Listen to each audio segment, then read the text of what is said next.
begging you to tolerate and make peace part of your master plan.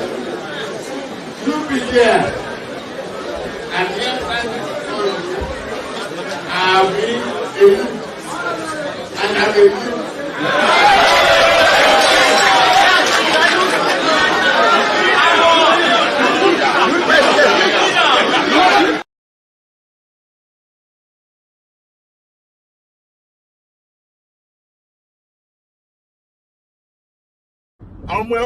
ọmọ wa sẹ́nétọ̀ ọmọ ẹ tún jẹ́ ìyálọ́jà ọmọ ẹ jẹ́ ìyálọ́jà Èkó ó tún jẹ́ aṣíwájú of Lagos kí ló dé tí ó fẹ́ di Ọlọ́run ní Bọ́lá Tinubu tí ó fẹ́ di Ọlọ́run ní ìwọ nìkan ló dáyé fún ni ṣé torí yẹn náà ti dá Nàìjíríà sílẹ̀ ni bàbá Awólọ́wọ̀ gan tó tẹ̀lé gan kò jẹ̀dá kan ní ìdá ọgọ́rùn-ún ayé tó ti jẹ kí ló dé Abíọ́lá gan tó ṣe wàhálà democracy àwọn ọmọ ẹgbẹ́ ò gbádùn democracy ẹ lé gbogbo àwọn ọmọ Abíọ́lá dànù bọ́mọ Abíọ́lá jáde bó fẹ́ dìbò ní jẹ́ kó wọlé. mi ò going to politics wọ́n tó kọ kínní kan mi ò going to politics mo kàn ń sọ pé Tinubu ti darúgbó mo dẹ̀ entitled àti opinion mi ọmọ Nàìjíríà ni mi mo gbọ́dọ̀ sọ right mi lè fèmí sí. àwọn ọmọ ẹ wà sẹ́nétọ̀ ọmọ ẹ tún jẹ́ ìyálọ́jà ọmọ ẹ jẹ́ ìyálọ́jà Èkó ó tún jẹ́ aṣíwájú of Lagos kí ló dé tí ó fẹ́ di Ọlọ́run ní Bọ́lá Tinubu tí ó fẹ́ di Ọlọ́run ní ìwọ nìkan ló dáyé fún ni ṣé torí yẹn náà ti dá Nàìjíríà sílẹ̀ ni bàbá Awólọ́wọ̀ gan tó tẹ̀lé gan kò jẹ̀dá kan ní ìdá ọgọ́rùn-ún ayé tó ti jẹ kí ló dé Abíọ́lá gan tó ṣe wàhálà democracy àwọn ọmọ ẹgbẹ́ ò gbádùn democracy ẹ lé gbogbo àwọn ọmọ Abíọ́lá dànù bọ́mọ Abíọ́lá jáde bó fẹ́ dìbò ní jẹ́ kó wọlé. mi ò going to politics wọ́n tó kọ kínní kan mi ò going to politics mo kàn ń sọ pé Tinubu ti darúgbó mo dẹ̀ entitled àti opinion mi ọmọ Nàìjíríà ni mi mo gbọ́dọ̀ sọ right mi lè fèmí sí perpetual slavery kí wá rí right kí má wá sọ mo entitled àti sòdodo. Mr. Tọwọ́bọ̀dì Mr. Tọwọ́bọ̀dì tó máa wá everybody káàkiri tó bá. ọmọ ẹ wà sẹ́nétọ̀ ọmọ ẹ tún jẹ́ ìyálọ́jà ọmọ ẹ jẹ́ ìyálọ́jà Èkó ó tún jẹ́ aṣíwájú of Lagos kí ló dé tí ó fẹ́ di Ọlọ́run ní Bọ́lá Tinubu tí ó fẹ́ di Ọlọ́run ní ìwọ nìkan ló dáyé fún ni ṣé torí yẹn náà ti dá Nàìjíríà sílẹ̀ ni bàbá Awólọ́wọ̀ gan tó tẹ̀lé gan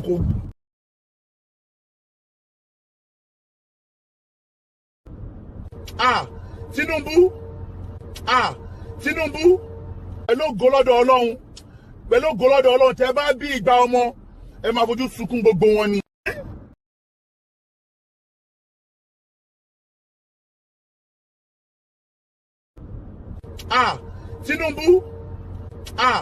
Tinubu pẹ̀lú ògo lọ́dọ̀ Ọlọ́run tẹ́ bá bí ìgbà ọmọ ẹ máa fojú sunkún gbogbo wọn ni.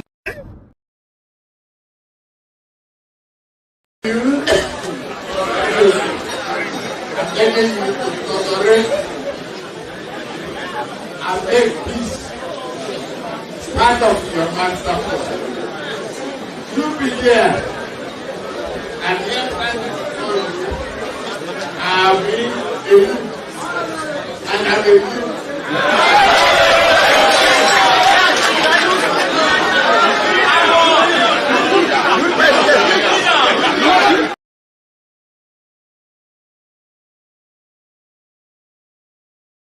Did you know that the Nigerian secret police hounded this former top government official till he died for saying these things? Let me make some revelations, because some of us also have our own intelligence networks. Okay. Have met with some of the bandits. We have met with some of their high commanders, one or two who have repented. They have sat down with us, not once, not twice. They told us that one of the northern governors is the commander of Boko Haram in Nigeria. Boko Haram and the bandits are one and the same thing. They have a sophisticated network. During this lockdown, their planes were moving up and down as though there was no lockdown. Moving ammunitions, moving logistics, moving money, and distributing them in different parts of the country. They're already in the south, in the rainforest of the south. They're everywhere. They told us that when they finish these rural killings, they will move to phase 2. The phase 2 is they will go into the urban cities, going from house to house, killing prominent people. I can tell you, this is the game plan. By 2022, they want to start a civil war in Nigeria. Don't joke with what I'm telling you. I have this from the highest possible authority, higher authorities of some of the commanders of the killers and Boko Haram. You said northern governors, past or present, Dr. Badaya? No, current. No, they said one of them is the commander of Boko Haram in Nigeria. One of them. And they are not looking for money. They have more than enough money.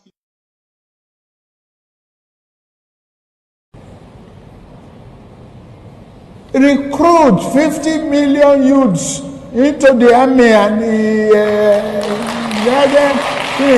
take away from their recruitment source. What they will eat? Cassava, àgbàdo, corn in the morning, yam in the afternoon. It's growing here. You create demand and consumption.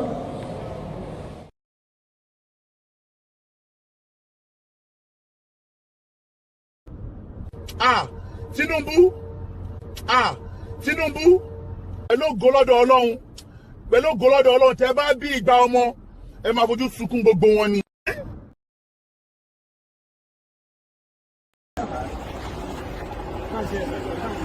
That's it. All right, sir. Thank you, sir. Thank you very much. I wish you all safe journey. Thank you very much, sir. Thank you. Thank you, sir. Mr. President, see you soon. Thank you. Thank you, sir. Excellency.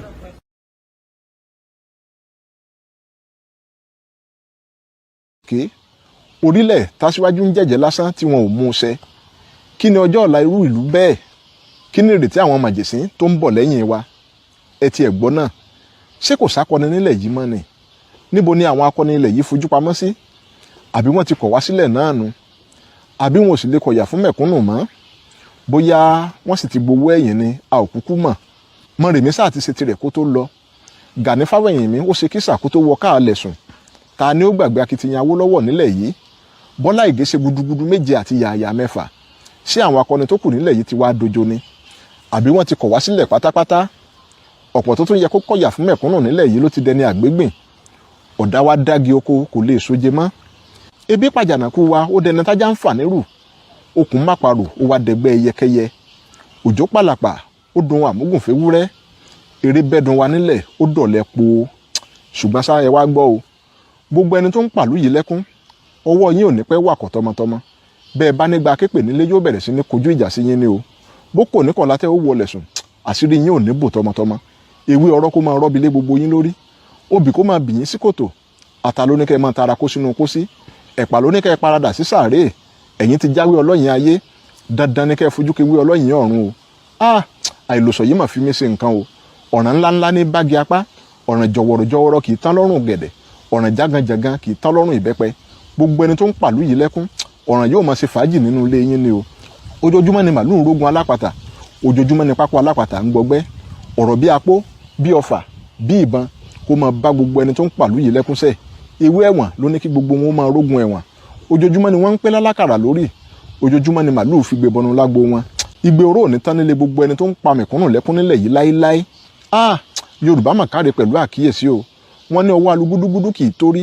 ẹsẹ̀ alùyáàlù kì í tólẹ̀ èjìká oníbàtà kì í nísinmi gbogbo ẹni tó ń pàlú yìí lẹ́kún ẹ̀ ò ní nísinmi ajẹ́rẹ́ òbómi ṣòwò kó jèrè rí bó bá dáa fún yín ní òní àtúbọ̀tán yín ò ní dáa o bí àkàrà ti wù kó dùn tó kì í gbayì nírọ̀lẹ́ ọjọ́ iléyá gbogbo ẹni tó ń pa mẹ̀kúnnù lẹ́kún nílẹ̀ yìí ẹ ó doni yẹ̀yẹ́ nígbẹ̀yìn ayé yín ni o ọ̀pẹ tó bá ti sọ̀rọ̀ ẹ̀gà irú wọn ìraṣọ dàbora o gbogbo ẹni tó ń gbàbọ̀dẹ̀ fún ìran Yorùbá ẹ ò ní lábọ̀ iwájú ewúrẹ́ ni wọ́n fi fọmọ rẹ̀ gúnṣẹ̀ iwájú àgùntàn ni wọ́n fi fọmọ rẹ̀ jóògùn àní lójú àwọn ẹni bí wọ̀nyí kí gbogbo ohun tí wọ́n ó ní kó polúkúrú muṣu o kí wọ́n ó nàgà kọ́wọ́ wọn má tókè bí wọ́n bá fẹ́ fi gọ̀gọ̀ fà á kí wọ́n ó jálulẹ̀ kí wọ́n ó dèrò nú pósí gbogbo ohun tí wọ́n ti fèrú kójọ kó parẹ́ lójú ayé wọn ó dùn mí pé wọ́n ti ní kí n má ṣe pé ṣùgbọ́n èyí tí mo wí yìí àròórọ̀ mọ́ o torí bí eyín iwájú bá gé ẹran tí tẹ̀yìn á sì gbá ẹ̀yin tó láyé ẹ gbóhùn mi ṣàṣẹ o tó Olódùmarè mo tún jẹ́ sẹ́tẹ̀ ẹran.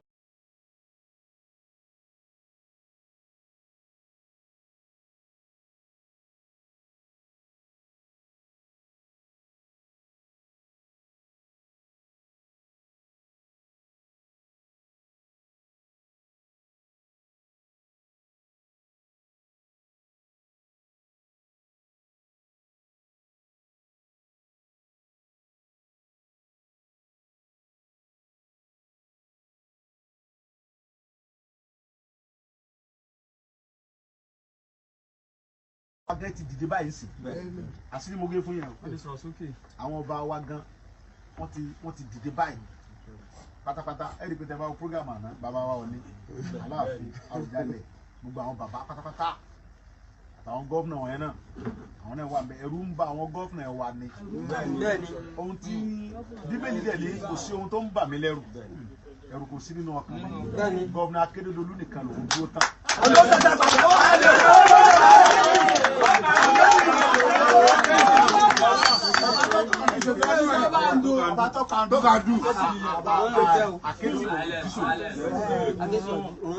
Fáyọ̀sí ọ̀run anybody. Fáyọ̀sí ní ojú ogun tó wọ́n lọ yìí. Oníbàkà méjì ni. Ó ní Yorùbá ti decide. Yorùbá fẹ́ lọ ní wọ́n sọ fún yín yẹn. Ó ní bí Yorùbá bá lọ lòun ń lọ. Tóun bóun ṣe wà yìí. Ó lóun èsì ọmọ àlè Yorùbá tó ọmọ Èkìtì lòun Òṣogbo mọ́lẹ̀ lòun. Ó ní bí Yorùbá bá lọ lòun lọ ń tò. Fáyọ̀sí sọ bẹ́ẹ̀ ọmọ akẹ́lẹ̀. Olólóṣèlú lòun ò deny. Ṣùgbọ́n bí tí Yorùbá bá ń lọ. Fẹ́mi Fani Káyọ̀dé ní olóṣèlú lòun bólóṣèlú jẹ. So tí ń sè ó ní activist lòun tó ń jà fún àjàgbara lòun ọmọ Yorùbá dẹ̀ ní òun ọmọ fẹ́ lòun ó níbi tí Yorùbá bá ń lọ lòun lọ òun súnmọ́ àwọn olóṣèlú òun ò jiyàn ṣùgbọ́n my brother ó ní I swear ó búra fún mi ó níbi tí Yorùbá bá ń lọ lòun lọ ó lóun ò lè gbà kí a máa jà ọmọ Yorùbá lójú òun téèyàn bá ti sọ bẹ́ẹ̀ fún mi èmi ò ní bẹ̀rù ẹ̀ èmi á nígbàgbọ́ nù rẹ̀ ìwọ tó bá sọ fún mi pé ibi tí Yorùbá bá ń lọ ìwọ fẹ́ sọpọ́tì kí Yorùbá kò nínú ìyàwó ẹrú èmi ò ní kà ẹ́ kó ní rọ́mọ̀ èmi ò ní bẹ̀rù èmi ò ní fura sí ẹ mọ́ ẹbí wọn ti sọ bàbá mi ní èpè ẹnu ara ẹni ó ní kò ní jà ní ìbáyà tí o bá ti lè sọ fún mi pé Ọlọ́run kò nídìí èpè sọ pé Ọlọ́run bá ń gbọ́ mi tí o bá ń lọ mọ̀ ń lọ èmi ò ní fura sí ẹ mọ fura sí mọ bẹ̀rù ẹ èmi ò bẹ̀rù ẹ mọ́ torí mo mọ̀ yìí pé nǹkan tí ń bẹ ńlẹ̀ àṣẹ Ọlọ́run ni kì í ṣàṣẹ Ìgbòho mo tó bá dẹ̀ ti ń bínú Ọlọ́run o ti fẹ́ parẹ́ nìyẹn nínú Yorùbá lásìkò yìí ó ń bínú Ọlọ́run ni ẹ mọ̀ jẹ́ ká bẹ̀rù pé wọ́n fẹ́ mú wa wọ́n fẹ́ gbé wa orí right wa la wà ẹ ti kí gbogbo Yorùbá ká ronú o àwọn àbúrò wa àwọn ọmọ wa ní kì í ṣàbúrò wa ọmọ bíi 7 years 8 years ọmọ mi ní nàá mo ti bímọ tó jù bẹ́ẹ̀ lọ nàá mo lè gbé lọ́wọ́ mi wọ́n ń ta gbogbo wọ́n ń ta ìwọ̀n ní owó tí wọ́n lọ léèwé ìjọba wa ò ṣètò léèwé ẹ̀kọ́ ọ̀fẹ́ fún wọn àwa ìgbìmọ̀ ààrẹ kọ́ àmì gan ọ̀rẹ́ kọ́ ọ̀fẹ́ lọ ìjọba àwé tí mo kà owó ni àwọn bàbá mi san ìyá mi àwọn ọmọ wa ti ń bẹ àwọn ọmọ wa sì tán wà ní títì ẹ̀ wọn ọ̀rẹ́ kọ́ ọ̀fẹ́ kẹsàn-án lọ́mọ nígbà tí ọ̀wá só táwọn dáàdi wa fẹ́ fún àwọn ọmọ wa wọ́n wá ń gbé ẹ̀pà lé wọn lórí wọ́n ń gbé pure water lé wọn lórí wọ́n wá ń ta pure water lé wọn lórí. kò sẹ́kù òòṣà á ti gbàgbọ́ a ò sunkún mọ́ bàjẹ́ wáyé a ò sunkún mọ́ o kò sẹ́kún mọ́ o kò sẹ́kún mọ́ kò sí ẹkún mọ́ bẹ́ẹ̀ ni kò sẹ́kún mọ́.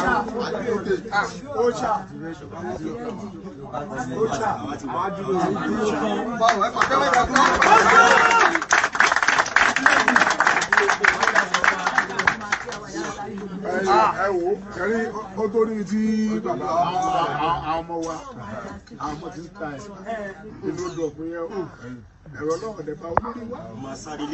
ẹ̀rù ọ̀bà wọn náà. tàbí ọ̀tà yẹn wọ́n ń tàbí níláàsì nínú ọdọ àwọn bọ́dà kan kàwé wọn ò rí sí. ẹ̀rọ ọ̀dẹ̀ bá àwọn olóṣèlú wa ẹ̀rọ ọ̀dẹ̀ bá wọn ẹ̀tọ́ àlẹ́ fẹ́ mú wa ẹ̀fẹ́ pa wá. Ọlọ́run bọ̀ nígbà fún wa.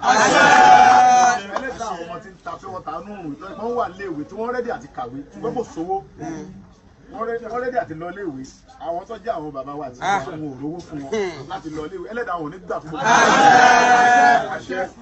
ẹlẹ́dàá àwọn ọmọ wa àwọn àbúrò wa tó ń rí pa àwọn ọmọ 30 years wọ́n ń pa yẹn àwọn bàbá wa tó ń pa àtàwọn ẹ̀gbọ́n wa tó ń pa yẹn ẹlẹ́dàá àwọn yóò pa gbogbo ọ̀tá Yorùbá. gbogbo ẹlẹ́dàá àwọn Yorùbá ẹ̀yà alágbára tẹ ju Yorùbá lọ tẹ́ ń fi agbára yẹ̀ wá jẹ gbogbo ẹlẹ́dàá àwọn bàbá wa tẹ ti pa àwọn ẹ̀gbọ́n wa tẹ ti pa àwọn àti wa tẹ ti pa ẹlẹ́dàá àwọn pa yẹn rẹ. àṣẹ wà ọlọ́pàá yìí ni mi tó lẹ̀ mí lọ́dọ̀ orí nù mi lórí ọ̀rọ̀ Yorùbá bí bá ti fẹ́ kó rí fún mi lórí ọ̀rọ̀ Yorùbá.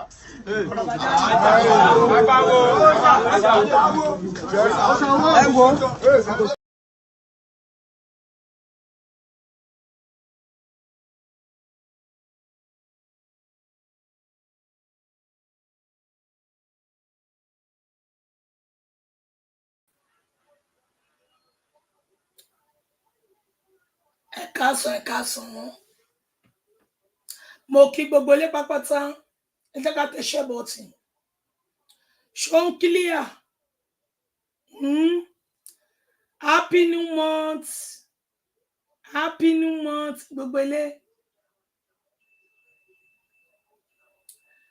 happy new month mo ń bọ̀ o ká lè rí ojú queen. Happy new month o gbogbo lẹ́ni mo kí pápátá share bó ni today is first èní lọ́jọ́ kìíní bó ni ṣó gbogbo ẹ̀ rose bó ni Nàìjíríà ṣó rose ṣé everything lọ déédé ṣé gbogbo kan lọ déédé ṣé everything lọ happy new month lórí YouTube happy new month lórí Facebook happy new month lórí Twitter happy new month lórí TikTok happy new month gbogbo wa ni mo kí pápátá tap TikTok budget tap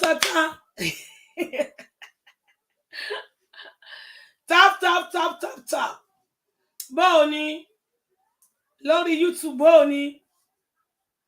ni gbogbo kan mo fẹ́ play àwọn fídíò sí fún wa kí gbogbo wa kí a máa gbọ́ kí tó máa play ẹ jẹ́ ká máa gbọ́ voice note lọ́nà.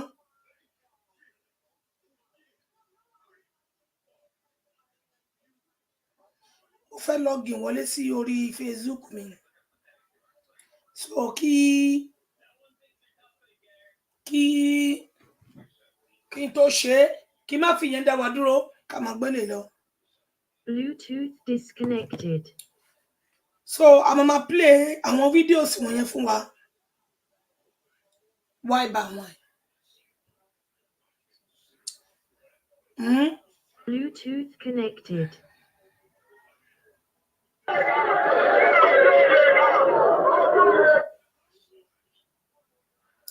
Ẹ jẹ́ ká bẹ̀rẹ̀ láti bí.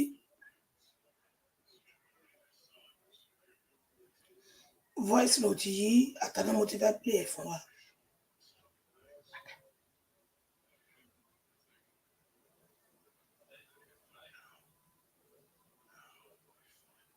Hello, Yawa, Panafunda Karo.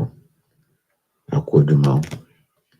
Mo rí pé bí mo ṣe ń tẹ̀ láti pé mo rí pé understand the message mi. Mo ṣe ní kí n send the voice note. Ṣé rí ọ̀rọ̀ protest? Wọ́n ṣe Yorùbá ló ní protest. Àwọn Fúlàní wọ́n dẹ̀ ń ṣe ní ṣe pé ókè o. Tẹ́ bá lè gbọ́n ni okú lè máa bá kúkú tí àwọn. So tí tẹ́ bá lè gbọ́n ni okú lè máa bá kúkú tí àwọn. Ní tí wọ́n fẹ́ fàyọ lórí protest tí wọ́n fẹ́ ṣe ní pé kí gbogbo àgbáyé kí wọ́n rí pé ìran Yorùbá ò mọ ìjọba ṣe. Pé ìran Yorùbá ò lè ṣèjọba. Ní tí wọ́n fẹ́ fi hàn àgbáyé nìyẹn. Àwọn ni wọ́n ní protest. Kìí ṣe Yorùbá ló ní protest. Protest yìí mo rí lórí Vanguard ó ti pẹ́ nítorí tó kọjú sẹ́nìkan ẹ̀yìn ló kọ sẹ́lòmí òun lọ̀rọ̀ tó wà nílẹ̀ yìí. Mo ti rí lórí Vanguard ti pẹ́ tí àwọn Haúsá rò pé Tinubu bóyá ó fẹ́ yọ ẹnìkan nípò. Àwọn kan wá ń sọ pé Yorùbá ló máa tún fi sí bẹ́ẹ̀ yẹn o. Àwọn yìí wọ́n sọ pé Yorùbá ló tún máa fi sí bẹ́ẹ̀ yẹn o. Yorùbá ló tún máa fi sí bẹ́ẹ̀ yẹn o. Mò ń wo kọ́mẹ̀ntì everybody wọn. Tó ti yé mẹ́ ibẹ̀ ni a ti rí àwọn Haúsá kọ̀ọ̀kan Fúlàní táwọn náà kọ́mẹ̀ntì pé 29 pé ó máa gbà pé 29 ń bọ̀ pé àwọn ń dúró dè ní 29 tó ti yín bẹ́ẹ̀ protest yẹn 29 gangan ni wọ́n fi sí ó ti pẹ́ tèmi ti rí mẹ́sẹ̀gì yẹn o tó ti yín bẹ́ẹ̀ 29 gangan ni protest wọn tí wọ́n hèmù tẹ́lẹ̀ tó ti yín bẹ́ẹ̀ tí wọ́n fi yẹ di 1st sí 10 kò yé mi ẹ dúró ẹ wá sọ fún mi ṣé ó wá yẹ kí Fúlàní máa jó irú ijó yẹn káwa náà máa bá wọn jó ǹjẹ́ tí a bá ti jó irú ijó yẹn tí a ti fi hàn àgbáyé pé ìran Yorùbá ò lè ṣèjọba tí a ti jẹ́ kí àgbáyé ọmọ yẹn pé ìran Yorùbá ò lè ṣèjọba ní Nàìjíríà kí wọ́n ṣe dà ẹ jẹ́ kí n wá tún jí ẹ jẹ́ kí n tún jí má sùn ẹ jẹ́ kí n tún jí ní oúnjẹ ní tí a ní táwa nílẹ̀ wa kò ju gààrí so ti yín mẹ́ẹ̀ nílà oúnjẹ tá a ní fúnra wa tá a mọ̀ pé à ń gbẹ̀ fúnra wa ó ní gààrí èlùbọ́ ẹ jẹ́ kí n fi dá yín lójú o ìran Fúlàní àwọn ni wọ́n ní ẹ̀wà àwọn ni wọ́n ní ẹ̀wà Sókótó àwọn ni wọ́n ní ẹ̀wà olóyin àwọn ni wọ́n ní gbogbo ẹ̀wà yẹn iye tó bá wù wọ́n ni wọ́n lè ta ẹ̀wà láti fi ti ìjọba yìí lulẹ̀ pé àní Yorùbá ò máa ṣe ká sọ̀kò pa ọmọ wa ó ní gbogbo oúnjẹ tẹ́ ń rí tó wọ́n burúkú yẹn gààrí tó jẹ́ tiwa ó ti wálẹ̀ níta lágbára lé lórí gààrí tó jẹ́ tiwa ó ti wálẹ̀ bóyá 1,800 ní nǹkan kan bí wọ́n ṣe ń ta kóńgò gààrí nìyẹn níta lágbára lé lórí nìyẹn but Haúsá lè ta ẹ̀wà ní 5,000 wọ́n lè ta ní 10,000 alágbára lórí rẹ̀ o so àwọn ni wọ́n dẹ̀ ń control price ẹ̀wà àwọn ni wọ́n ní control price rice lórí nítorí àwọn ni wọ́n ṣe kíni àwọn ni wọ́n ń gbé wa so ẹ wá sọ fún mi báwo ni mo sì ní achieve aim wọn nígbà téèyàn wà níbẹ̀ tí ń fix àwọn ọmọ rẹ̀ sípò tó bá yá yóò jọ kan wá yóò jọ kan gbogbo wa àwa tá à ń jà fún Yorùbá ní yóò jọ kan gbogbo wa tó bá yá tó ti yé mẹ́yìn gbogbo ọ̀nà àbáyọ ní máa yìí bọ̀ àwọn pípù yìí ò nífẹ̀ẹ́ sí wọ́n fẹ́ bìjọba rẹ̀ wò tó ti yé mẹ́yìn inú wọn ò dùn sí rárá àti rárá bó ti wulẹ̀ kọ́ mọ́ ẹ̀yẹn lọ wo Sábó ní ẹ wo ohun tó fojú wọn rí ní Sábó tó ti yé mẹ́yìn so fún di eléyìí ní táwọn pípù yẹn tí wọ́n ń ṣe ó yé wọn tí wọ́n yé wọn tó ti yé bẹ́ẹ̀ kò sí bẹ́ẹ̀ ṣe lè jí dé kinní kan oko lẹ́ máa bá kòkò tè wọ́n ní tí wọ́n ń ṣe tẹ́ ẹ bá dẹ̀ ti lè sọ́pọ́ọ̀tì pé ókè o tí gbogbo Yorùbá náà nítorí kìí ṣe protest Yorùbá tí Yorùbá bá fi lè sọ́pọ́ọ̀tì wọn ó ti yẹ clear ságbàáyé pé a lè ṣèjọba nìyẹn so àwọn ní à ń ṣe tó lè dá so níbo ni ẹ ti rí bí ìbáṣe pé kí n gbé ẹ̀yìn Nàìjíríà jáde. Mo ń wo kọ́mẹ̀ntì wa o. Mo rí pé mo fẹ́ sọ̀rọ̀ mo rí pé ẹ jẹ́ kí n sọ̀rọ̀ wípé protest yẹn ló ń bẹ ní mind yín ìwé ká sá sọ̀rọ̀ lórí protest ǹjẹ́ tí wọ́n bá ṣe protest ṣé ó mì í pé kí wọ́n lé ìjọba tó wà ń bẹ yìí kí wọ́n tún gba ìjọba again lọ́wọ́ rẹ̀ so kí wọ́n tún máa ṣe wá lọ bó ṣe wù wọ́n àbí ẹ̀mọ́ tún máa ti protest tí wọ́n fẹ́ ṣe.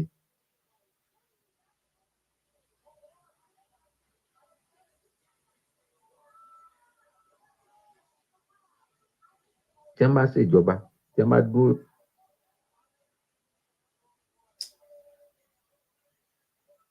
pé òkè a fẹ́ ṣe protest tí wọ́n bá ti lè gbàjọba lọ́wọ́ rẹ̀ tí wọ́n bá bí tẹ̀tẹ̀ máa ṣe ọgbọ́n wọn ní àkọ́rọ́ ọgbọ́n yín àdúrà wọn ṣe máa ń pè wọ́n lọ́gbọ́n orí ààrẹ. Èmi fẹ́ ṣe kíni tèmi báyìí bí mo kí ló fẹ́ sọ.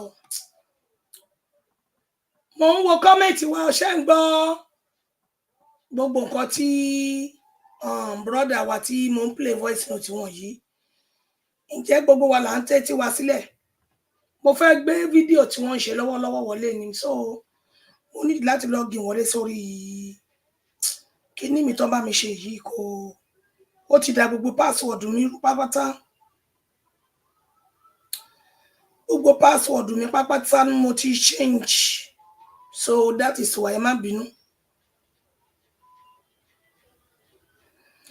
gbogbo password mi mo ti change fún kíní setting tán bá mi ṣe so mi rántí àwọn tí mo ti ṣe lọ ń wò níbi tán ti bá mi send ẹ ni so kí n lè mọ mo fẹ́ login wọlé padà sí lórí don't bóyá òun lè báyìí.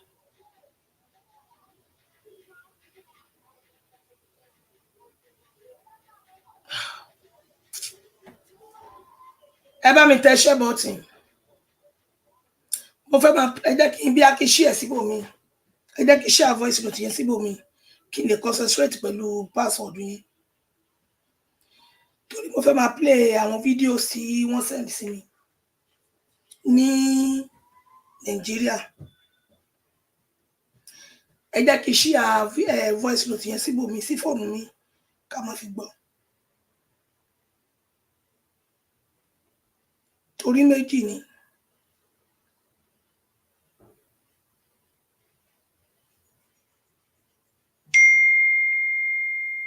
Bluetooth disconnected.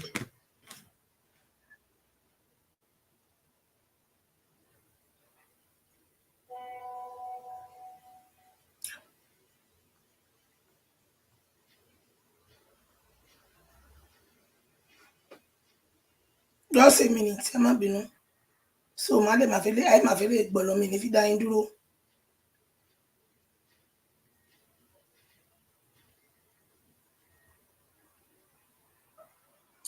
Ẹ káàsán ṣe mo ń wo kọ́mẹ̀tì wa o ẹ jẹ́ ká máa fi kọ́mẹ̀tì dá brọ́dà wa yìí lóhùn.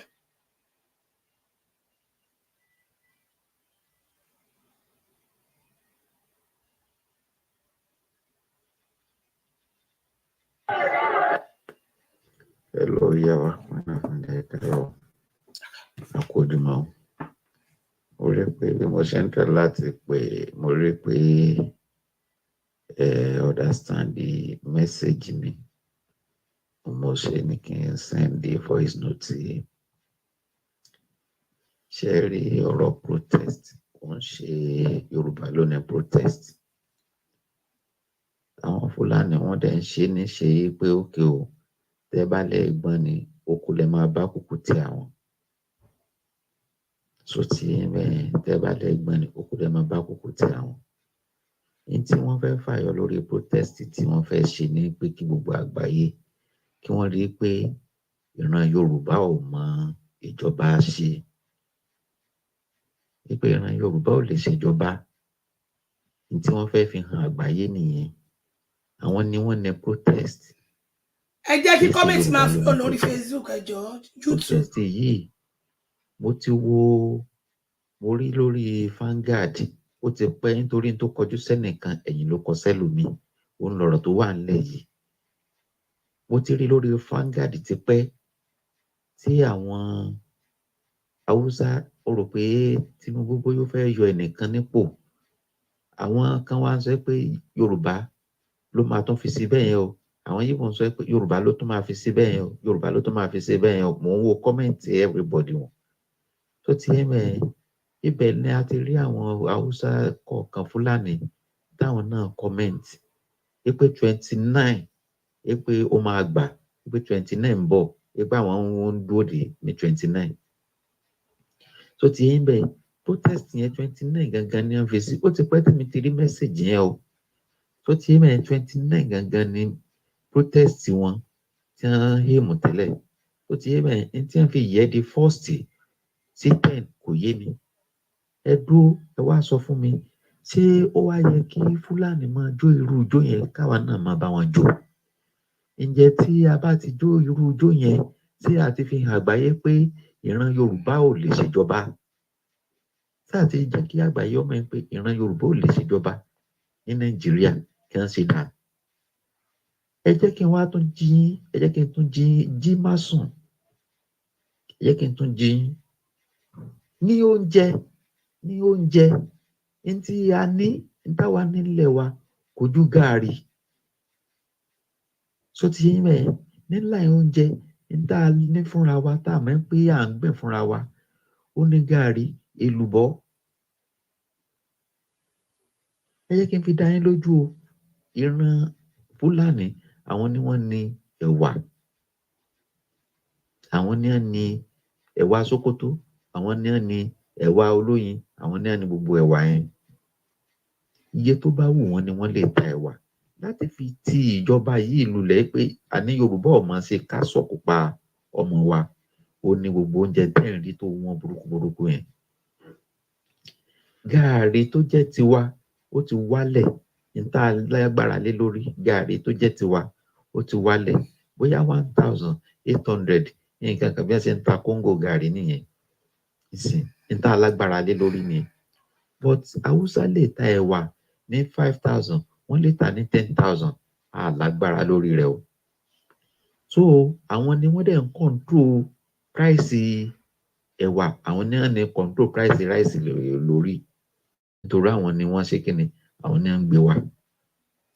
So ẹ wá sọ fún mi, báwo ni mo sì ní achieve aim wọn nígbà téèyàn wà níbẹ̀ tí ń fix àwọn ọmọ rẹ̀, tí ń fix àwọn ọmọ rẹ̀ sípò, tí ń fix àwọn ọmọ rẹ̀ sípò, tó bá yá yóò jọ kan wa, yóò jọ kan gbogbo wa, àwa tá à ń jà fún Yorùbá ni yóò jọ kan gbogbo wa tó bá yá. So ti yé mẹ́yìn gbogbo ọ̀nà àbáyọ ní máa yìí, bọ̀ àwọn pípù yìí ò nífẹ̀ẹ́ sí i, wọ́n fẹ́ bìjọba rẹ̀ wò.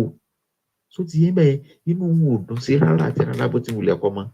Ẹ̀yin ẹ lọ wo Sábó, ẹ wo ohun tó fojú wọn rí ní Sábó. So ti yé mẹ́yìn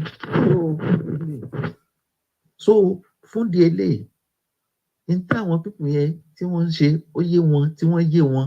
So ti yé mẹ́yìn kò sí bẹ́ẹ̀ ṣe lè jí dídé kíní kan oko lẹ́ máa bá kòkò tè wọ́n ní tí wọ́n ń ṣe.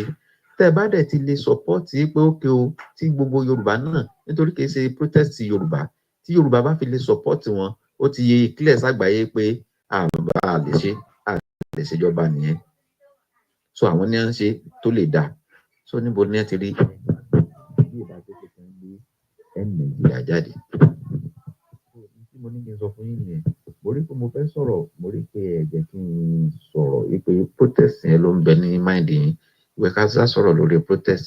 Ǹjẹ́ tí wọ́n bá ṣe protest ṣé ó mì í pé kí wọ́n lé ìjọba tó wà ń bẹ yìí kí wọ́n tún gbàjọba again lọ́wọ́ rẹ̀, so kí wọ́n tún máa ṣe wá lọ bó ṣe wù wọ́n, àbí ẹ̀mọ́ tún máa tí protest tí wọ́n fẹ́ ṣe. Tí wọ́n bá ṣe ìjọba, tí wọ́n bá dúró lórí pé òkè a fẹ́ ṣe protest, tí wọ́n bá ti lè gbàjọba lọ́wọ́ rẹ̀, tí wọ́n bá dìtẹ̀, tí wọ́n bá ṣe ọgbọ́n, wọ́n ní àkọ́rọ́ yín àdúrà wọn ṣe máa ń pè, wọ́n lọ́gbọ́n orí àrékèrèkè lọ́wọ́, tí wọ́n bá fi lè ṣe, tí wọ́n bá fi lè succeed. So ti yé ń bẹ̀ yẹn, wọ́n sọ fún gbogbo àgbáyé ní pé ṣe báwọn sọ pé kò lè ṣèjọba, ẹ kàn ń pariwo òun lọ́kàn, òun lọ́kàn, òun lọ́kàn, àwọn dẹ̀ ni wọ́n ń ṣiṣẹ́ bí.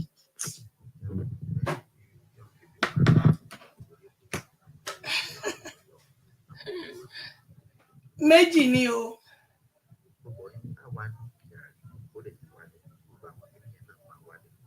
Ṣé ẹ gbọ́ dáadáa ni?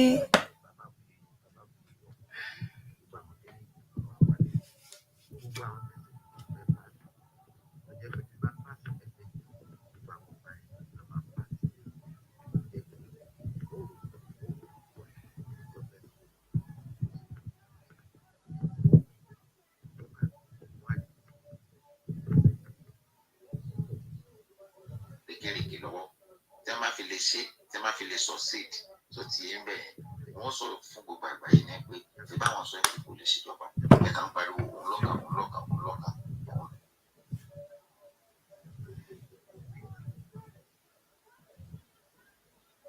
Ló yá mi. So láti lè confam tí mò ń tà láti sọ fún yín lórí ọ̀rọ̀ protest, bẹ́ẹ̀ bá wo news àárọ̀ yìí, àsárídòkìbò ti Niger Delta ó ti gbé jáde pé kí wọ́n má gbé tó ń jẹ́ protest dé Niger Delta wọn.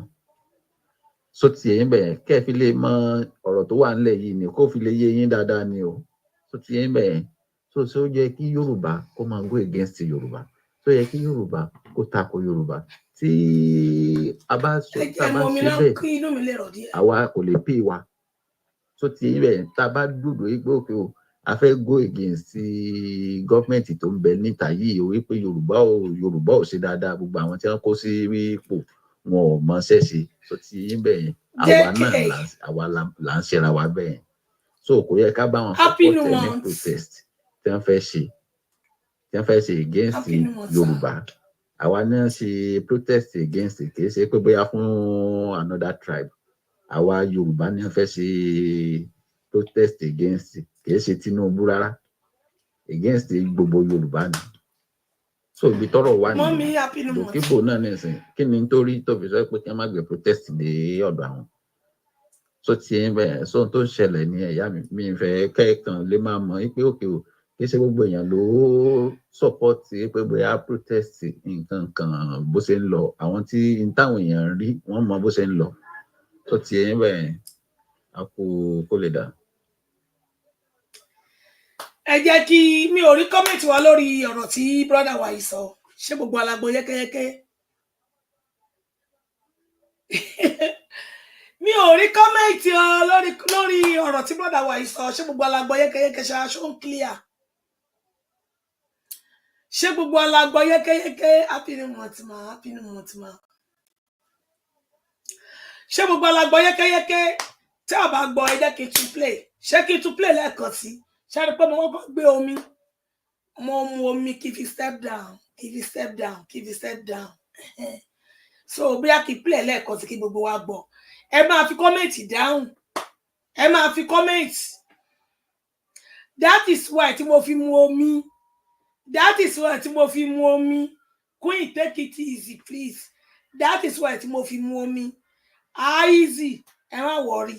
Ẹ máa kọ́kọ́ máa fi comment. Ẹ máa fi comment dáhùn náà. Ẹ jẹ́ ká máa fi comment sọ̀rọ̀ ẹ jọ̀ọ́ nítorí Ọlọ́run. Àbí ká pè wọlé. Ẹ jẹ́ ká fi comment dáhùn àbí ká pè wọlé. Okay. Ṣó yẹ kó rí bẹ́ẹ̀. Ẹni tó ń sọ̀rọ̀ yìí ọmọ Yorùbá nation ni. Tí mo ti mọ̀ tó ń sọ̀rọ̀ yìí ní síbáyìí, this is 4 years. Tí wọ́n dẹ̀ nà mọ́ wa, tí wọ́n dẹ̀ pé wọ́n dẹ̀ pera wọn lọ́mọ Yorùbá nation, tí wọ́n dẹ̀ dúró, tí wọ́n dẹ̀ wà lára wọn tájọ́ pariwo say no to election, say no to election. Wọ́n wà lára wa. Ẹ jẹ́ ká máa comment kí n padà tún play.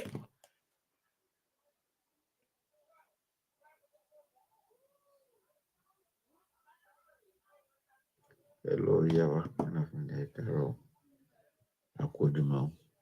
Mo ń wo comment. Mo ṣe ń tẹ̀ láti pé mo rí pé mi a kì í login wọlé sórí understand the message mi.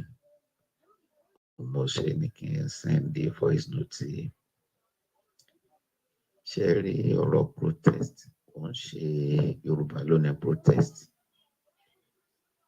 Àwọn Fúlàní wọ́n dẹ̀ ń ṣe ní ṣe pé òkè o, tẹ́ bá lè gbọ́n ni okú lè máa bá kúkú tí àwọn. Tẹ́ bá lè gbọ́n ni okú lè máa bá kúkú tí àwọn. Ní tí wọ́n fẹ́ fàyọ lórí protest tí wọ́n fẹ́ ṣe ní pé kí gbogbo àgbáyé kí wọ́n rí pé ìran Yorùbá ò mọ ìjọba ṣe. Ní pé ìran Yorùbá ò lè ṣèjọba. Ní tí wọ́n fẹ́ fi hàn àgbáyé nìyẹn. Àwọn ni wọ́n ní protest. Kì í ṣe Yorùbá ló ní protest. Protest yìí mo rí lórí Vanguard. Ó ti pẹ́ nítorí tó kọjú sẹ́nìkan ẹ̀yìn ló kọ sẹ́lòmíì. Ó ń lọ̀rọ̀ tó wà nílẹ̀ yìí. Mo ti rí lórí Vanguard ti pẹ́ tí àwọn Haúsá rò pé Tinubu bóyá fẹ́ yọ ẹnìkan nípò. Àwọn kan wá ń sọ pé Yorùbá ló máa tún fi sí bẹ́ẹ̀ yẹn o. Àwọn yìí kò ń sọ pé Yorùbá ló tún máa fi sí bẹ́ẹ̀ yẹn o. Yorùbá ló tún máa fi sí bẹ́ẹ̀ yẹn o. Mò ń wo comment everybody wọn. Tó ti ẹ̀ mẹ́ ibẹ̀ ni a ti rí àwọn Haúsá kọ̀ọ̀kan Fúlàní táwọn náà comment pé 29 pé ó máa gbà pé 29 ń bọ̀ pé àwọn ń dúró dè ní 29. Tó ti ẹ̀ mẹ́ protest yẹn 29 gangan ni wọ́n fi sí. Ó ti pẹ́ tí mi ti rí message yẹn o. Tó ti ẹ̀ mẹ́ 29 gangan ni protest wọn tí wọ́n hé mú tẹ́lẹ̀. Tó ti ẹ̀ mẹ́ tí wọ́n fi yẹ di 1st sí 10 kò yé mi. Ẹ dúró ẹ wá sọ fún mi, ṣé ó wá yẹ kí Fúlàní máa jó irú ijó yẹn káwa náà máa bá wọn jó? Ǹjẹ́ tí a bá ti jó irú ijó yẹn tí a ti fi hàn àgbáyé pé ìran Yorùbá ò lè ṣèjọba, láti jẹ́ kí àgbáyé ọmọ ẹ pé ìran Yorùbá ò lè ṣèjọba ní Nàìjíríà kí wọ́n ṣe dáa. Ẹ jẹ́ kí n wá tún jí, ẹ jẹ́ kí n tún jí má sùn, ẹ jẹ́ kí n tún jí ní oúnjẹ, ní tí a ní, ní táwa nílẹ̀ wa kò ju gààrí. So ti yé mẹ́rin. Wọ́n ní gààrí nìkan la ní. Tá a ní fúnra wa, tá a mọ̀ pé à ń gbẹ̀ fúnra wa, ó ní gààrí, èlùbọ́. Ẹ jẹ́ kí n fi dá yín lójú o, ìran Fúlàní àwọn ni wọ́n ní ẹ̀wà, àwọn ni wọ́n ní ẹ̀wà Sókótó, àwọn ni wọ́n ní ẹ̀wà Olóyin, àwọn ni wọ́n ní gbogbo ẹ̀wà yẹn. Iye tó bá wù wọ́n ni wọ́n lè ta ẹ̀wà láti fi ti ìjọba yìí lulẹ̀ pé àní Yorùbá ò mọ̀ ṣe ká sọ̀kò pa ọmọ wa, ó ní gbogbo oúnjẹ bẹ́ẹ̀ rí tó wọ́n burúkú yẹn. Gààrí tó jẹ́ tiwa ó ti wálẹ̀, níta lágbára lé lórí gààrí tó jẹ́ tiwa ó ti wálẹ̀ bóyá 1,800 nǹkan kan bí wọ́n ṣe ń ta kóńgò gààrí nìyẹn ìsìn, níta lágbára lé lórí nìyẹn. But Haúsá lè ta ẹ̀wà ní 5,000, wọ́n lè ta ní 10,000, lágbára lórí rẹ̀ o. So àwọn ni wọ́n dẹ̀ ń control price ẹ̀wà, àwọn ni wọ́n ní control price rice lórí, nítorí àwọn ni wọ́n ṣe kíni, àwọn ni wọ́n ń gbé wa.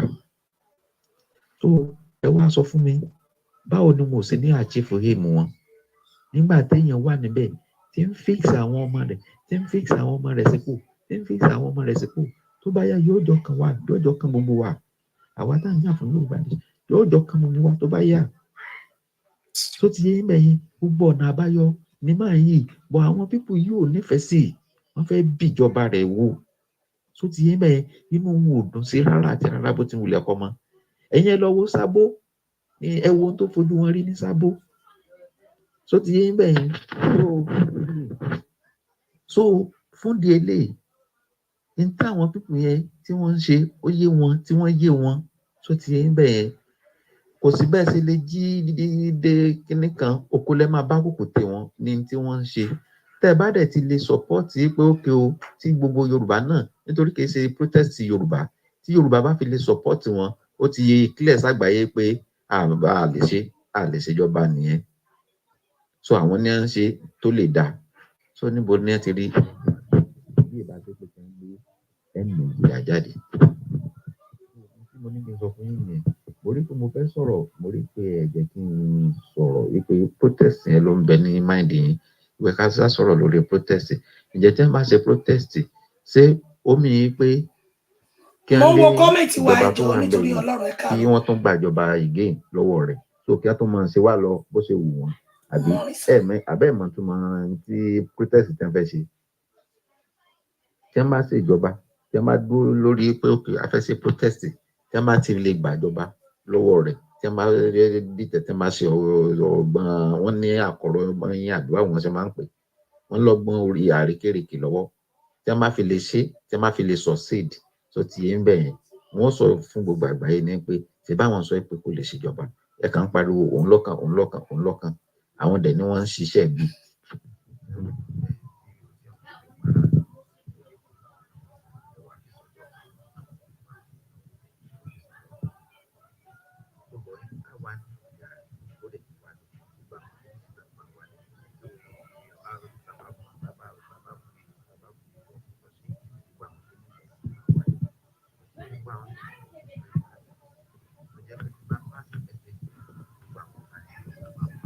Ló yá mi, so láti lè confam tí mò ń tà láti sọ fún yín lórí ọ̀rọ̀ protest. Ká ní ẹ̀yin bá wí pé bẹ́ẹ̀ bá wo news àárọ̀ yìí, Àsárì Dòkìbò sí Niger Delta, ó ti gbé jáde pé kí wọ́n má gbé tó ń jẹ́ protest dé Niger Delta wọn. So ṣé mi ló ń bá wà bí bàbá ẹ̀ ló ń bá wí? Ọ̀rọ̀ tó wà nílẹ̀ yìí ni kó fi lè yé yín dáadáa. Ó bèrè ní o, ṣé mi ló ń bá wà bí bàbá ẹ̀ ló ń bá wí? Kó máa go against Yorùbá, tó yẹ kí Yorùbá kó tako Yorùbá. Tí a bá ṣe bẹ́ẹ̀, àwa kò lè pè wá. So ti ibẹ̀ tá a bá dúró wípé òkè o, a fẹ́ go against gọ́ọ̀mẹ̀ntì tó ń bẹ níta yìí o, wípé Yorùbá ò ṣe dáadáa, gbogbo àwọn tí wọ́n kó sí ipò wọn ò mọ ṣe. Ẹ jẹ́ ká tẹ̀sẹ̀ bọ̀ tí mi ò rí kọ́mẹ̀ntì o, mo fojú ká kọ́mẹ̀ntì o. Là ń ṣera wa bẹ́ẹ̀. Daddy wa sis mo ti rí comment ní thank you sir. Ẹ jẹ́ kí a máa kọ comment. Tí wọ́n fẹ́ ṣe against Yorùbá. Àwa náà ṣe protest against kì í ṣe pé bóyá fún another tribe. Àwa Yorùbá náà fẹ́ ṣe protest against kì í ṣe Tinubu rárá. Against gbogbo Yorùbá ni. So ibi tọ́rọ̀ wà nìyẹn. Dòkíbò náà ní ìsìn. Ṣẹ́rí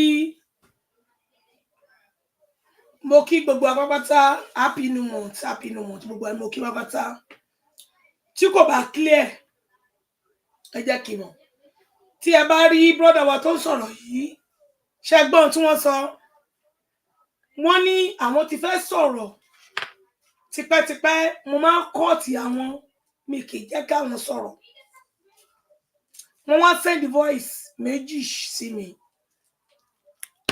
ìyàlẹ́nu ló jẹ́ fún mi nígbà tí mo ń gbọ́ voice yìí tí a bá sọ pé ọmọ Yorùbá nation ni wá tá a bá ń pera wa kìí ṣe gbogbo wa o okay tá a bá ń pera wa ní ọmọ Yorùbá nation tá à ń jẹ́ jàǹgbàrà èmi máa fi àsìkò yìí rọ̀ gbogbo wa tí a bá ń pe gbogbo wa ní àwọn tá a bá sọ pé ọmọ Yorùbá nation ni wá ẹ wojú tèmi dáadáa mi ò sí lára lábọ̀dé look at my eyes very well mi ò ibi tí n bá ti dúró sí màá sọ fún yín pé mo dúró síbẹ̀ tí n bá dúró síbẹ̀ màá sọ fún yín pé mi ò sí ńbẹ̀ mọ́ ẹ wojú mi dáadáa mi ò sí lára àwọn tó ń sọpọ́tì Tinubu ọ̀ǹdàjì tó bá lẹ́yìn tẹ́jọ́ ń ṣe é brother wa tó ń sọ̀rọ̀ yìí nísìsiyìí tí mo ti dá wọn mọ̀ ní ìsìn ọmọ Yorùbá náà ló ń pera wọn o 4 years lélẹ̀ 4 years ní even though wọ́n wà ní gúrùpù mi tájọ́ máa sọ wípé no more election ohun tí mò ń expect ni wípé kẹ máa sọ wípé voice tí mò ń expect tó yẹ kẹ send sí mi ni wípé ara nǹkan tá à ń sọ ń gbà yẹn náà lélẹ́yìí pé ká sọ wípé kò sí election irú protest tó fẹ́ ṣe yẹn ìgbà tó fẹ́ ṣe election ló yẹ kí irú protest yẹn wáyé ìgbà tó fẹ́ gbé àpótí ìbò tí wọ́n fẹ́ ṣe presidential election governor election ló yẹ kí irú protest yìí ló yẹ kó wáyé tó bá jẹ́ wípé ẹ fẹ́ sọ òdodo ìyàlẹ́nu ló ń jẹ́ fún mi pé wọ́n sọ wípé wọ́n fẹ́ fi bi Tinubu ṣubú kò ní dáa fún Tinubu tí Tinubu ò bá ṣubú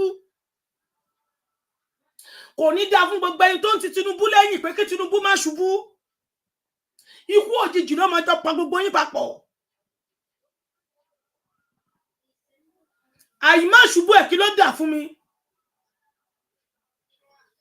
ẹ̀yin ọmọ Yorùbá tẹ́ bá ń sọpọ́tì APC PDP ẹ ṣọ́ra yín máa káàsì yín ẹ má dọ́dọ̀ mi ò ń ṣe PDP mi ò ń ṣe APC mi ò ń sí ní pátì kankan mi ò ṣe pátì ẹni ọmọ Yorùbá nation tó bá pẹ́rẹ́ lọ́mọ Yorùbá nation tó dúró tán tó bá súnmọ́ mi kó òjijì ló máa pa ẹ́ tọmọtọmọ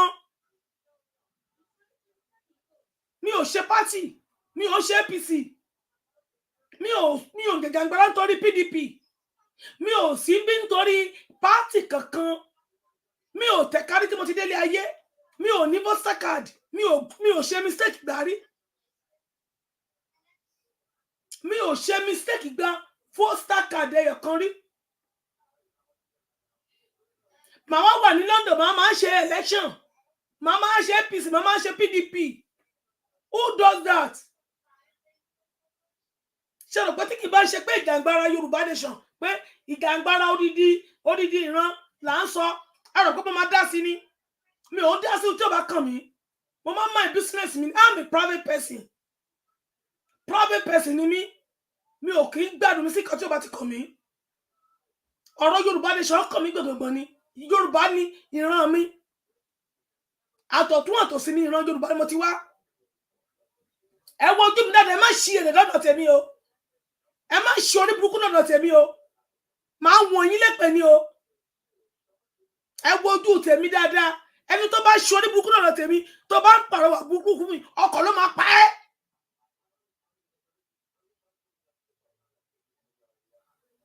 sọ̀rọ̀ pé èmi jẹ́ sọ̀rọ̀sọ̀ tán máa gbówó fún pé máa ṣe bẹ́ẹ̀ ni pé Yorùbá nation nìyẹn kó máa support àwọn ni. sọ̀rọ̀ pé mi ìmọ̀ nǹkan tí mo ṣe ni. ẹ wá síbi ojú gbà mí ti fún yín. ojú gbà mí ti fún yín pé irú ọ̀rọ̀ ilé jáde lẹ́nu yín tẹ́ ń pẹ́rẹ́ lọ́mọ Yorùbá nation. shame ló jẹ́ fún yín shame yes. ọ̀rọ̀ òṣì lẹ́ ń sọ jáde lẹ́nu ọ̀rọ̀ orí burúkú lẹ́ ń sọ ọ̀rọ̀ òfò lẹ́ ń sọ. so adágúndájú ẹ̀ kí sọ ọmọ Yorùbá nation dẹ́yìn yes. ẹ sọ pé kí Tinubu má ṣubú torí bẹ̀rẹ̀ tó ní fẹ́ ṣe kíní kan ó kí ẹ̀ tó bá ṣubú ta ló kí ẹ̀. voice note tí mo expect fún ẹkẹ sẹ́ni sí mi ní pé yo ní ìsinyìí o ara kan tá à ń sọ nìyẹn ká ní pé kí Tinubu má wọlé ká ní pé ká má ṣe election irú protest yẹn ẹ dẹ̀ wà lára àwọn tá à ń sọ wípé no more election no more election so ẹ tàn wá ní. ẹ káàbọ̀ dáàdì mi yes sir.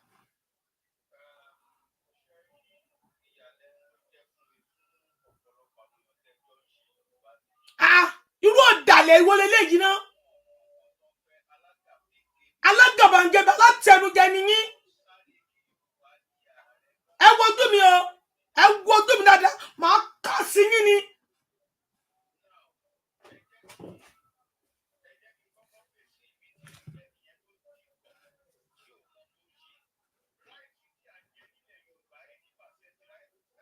ẹ wá sọ pé Yorùbá nation ló jẹ Yorùbá nation ló jẹ ju gàrí lọ ọ̀rọ̀ gbá lẹ́nu yín kò ní dáa fún yín mo kọ́ sọ́gá tí mo mọ̀ yín.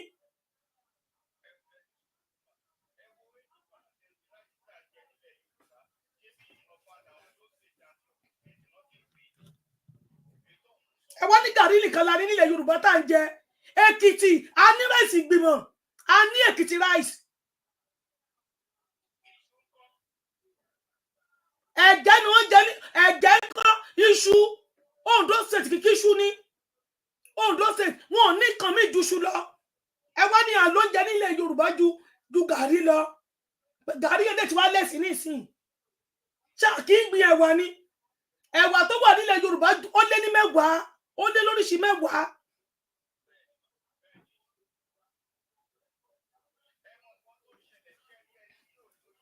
ẹ wo ojú mi dáadáa o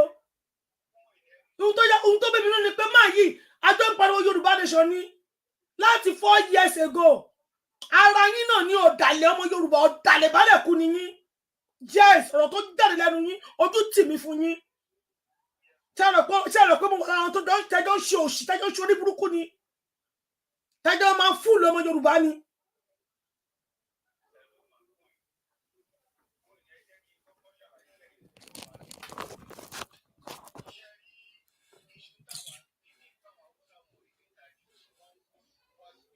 Bluetooth disconnected.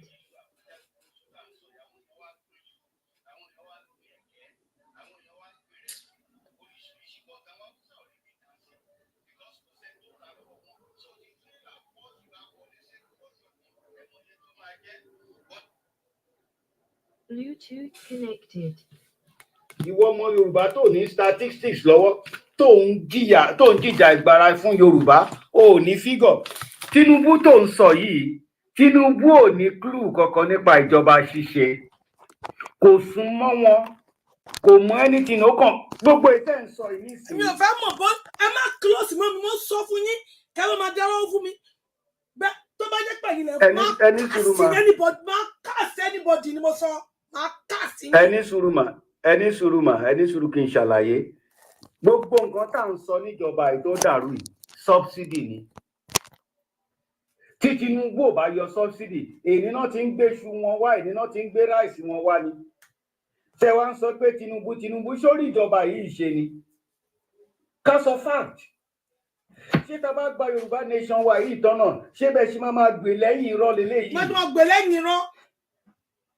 ẹ ń sọ Yorùbá nation ṣé tọmọ wá wà bẹ́ẹ̀ tí ó mì pa wá ní lọmọ ni. kí ló wá kàn wá pẹ̀lú wọn yẹn kí ló kàn wá pẹ̀lú ẹni kí ló kàn wá pẹ̀lú yẹn ṣọ́ọ̀ṣì bàjọ́ síbẹ̀ nígbà tá à ń pariwo Yorùbá nation ni tó dẹ̀ dá wa lójú pọ̀ síbàjọ́ ní tẹ Buhari fẹ́ hand over fún so irọ́ lẹ tiẹ̀ ń pa láti jọ Tinubu wá débẹ̀ wá ń sọ wípé kó dúró síbẹ̀ tí I tell you something tí Tinubu bá kú òun bẹ́ẹ̀ tí sójà bá gbàjọba kò síbi tá a fẹ́ lọ mọ́ tó dẹ̀ ṣàwùsá ló gbàjọba kò síbi tá a fẹ́ lọ mọ́ so gbogbo ẹ̀yin tẹ́ ń sọ pé Yorùbá nation alábòsí ni gbogbo yín àti jẹ́ ni mo ti ń fọ́lọ̀ ọ̀rọ̀ yìí tí mo kàn ń wò wípé ta la wá fẹ́ gbàgbọ́ nu gbogbo àwọn pípò yìí ìwọ tún wá jáde ó wá ní ẹ̀gẹ́ gàrí nìkan la ní kó bá lẹ́nu ẹ̀ irú àbùkù wọlé lẹ́yìn náà ọ̀fadà rice ìgbìmọ̀ rice lẹ́kìtì ńkọ́ irú àbùkù Ọlọ́run tó wọlé lẹ́yìn àlọ́ oúnjẹ kankan nílẹ̀ Yorùbá ju gàrí lọ Fúlàní ni yín òkúta ń jẹ ń dọ̀hún kìkì òkúta ní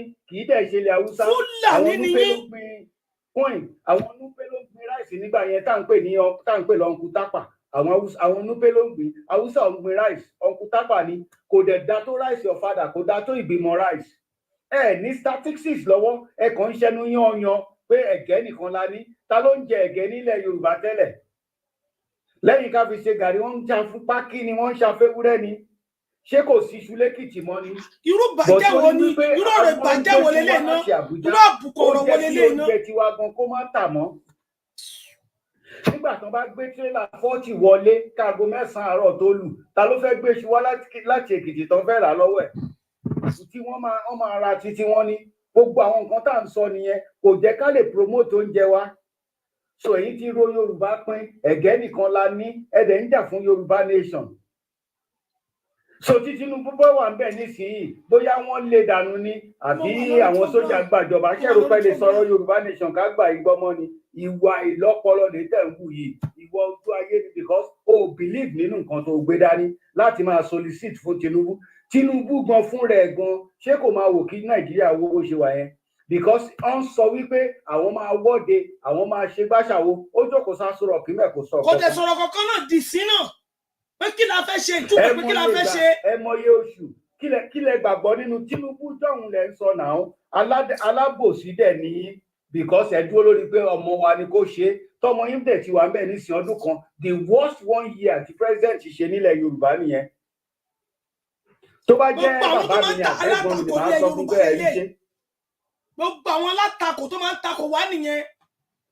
so torí pé Tinubu wà ń bẹ̀ Nàìjíríà gbọ́dọ̀ dá dúró mọ́ torí pé ní oúnjẹ míì ju ẹ̀gẹ́ lọ what a talk ṣẹ́ni kàwé ṣá ìmù tá a bá gba Yorùbá tá à ní ju ẹ̀gẹ́ lọ ṣáwọn yẹn ò ní intertrade pẹ̀lú wa ní tá a bá dá dúró. irú ọ̀rọ̀ burúkú wọlé lè ná tọ́mọ̀tẹ̀ sọ pé Haúsá ló sọ pé àlẹ́ gẹ́gẹ́ ó yẹ ká dúró ti pé àlóúnjẹ gẹ̀gẹ́ lọ ẹ̀yin ọmọ Yorùbá ẹ̀gẹ́ lẹ ní gàrí nìkan lẹ ní ọ̀rọ̀ ìbànújẹ́ wo lélẹ́yìí láàárọ̀ kùtùkùtù. so tá a bá tiẹ̀ dá dúró náà tá à ló ń jẹ kankan ṣáwọn yẹn ò lè bá wa ṣòwò ni. ẹ tẹ̀ pẹ́lá lọ́mọ Yorùbá. ẹ wá tún wá bọ́ síta ẹ wá sọ pé ká má lọ tó n tẹ̀ ń sọ ni pé ká dúró torí pé gẹ̀ẹ́ nìkan la ní kíyà máa jẹ wá. ráìsì kí ló ṣẹlẹ̀ pẹ̀lú ráìsì tá à ń gbìn ṣé à máa gbin tòmátò káwọn Haúsá tó kó because wọn níbi tó ń fẹ́ tà sí wọ́n ń fi tírélà kó wá sọ́dọ̀ wa ní tí ò bá sí oúnjẹ wọn ẹ̀yẹn máa wo báwọn èèyàn wá ṣe dìde lọ sóko ọ̀rọ̀ ògbónú lè tẹ́ni yìí sọ kò ní confidence gan kan ọ̀rá ń sọ lábẹ́rẹ́ ni is an idiot because làwa ń sọ̀rọ̀ tó jákè yìí lórun lórora ń sọ̀rọ̀ lábẹ́rẹ́ àwọn ọba yìí lẹ́yìn so nǹkan tí wọ́n ń fàyọ ò ní wípé àṣẹ gbogbo Yorùbá nation táwọn míì ń jà fún àṣẹ torí pé Yorùbá ò sí bẹ́ẹ̀. ẹ wojú tèmi dáadáa mo yàtọ̀ pọ́nbélé ẹni tó bá gbé yànmọ̀yànmọ̀ lọ́dọ̀ mi máa káàsì ẹni máa gbé ẹgẹ́gùn sọ̀rọ̀ pé mi ṣe Yorùbá nation lórí ahọ́n ni kẹ́ ẹ máa ṣe Yorùbá nation Yorùbá nation a máa ṣe ọ̀dájí orí mi kòkòrò kan tó mo ṣe káàsì ẹni tó ń ṣe Yorùbá nation indirectly tó lọ support ọmọ Nàìjíríà indirectly ọdún mo ṣe káàsì wọn o rò pé mi ò ní jà wọn ni ẹ lọ sà bàbá mi mo dúpẹ́ lọ́wọ́ yín sà ẹ lọ bàbá ẹ kú jọ́ mẹ́ta sà Sá ẹ kú ọjọ́ mẹ́ta o, gbogbo àgbáyé ń gbọ́ yín bàbá mi.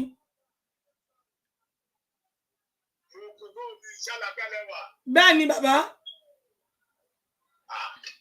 Olótọ́jọ́ mẹ́ta ni. Ọjọ́ kan pẹ̀lú o. Sá.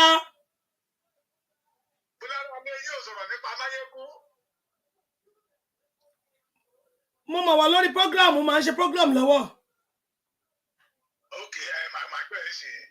Okay.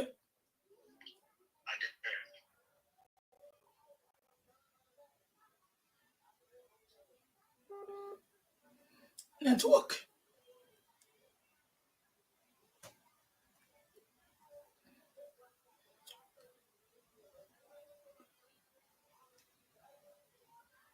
À ń gbọ́ yín.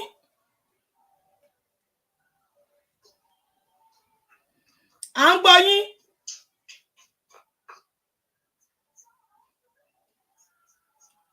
Network ni ó dá.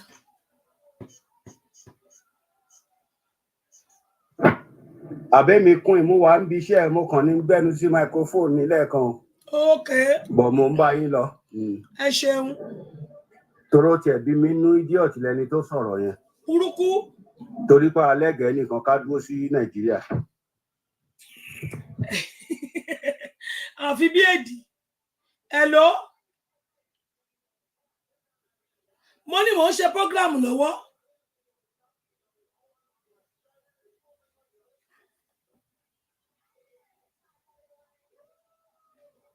Ẹ bá mi tẹ share button nìyẹn jọ nítorí Ọlọ́run. Ẹ bá mi tẹ share button.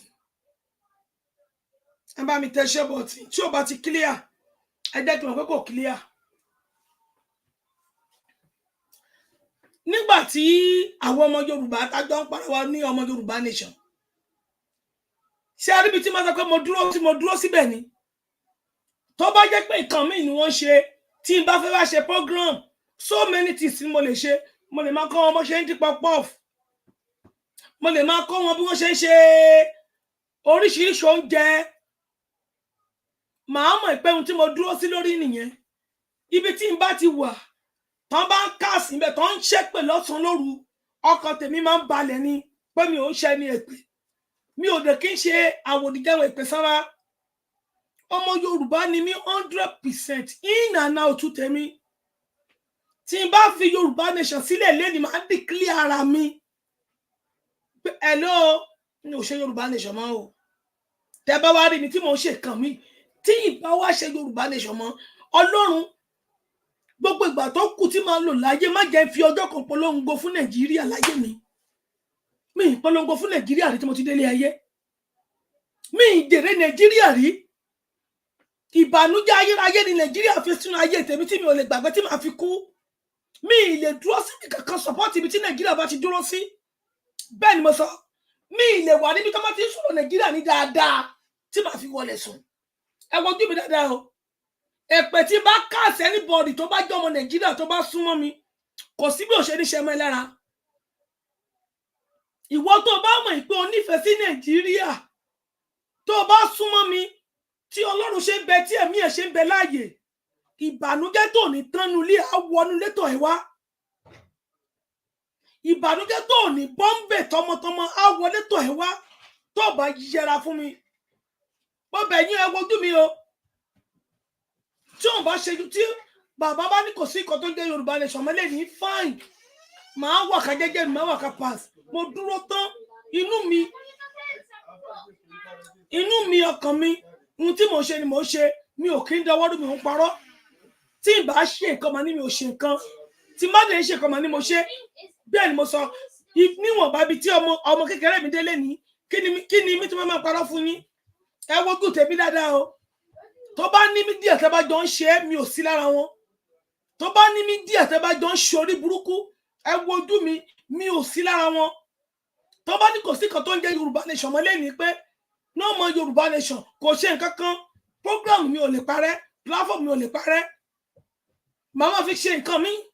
Tẹ́mi gangan bá sọ pé tó mi ò ṣe Yorùbá nation mọ́ lẹ́yìn, so many things mo lè fi program mi ṣe. Màá declare ara mi, kì í ṣe pé kí n máa ṣe ojú kan ilé ẹsẹ̀ kan ìta. Ẹ wojú mi o. Tẹ́ bá pọ̀ tẹ́ bá jọ ń ṣe, tó bá ní mídíà tẹ́jọ́ ń ṣe tó bá dẹ̀ ní ọmọ Yorùbá tẹ́ bá jọ ń ṣe tẹ́ bá dí ọ̀dọ̀ mi kó òjijì ló máa pa yín tìrantìran tẹbí tará ikú òjijì ló máa pa yín dànù ẹ jọ̀ọ́ nítorí Ọlọ́run mo bẹ̀ yín o ẹ wá ń send voice orí burúkú sí mi so gbogbo bá ṣe pariwo Yorùbá nation yẹn rọ́ lè pa fún wa voice tó yẹ kí n gbọ́ ìwọ tó bá mọ̀ pé ó nífẹ̀ẹ́ Nàìjíríà ó nífẹ̀ẹ́ Tinubu ohun tó yẹ kó máa sọ ní pé a ti sọ fún bàbá yìí pé kó má lọ sí Nàìjíríà ẹ̀yin ọmọ tẹ́ fẹ́ ṣe protest yìí ìgbà yìí kọ́ ló yẹ kẹ́ ṣe àsìkò yìí kọ́ ló yẹ kẹ́ ṣe protest ìgbà tó ń fẹ́ ṣe election ló yẹ kẹ́ jáde ìgbà tó ń múra fún campaign ló yẹ kẹ́ jáde ìgbà tó ń múra fún election presidential election ló yẹ kí gbogbo yín wó jáde pé no more election in Nigeria àwa táwọn bí apariwo èmi pariwo dénúdénú tá a bá sọ ká máa yan mo wà lára àwọn ọmọ Yorùbá tó pariwo dénúdénú pé kò sí kan tó ń jẹ election ẹ má jẹ́ ká dìbò bàbá wa kí tó yè gbogbo agbára gbogbo ibi tí bàbá yẹn lágbára dé ó sá bàbá yẹn ti rí gbogbo nǹkan Nàìjíríà yóò lè tó kò sí kankan tó ń jẹ Nàìjíríà mọ́ bàbá yẹn gbìyànjú ó náwó nára ti gómìnà election gbogbo eré ló sá bọ́ sí tàǹsì ká máa sọ pé ẹ̀yin ọmọ yìí ń tà ń sọ fún yín nígbà yẹn nìyẹn pé má jẹ́ ká dìbò election tẹ́ ń ṣe protest tẹ́ ń ṣe ń sìn protest tẹ́ ń pariwo káàkiri ìwòyí ló yẹ kẹ́ kọ́ ló yẹ kẹ́ sọ election mi ti ń bọ̀ tán má tẹ̀fẹ́ wọlé ẹ lọ bọ́ síta ẹ sọ pé no more election ṣebí gbogbo á pariwo ńgbà náà èmi rò pé ìmọ̀ràn tó yẹ ká máa fún wọn nìyẹn ẹ wá ní wọ́n fẹ́ dojú ìjọba Tinubu wó tí ìran yín bá ń jẹ lábẹ́ Tinubu ìran mi ò jẹ lábẹ́ Tinubu tí Tinubu bá ń bọ̀ ìdílé yín tó ń bọ́ fámìlì yín kò bọ́ fámìlì mi ò lè jèrè Tinubu ọlọ́mọdé jẹ́ ìjèrè Tinubu ẹ ṣọ́ra yín o ẹ ṣọ́ra yín mo bẹ̀ yín nítorí Ọlọ́run máa káàsì gbogbo yín o ẹ sún sẹ́yìn lọ́dọ̀ tèmi o mi ò ń dúró síbi kan ibi tí n bá ti wà tó bá ní kí n kọjá lórí omi kí n kọjá lórí kí n mọ omi òkú máa mú pé tí n bá wà lára àwọn tó fẹ́ bà kíní jẹ́ kò sún tí n bá ṣe máa sọ pé mò ń ṣe ni kò sí babaláku baba anybody tó máa mú mi sí tí n bá ń ṣe nǹkan máa dúró sí lórí pé nǹkan tí mò ń ṣe lélẹ̀ anything tí n bá ṣe máa sọ pé mò ń ṣe tí n bá ṣe bó o bá wá mi láti ibi dé gbogbo ibi a sọ lójú ọlọ́rọ̀ lèmi tí babaláku baba ọlọ́rọ̀ bá gbọ́ kò sún tó fẹ́ fi mí ṣe a sọ lójú ọlọ́rọ̀ lèmi tí babaláku baba ọlọ́rọ̀ bá gbọ́ kò sún tó fẹ́ fi mí ṣe ṣe àrò pé èmi jẹ́ àwọn tó máa dọwọ́ rú ni ẹ jọ̀ọ́ nítorí Ọlọ́run ẹ má dọ́dọ̀ mi o ẹ má gbórí burúkú tó lọ tẹ̀mí o ẹ má tó bá ń wojú àwọn míì pé àwọn ilé wọn kàn ṣe Yorùbá nation ní PDP ní wọn APC ní wọn kíní kan ní wọn ẹ wojú tèmi dáadáa that is why tí wọ́n fi dúró tán nobody tó ń sanwó mi nobody tó ń pè sálárì mi nobody máa dúró tán ni màá sọ̀rọ̀ ẹnu mi ṣàkàṣàkà sẹ́ni bọ́ọ̀dì ni mo sọ ẹ ṣọ́ra yín Yorùbá nation ni mo dúró fún bí tí ìbá ṣe Yorùbá nation mo lè ní máa declare ara mi pé mi ò ṣe mọ́ gbogbo èèyàn dẹ̀ máa mọ̀ pé mi ò ṣe mọ́ that's me tí ìbá wá ṣe Yorùbá nation mo lè ní bẹ́ẹ̀ gbé 100 trillion fún mi lè support Nàìjíríà trillion mo sọ fún yín kí ló bá fi ṣe mi ò sí lára àwọn tó ń jẹ ìbànújẹ́ mi ò sí lára àwọn tó ń gbowó ẹkún ẹ jọ̀ọ́ mo máa káàsì yín mo sọ fún yín o ẹ wá jáde wá ń sọ̀rọ̀ pé ilẹ̀ Yorùbá ò lóúnjẹ ju gàárì lọ gàárì làwọn máa ń jẹ nílẹ̀ Yorùbá àwọn ò lóúnjẹ ju gàárì lọ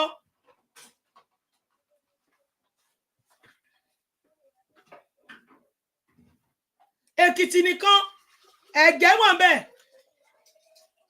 iṣu wà bẹ́ẹ̀ ráìsì wà bẹ́ẹ̀ ráìsì wà lẹ́kìtì gàrí wà lẹ́kìtì iṣu ńkọ́ Oǹdó State kìkì iṣu ni lẹ́yìn ìgbà yẹn ẹ̀wà oríṣiríṣi la tún ní oríṣiríṣi ẹ̀wà ògìlìtì ẹ̀wà sẹ̀sẹ̀ ẹ̀wà kìnnì kan tó jẹ́ pé tẹ́ bá jẹ ẹ̀wà àwọn ẹ̀wà tí mò ń sọ yìí ẹ̀wà òtílí tẹ́ bá jẹ èwò tílí kò sí ẹ̀wà tó nọ́rìṣì tó láyé ẹ wá lẹ́nu yẹn wá sọ wípé ilẹ̀ Haúsá náà ti ń kó ẹ̀wà jáde ẹ̀wà lára àwọn tó ní pé ajẹ́pẹ́ ẹ̀wà lára àwọn tó ń sọ fún Fúlàní pé kọ́mọ̀jẹ̀ ká dàkó gbogbo nǹkan tẹ́ fẹ́ fi wí níwá nìyẹn gbogbo nǹkan tẹ́ fẹ́ fi rọ́ wa lẹ́rùn ọwọ́ sẹ́yìn nìyẹn pé ẹ máa kílẹ̀mù pé ẹ̀yin lẹni gbogbo oúnjẹ tòmátòsì ò ṣe ń gbìn lọ́dọ̀ wa ni ṣé à ń gbin ata ni à ń gbin ẹ̀fọ́ ni à ń gbin iṣu ni iṣu Àbújá àti iṣu Ondo State iṣu Ondo State dájú iṣu Àbújá lọ iṣu Èkìtì dájú iṣu Àbújá lọ kò sílẹ̀ Yorùbá tó bá gbin iṣu sí tí yóò wù ẹ wà lára tó ń sponsor Haúsá tó ń sponsor àwọn Fúlàní kọ́mọ̀jẹ̀ ká lọ sóko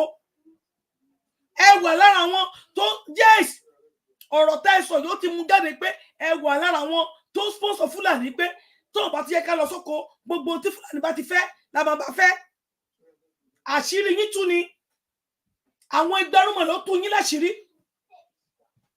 àṣírí yín ó tú ni á jẹ́ pé ẹ wà lára wọn tó ń sọ pé tí Fúlàní ò bá ti kọ́ máa lọ sóko wa kọ́ máa jẹ́ ká dáko mọ́ tá a bá ti róko dá a máa padà ṣẹ́rú Fúlàní ni ẹ̀yin lẹ máa sí Fúlàní kú ìran rí yín ló máa sí Fúlàní kú ẹ̀yin lẹ máa kó ìgbẹ́ Fúlàní jẹ ẹ̀yin jẹun rere nílẹ̀ Yorùbá mọ́ láti ẹni lọ máa káàsì yín ni.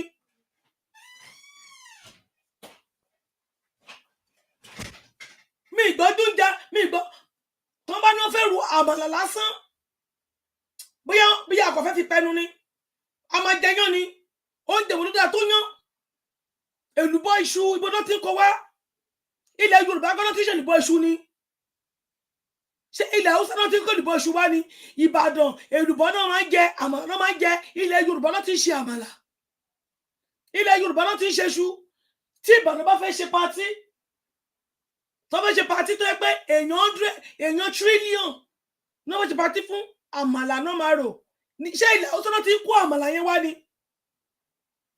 iṣu tó fi ṣe àmàlà tó fi ṣe iṣu èlùbọ́ ṣé ilẹ̀ Haúsá náà ti ń kó wá ni ṣé ilẹ̀ Haúsá náà ti ń kó wá ni iyán táwọn máa ń gún lọ́dọ̀ wa tá bá fẹ́ ṣe patí iyán la máa ń ṣe lẹ́kìtì àti Ondo State ṣé ilẹ̀ Haúsá náà ti ń kó wá ni ṣé ilẹ̀ Haúsá náà ti ń kó wá ni tòmátòsì ṣé ilẹ̀ Haúsá náà ti ń jẹ tòmátòsì ni dájúdájú ẹ wà lára àwọn àfọwọ́sowọ́pọ̀ ìgbìmọ̀ tẹ́ẹ̀fẹ́ kí àgbẹ̀ ilẹ̀ Yorùbá kó gbérí ẹ wà lára wọn ẹ ti mọ̀ pé tó ń jẹ ebi bá ti pa wá a máa padà lọ máa tẹríba fún Fúlàní ni that is why tẹ́ fi bọ́ síta tẹ́ fi ń sọ òṣì ọ̀rọ̀ orí burúkú mo pa ọmọ yín lẹ́nu mo ti mọ̀ ara ti ń fún mi sí yín mo kọ́ọ̀tì yín mo dàbọ̀ yín síbẹ̀síbẹ̀ ẹ̀gbọ́ ẹ tún sẹ́ni bẹ́ẹ̀ sí mi ẹrú Fúlàní lè máa ṣekú ebi ló máa pààrọ̀ yín kú ebi ló máa pa yín kú tọmọtọmọ ebi ló máa pa yín kú tẹbí tará ebi ló máa pa ìdílé yín kú tó bá gbé yín sínú central bank ẹ máa pariwo ara nìyín ni ẹ ní gèrè.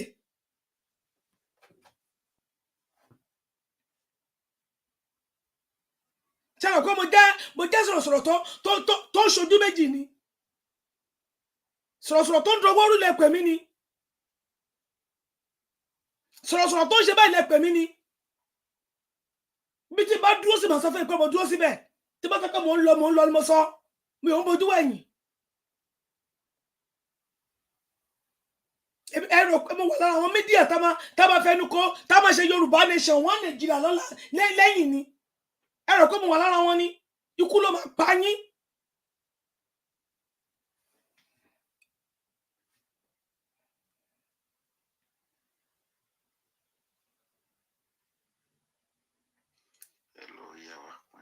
ẹ má bínú gbogbo ẹgbẹ́ ṣe ń wọlé ẹ jẹ́ kí pílẹ̀ fún yín kẹ́ gbọ́.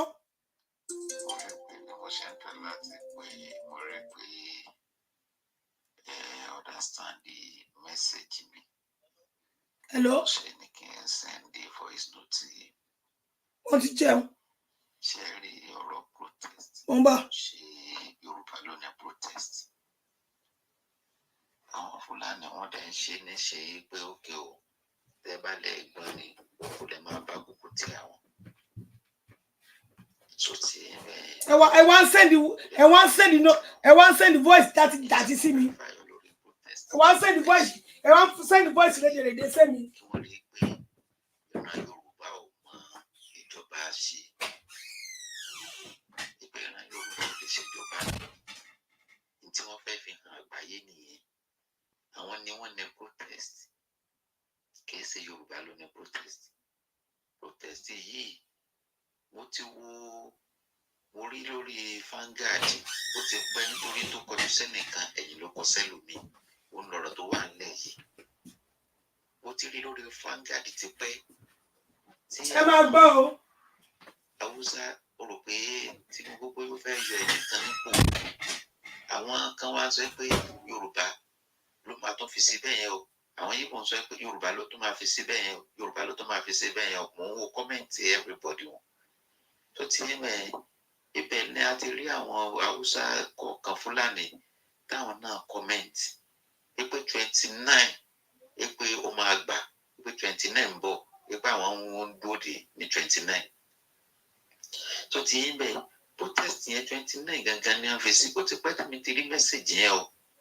Tó ti yé mẹ́ẹ̀ 29 gangan ni protest wọn tí wọ́n yé mú tẹ́lẹ̀. Tó ti yé mẹ́ẹ̀ tí wọ́n fi yẹ di 1st sí 10 kò yé mi. Ẹ dúró ẹ wá sọ fún mi ṣé ó wá yẹ kí Fúlàní máa jó irú ijó yẹn káwa náà máa bá wọn jó? Ǹjẹ́ tí a bá ti jó irú ijó yẹn tí a ti fi hàn àgbáyé pé ìran Yorùbá ò lè ṣèjọba? Tí a ti jẹ́ kí àgbáyé ọmọ ẹ pé ìran Yorùbá ò lè ṣèjọba ní Nàìjíríà kí wọ́n sì jà.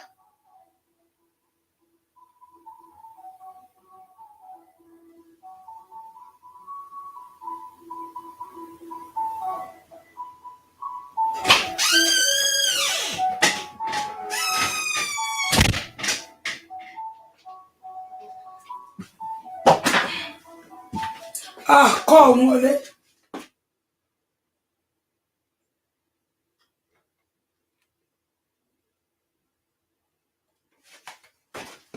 Ẹ má bínú kọ́ọ̀lù wọlé. Kọ́ọ̀lù stop ẹ má bínú.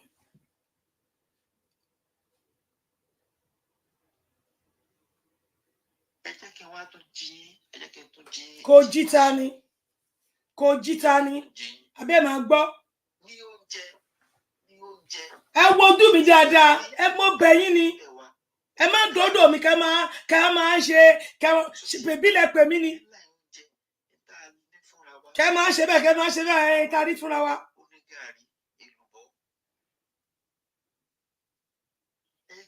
Ń tá a ní fúnra wa òun ní gàrí òun lè lùbọ́. Ilẹ̀ Yorùbá ò ló ń jẹ mí ju gàrí àti èlùbọ́ lọ pákí. That is why ìwọ lọ sọ fún Tinubu kó máa sọ pé ká máa jẹ pákí láàárọ̀ jẹ pákí lọ́sàn jẹ pákí lálẹ́. Ìwọ lọ sọ fún Tinubu dé. Ìwọ lọ sọ fún Tinubu. Ìwọ lọ sọ fún Tinubu ká máa jẹ pákí láàárọ̀ jẹ pákí lọ́sàn jẹ pákí lálẹ́. Ìwọ lọ sọ fún. Ó ti fi hàn nínú ọ̀rọ̀ tó sọ án sí pé ìwọ lọ sọ fún Tinubu. Ó ti fi hàn. Ìdánilójú ìran Fúlàní àwọn ni wọ́n ní ẹ̀wà. Àwọn ni wọ́n ní ẹ̀wà Sókótó. Àwọn ni wọ́n ní ẹ̀wà olóyin. Àwọn ni wọ́n ní gbogbo ẹ̀wà yẹn. Iye tó bá wù wọ́n ni wọ́n lè ta ẹ̀wà. Láti fi ti ìjọba yìí lulẹ̀ pé àní Yorùbá ọmọ ṣe ká sọ̀kò pa ọmọ wa ó ní gbogbo oúnjẹ. Àní ìjọba yìí ò mọ̀ ṣe láti fi kán sọ̀kò pa. Tó bá wá sọ̀kò pa yẹn kí wá di títí wa ìwọ ló ń jẹ lábẹ́ ẹ̀. So gbogbo ìgbà tó ń sọ pé kó má dìbò fún Tinubu ó dẹ̀ wà nínú Yorùbá nation. Gbogbo ìgbà tó ní kó má dìbò dẹ̀ wà nínú Yorùbá nation. So agbódegbà fún iṣẹ́ Tinubu agbódegbà fún Tinubu ló ń ṣe. Ó dẹ̀ wà nínú Yorùbá nation. Ó dẹ̀ ń pariwo Yorùbá nation. Tọ́nà ń pariwo no election. Láti sọ pé Yorùbá ò mọ̀ ṣe. Ṣé kí Yorùbá mọ̀ ṣe ìyẹn là ń sọ ni? Àbí etí ẹ̀dí ńgbà tí mo sọ mí rẹ̀ pé Tinubu ọmọ wa kọ́ là ń sọ kìí ṣe fọ́kọ́ débẹ̀ kọ́ là ń sọ kò sẹ́ni tó lè tún Nàìjíríà ṣe etí inú ẹ̀ fọ́ etí ẹ di mọ́ tìta ẹ ò gbọ́ngbà náà kò sẹ́nìbọ̀ tó lè tún Nàìjíríà ṣe òkú ọ̀nà ò lè túnṣe kó dáa ọ̀rọ̀ pé Tinubu kọ́ tó bá ń bú Tinubu látẹ̀ní ìdọ́là a máa bú tí wọ́n bá ń bú Tinubu látẹ̀ní ìdọ́là a máa bú kí ni tá máa fi bú òun náà ni wípé ó mọ̀ pé òun ò lè túnṣe kí ló lọ ṣe bẹ́ẹ̀ ó mọ̀ pé Nàìjíríà ti bàjẹ́ kí ló lọ ṣe bẹ́ẹ̀ ó tán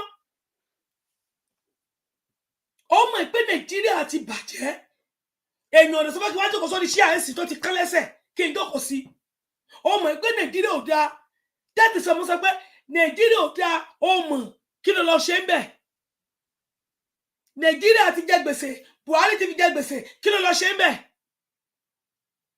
ṣó o mọ̀ ni ìwọ ló gbé Buhari débẹ̀ náà gbèsè kí gbèsè tí Buhari lè jẹ lẹ́ni ẹjọ́ jẹ́ ni àjọmọ̀ yín ni that is why tó fi ń lọ gbọ́dọ̀ pé ìwọ ló kàn turn by turn ni lọ tí ẹ kí lọ tèmi àsìkò nísìnyí báyìí tó tún máa débẹ̀ ẹ ti mọ̀ tó yẹ kó tẹ̀ máa sọ wípé kọ́ lè máa sọ pé ọmọ wo mọ̀ ṣe tó ọmọ bá wà mọ̀ ṣe kí ni géènì èmi àti yín kí ni títí wá ń bẹ̀ kí ló kàn wá ń bẹ̀ ohun tí ò kàn wá ọ̀rọ̀ mọ̀ ṣe kọ́ lélẹ́yìí mo ti sọ lẹ́ẹ̀mọye gbà ń bí pé Tinubu kọ́ ni solution ọmọ wa ni ẹjọ́ débẹ̀ ìyẹn kọ́ ni solution etí ẹ̀ fọ́ mọ́nú ẹ etí ìta ẹ̀ fọ́ etí ẹ̀ fọ́ máa gbárí ẹ etí ẹ̀ fọ́ máa gbárí ẹ ò gbọ́ràn etí ẹ̀yàn ò ní fi gbọ́ rẹ mọ́ láyé Tinubu kò sọ́mọ Yorùbá tó yìí ti Tinubu torí ẹ bá ti dàrú ìyà tó ń jẹ ní Libya tó wà tó bá ti ba ayé ẹ jẹ́ ó mọ orí ẹ oh my God táyé ẹ bá ti bàjẹ́ kọjá rẹ́mẹ́dì ẹ lọ ibi ìbà lọ wà fún odidi 4 years táyé ẹ bá ti rún kọjá rẹ́mẹ́dì ẹ lọ jẹ́ kórí ẹ pé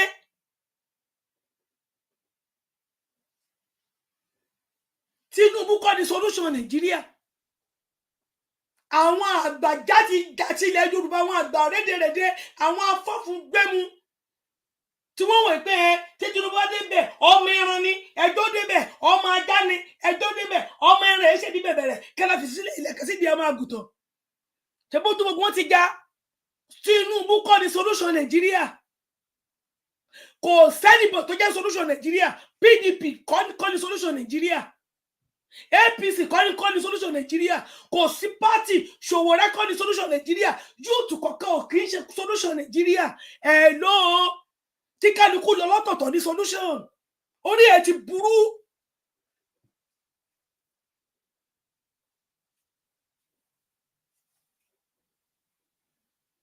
kò sẹ́ni bọ̀ tó lè dé Nàìjíríà lẹ́yìn tó lè túnṣe tó kódà nobody mi ò campaign fún any party kò ní dá fún gbogbo party Nàìjíríà ọ̀rọ̀ party kan lélẹ́yìn òbí olórí burúkú lè débẹ̀ kó túnṣe Sowore ọmọ rédíò débẹ̀ kó túnṣe kò sí party tó lè wọ́n tó lè túnṣe kí kálukú máa lọ tó òbí bá fẹ́ ṣe president kó lọ máa ṣe president nílùú Yíbò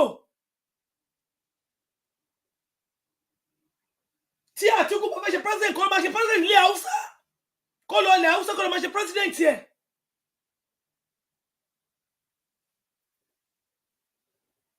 àbí ṣèbọn máa Haúsá ní bùọ ní ṣèbọn máa Haúsá ní kí lórúkọ ẹ ṣèbọn máa Haúsá ní kí lórúkọ ẹ yìí Àtíkù àbáwọn bòróró kó lọ máa ṣe president sórí àwọn bòróró rẹ̀ tọ́mọdé Haúsá náà ni kó lọ máa ṣe president sórí àwọn Haúsá nobody care Òbí dúró sí ìlú Yíbò máa ṣe president sí Yíbò kìíní ẹ bá mi tẹṣẹ́ bọ́tìn ẹ jọ̀ọ́ ẹ bá mi tẹṣẹ́ bọ́tìn kó lọ fà á parọ́ fún Tinubu tó bá fẹ́ ṣe president máa bọ̀ nílẹ̀ Yorùbá wá ṣe president sórí àwọn ọmọ Yorùbá ó ní wọ́n gbá ìṣọ́ ẹlẹ́ta mọ́ lágbárí etí ń di ó ní wọ́n gbá ìṣọ́ ẹlẹ́ta mọ́ lágbárí etí ń fọ́ etí tìta ń fọ́ mọ́ tinú òun ò gbọ́ràn ó wá ní wọ́n fẹ́ dìtẹ̀ mọ́ ni wọ́n fẹ́ lè lọ ni wọ́n fẹ́ ṣe kíní kan ni kí ni tán bá lè lọ kí ló ṣe ń bẹ̀ tó bá lè lọ kí ló ṣe ibi tó wà kí ni dáadáa ẹ̀dá mi tó wà ó wà lábújá ayé òṣẹ́ ó wà lábújá Nàìjíríà òtòrò Nàìjíríà òtùbà kò túṣẹ́ kí ló ṣe ń bẹ̀ kí ló ṣe ń bẹ̀ tó bá fẹ́bọ̀ ẹ kò fẹ́bọ̀ èmi tó bá fẹ́bọ̀ ẹ kò fẹ́bọ̀ gbogbo ọmọ Nàìjíríà ara ni wọ́n gbogbo yín wá ń jà fún pé ẹ kí wọ́n fẹ́ lé ọmọ yín lọ kò ní dá fún gbogbo yín tàn bá lé Tinubu lọ kí ló ṣe fún yín tó bá ń gbówó fún yín sí lẹ́nu yín náà tẹ́ bá ń jẹ lábẹ́ Tinubu ẹ sí lẹ́nu yín kẹ́ dákẹ́ nu yín èpè ló máa pa yín tìrantìran bí ara ṣe ń ní Nàìjíríà ara ló máa ní yín bí àwọn èèyàn ṣe ń dí ọsítù tí wọn rí wòsàn tó ń kú kóró ikú oró ni gbogbo ọmọ yín máa kú kò ní dáa fún yín ara ní ará ìlú ẹ sọ pé wọ́n fẹ́ dìtẹ̀ mọ́ ní wọ́n fẹ́ lè lọ ni ọba wa dìde náà nísìn àwọn gbọmọ yíbò síbẹ̀ tó bá gbọmọ yíbò síbẹ̀ mo mú Haúsá síbẹ̀ sóòdì gbogbo ọmọ Yorùbá ò ní pé àní padà wá sílé tó bá lé Tinubu lọ nísìn ṣé ọmọ Yorùbá ò ní padà wá sílé sóòdì kálukú wo ò ní sí pé kò sí kan tó jẹ́ Nàìjíríà mọ́ wọ́n gbàdúrà pé ìṣẹ̀lẹ̀ tó máa ṣẹlẹ̀ tí kálukú àfilẹ̀ lọ́tọ̀ọ̀tọ̀ kó ṣẹlẹ̀ ẹ wá ń san wọ́n fẹ́ bẹ̀rẹ̀ ní ìwọ orí kọ́mẹ̀tì kan ìwọ ló mọ ìrìn orí burúkú tó ń rìn káàkiri bí ìgbóná orí kọ́mẹ̀tì kan kọ́mẹ̀tì wọn ṣọ́ ni kọ́mẹ̀tì tó fi ń bú Tinubu ló ń ṣọ́ kiri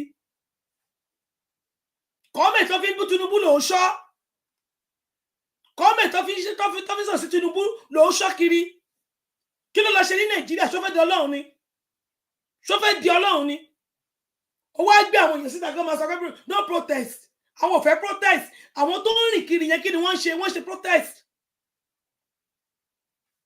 àwọn tó ń rìn kiri yẹn kí ni wọ́n ṣe protest ó dẹ̀ wá sọ pé kò sóúnjẹ nínú ilẹ̀ Yorùbá o ìyà ẹ̀jẹ̀ là ń jẹ ẹ̀jẹ̀ kó aṣọ́kọ̀ ló máa pa ẹ́ tọmọtọmọ kó aṣọ́kọ̀ ló máa pa ẹ́ tọmọtọmọ.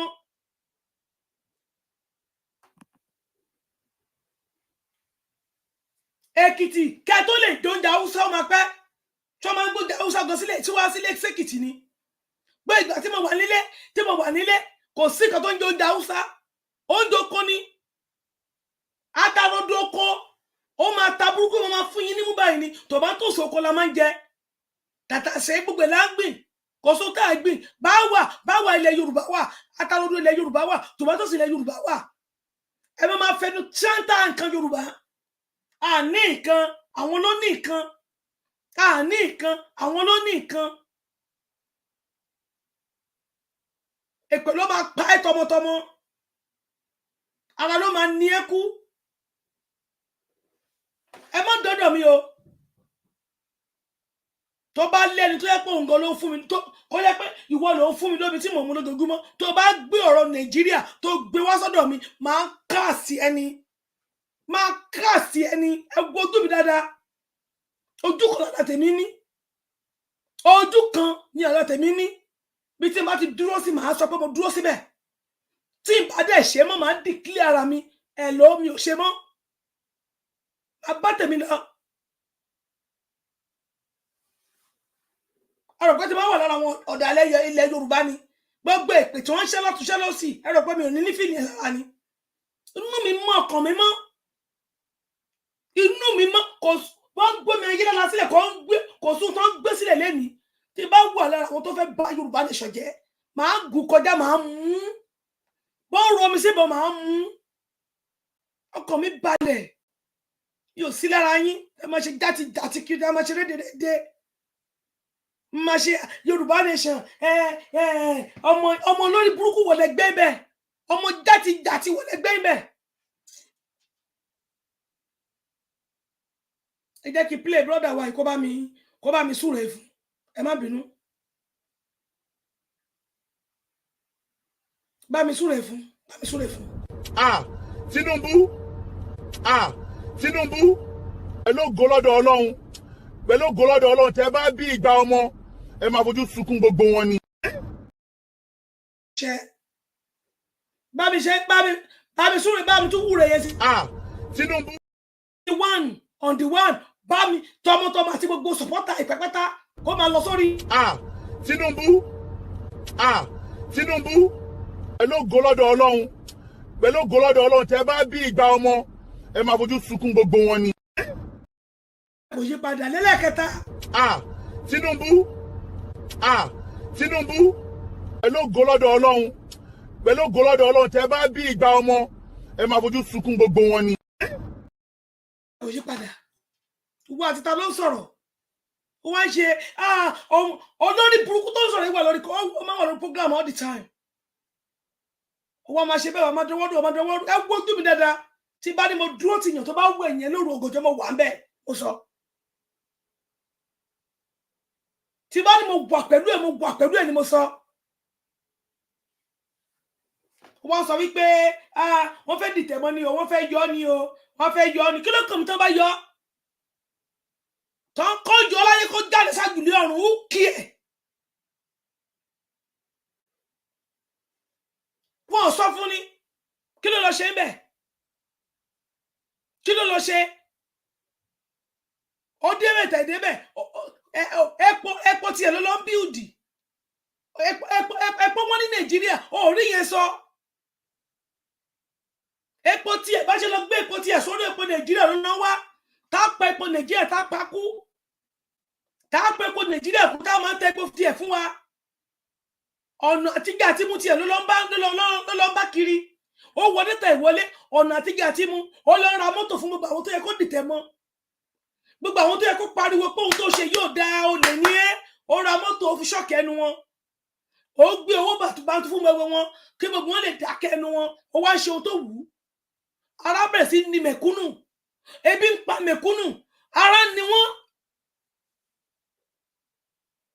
ò lè sẹ́ni fún ìsíta ẹ má dìbò mọ́ ara tá à ń sọ fún yín lélẹ́yìí ẹ má dìbò fún wọn mọ́ olórí burúkú ní gbogbo wọn APC olórí burúkú PDP olórí burúkú all party ní Nàìjíríà ikú òjijì ló máa pa yín ò lè gbé ìpèjáde kan bẹ́ wọn lépè ẹ má dìbò mọ́ ẹ̀yin ọ̀dọ́ tẹ́ ń ṣe protest ìgbà election ní kẹ́ ẹ jáde ìgbà election ní kẹ́ ẹ yà sí títì no more election ní kẹ́ ẹ máa pariwo ò sọ bẹ́ẹ̀ ò fún onírùmọ̀nà bẹ́ẹ̀. àná ni mo ṣe ronú mo níyà ọ̀la ni wọ́n o tó máa ṣe protest bóòní bá ṣe dùn tó kó jẹ́ pé ìgbà tó fẹ́ dìbò fún president yìí ni wọ́n jáde síta kó ní kó má dìbò kánibọ̀dì má dìbò fún àti PDP o àti APC o àti AAC o kánibọ̀dì má dìbò lọ́jọ́ yẹn bóòní bá ṣe dá tó ìyá ń ronú ọmọ ròkà olórí burúkú ọ̀dàlẹ̀ ilẹ̀ Yorùbá máa mú ẹ alẹ́ ilẹ̀ Yorùbá máa mú ẹ tọmọtọmọ ilẹ̀ Yorùbá máa gbógun tì ẹ́ àwọn egun mẹ́rin ilẹ̀ Yorùbá máa gbógun tì ẹ́ mo sọ fún yín pé kí ẹ má súnmọ́ mi torí kí má bàa máa sòdodo ẹni tó bá súnmọ́ mi torí pé mo ṣe sòdodo torí ó fẹ́ máa sọ mí lọ́wọ́ kọ́ ogun ọ̀run máa sára pa ẹ́ ẹ wo ojú mi dáadáa èrò kọ́ ni mo pè èèyàn ni mo pè bí èrò kọ́ ni mo pè èèyàn ni mo pè ẹni tó bá súnmọ́ mi torí pé kí má lè òdodo tí mo sọ kí má bàa rí sọ ikú òjijì ló máa pa ẹ́ tọmọtọmọ. mi ò dojú mo ti sọ fún yín èèyàn méjì tó ní grace lórí ìkànnì yìí èèyàn méjì yẹn bàbá olóyè àti bàbá ó tán anybody máa ká sí yín dànù ni máa ká sí yín anybody ni máa ká sí gbogbo yín.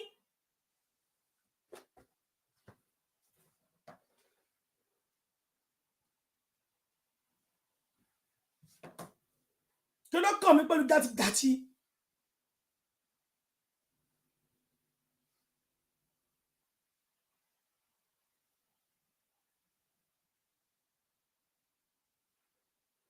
ọ̀dàlẹ̀ burúkú ọdídé wà tí bá wà nínú ilé ibi ṣé kò tẹ́ mi lọ́rùn àwọn àmì wá rò pé owó rọ̀ pé ohun tí mo dọwọ́ rú èmi máa ń ṣèpè ní tẹ̀lẹ́sọ̀ bá dé bá ní gbogbo ẹni tó bá fowó rán sí mi gbogbo ẹnikẹ́ni tó bá pè mí torí election gbogbo ẹnikẹ́ni tó bá gbó fún torí election o wo ojú mi dáadáa ni kó tó wá sọ́dọ̀ mi mo mọ̀ pé gbogbo yín máa wà tó jẹ́ pé PDP ní yín olóṣèlú ní tẹ́ máa fẹ́ lè mọ́ mi ìgbà tí èpè bá pa yín gbogbo ilẹ̀ bá máa já dànù fúnra èpè máa fi pa yín dànù èpè ní ọ̀kọ̀ọ̀kan lọ́mọ wọn yọ ni ẹ máa yọkú ni gbogbo olóṣèlú tó bá lè mọ́ mi tó ń ṣe bí ọ̀rẹ́ tó súnmọ́ mi èpè ọ̀kọ̀ọ̀kan lọ́mọ wọn yọ máa yọkú ni ó máa ṣọ́mọ́lẹ̀ ni ẹ̀jẹ̀ máa lọlẹ̀ ni ẹ má súnmọ́ mi.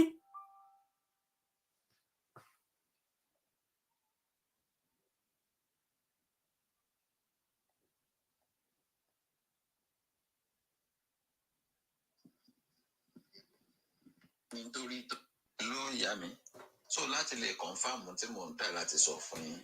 fọ́ọ̀mù olórí burúkú wo. bẹ́ẹ̀ bá wo news àárọ̀ yìí àsárídòkìbò ti Niger Delta ó ti gbé jáde pé kí a má gbé tó ń jẹ́ protest dé Niger Delta. so ìwọ̀n ẹ̀ ló ń ṣọ́kiri bó ṣe sọ yẹn báyìí inú ẹ̀ ń dùn orí burúkú ti jẹ́ tiẹ̀ òfò àtàdánì ti jẹ́ tiẹ̀. ẹ bá rí àdáyédòkúbọ̀ ó ní àdáyédòkúbọ̀ tani ò mọ̀ pé Tinubu ló ń ṣiṣẹ́ fún àdáyédòkúbọ̀ tani ò mọ̀ pé Tinubu ẹgbẹ́ Tinubu ni tani ò mọ̀ pé Tinubu ló ń ṣiṣẹ́ fún tani ò mọ̀ so inú ẹ̀ ń dùn gbogbo àwọn tẹ́ ń rìkúrútù nìyẹn àárọ̀ ọ̀run ló máa sọ pa ẹ́ bó o ṣe lè mọ́nu Yorùbá nation tó o dẹ̀ kí n ṣọmọ Yorùbá nation tó o gbà sí Yorùbá nation tó o nífẹ̀ẹ́ sí Yorùbá nation tó o lẹ̀ mọ́ wa ikú òjijì ló máa gbẹ̀mí ẹ.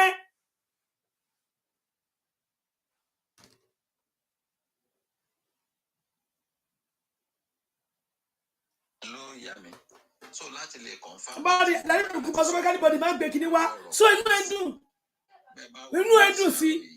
àsárídòkìbò ti Niger Delta ó ti gbé jáde pé kí a má gbé tó ń jẹ́ protest dé Niger Delta wọn so tí ẹ bẹ kẹfì lè mọ ọ̀rọ̀ tó wà nílẹ̀ yìí ni kó fi lè yé yín dáadáa ni o so tí ẹ bẹ so ṣé ó jẹ. èmi wá jẹ́ bí díẹ̀ tẹ́lẹ̀ bá manipulate ṣé ti ń yé yín bẹ́ẹ̀ yẹn ṣé ti ń yé yín bẹ́ẹ̀ yẹn ṣé ti ń yé yín bẹ́ẹ̀ yẹn Àdáyédòkúbọ̀ sọ pé kí ni ṣé ti ń yé yín bẹ́ẹ̀ yẹn èmi wá jẹ́ mídíà bèbí yá èmi jẹ́ bí ẹ mídíà bèbí tẹ́ ẹ máa manipulate brain ẹ máa manipulate brain tẹ́ ẹ máa manipulate brain tẹ́ ẹ máa turn brain yẹn Àdáyédòkúbọ̀ ojú bàbá rẹ fọ́mágbárí ẹ ó mọ̀ pé Àdáyédòkúbọ̀ Tinubu ló ń ṣiṣẹ́ fún ó mọ̀ tẹ̀tí yí pé yẹn wípé Àdáyédòkúbọ̀ ó ní kí wọ́n gbé kinní wá ó lè káàsì ẹ̀ pé kò ní dáa fún Àdáyédòkúbọ̀ àṣìta ìbọn ló máa pa ẹ́ ó lè káàsì ẹ̀ tẹ̀tí yí pé yẹn ń bẹ́sà òpònú ajíradà olórí burúkú àgbà òfò àgbà játijàti. ọmọ wọn Nàìjíríà tó bá súnmọ́ mi ọmọ Nàìjíríà náà sì lèmi náà ṣùgbọ́n tó bá wá manipulate mi níbí tó wà mí tó lọ́kọ́ fẹ́ máa manipulate mi mi ní sọ̀rọ̀ máa jẹ́ kó sọ̀rọ̀ ẹni máa káàsì ẹ lójú ẹsẹ̀ ni àlùwọlẹ̀ ní tiẹ̀ máa jẹ́ òní làlùyọ ọmọ láyé.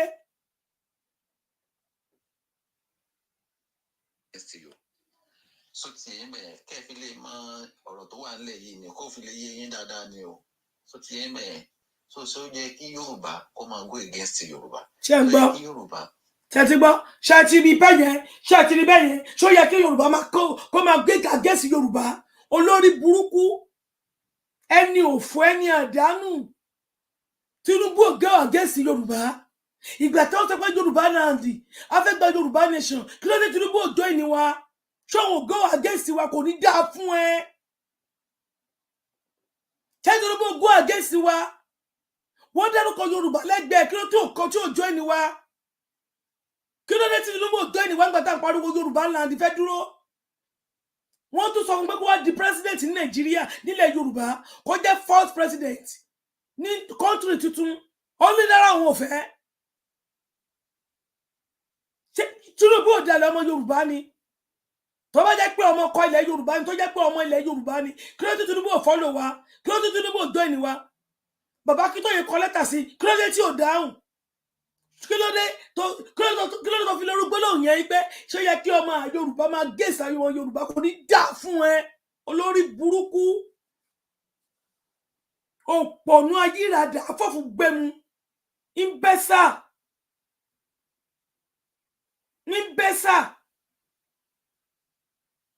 pọ́npọ́lọ́ ọmọ pẹnu arúgbó.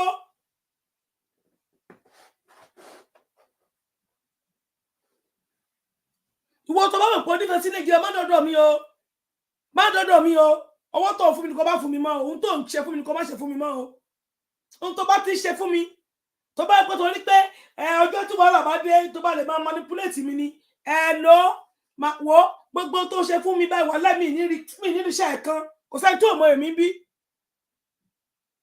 kí máa jata rọdún ẹ̀ kí máa jẹ kí n ṣe gbóúnjẹ tán kí n ṣe mú mi ẹ̀ tán sí tó bá gbé jàtìjàtì lọ́dọ̀ mi máa bá ẹ wí bí bébì ni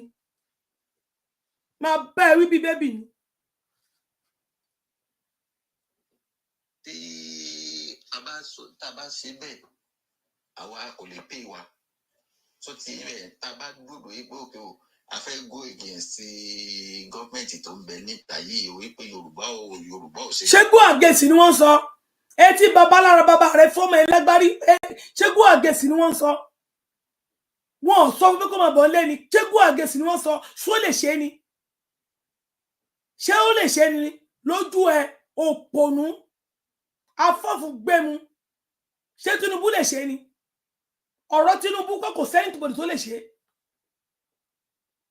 nobody Obi ò lè ṣe Obituary ò lè ṣe kí lórúkọ ẹ olórí burúkú ọmọ olè yìí ọmọ Fúlàní Àtíkù kò lè ṣe kò sẹ́yìn nínú wọn tó lè ṣe bàbá Awólọ́wọ̀ tó ti kú tó bá dìde kò lè ṣe òkú ọ̀run ò lè ṣe Jésù ò lè tó Nàìjíríà kó tó ó ti bàjẹ́ kọjá rẹ́mẹ́dì olórí burúkú nìyí.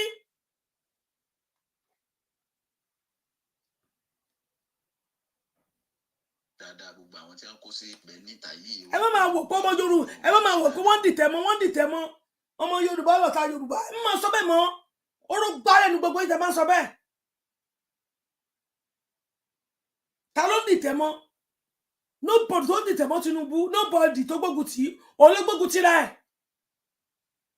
Tinubu ló gbógun tì rẹ̀ nobody tó gbógun tì òun ló kó báyìí òun ló gbógun tì rẹ̀ ohun tó lè ṣe ohun ọwọ́ mi ò tó bá fi gọ̀gọ̀ fà á ó dèdè bẹ́ẹ̀ náà torí olè tó fẹ́ lọ jà náà ó tún ń jalè lọ ó débẹ̀ epo ló lọ lé epo tó lè pọ̀ tìyẹ ó gbépo Nàìjíríà ó gbé wálẹ̀ ó gbépo Nàìjíríà ó gbé ṣubú torí epo tìyẹ torí mátà tìyẹ ó mú epo Nàìjíríà ó gbé wálẹ̀ ó wá lọ fowó sọ́ọ̀sìdì ló fi ṣepo tìyẹ olófowó sọ́sídìí ló fi ṣe pò tiẹ̀ ó wá ń sọ̀rọ̀ játijàti.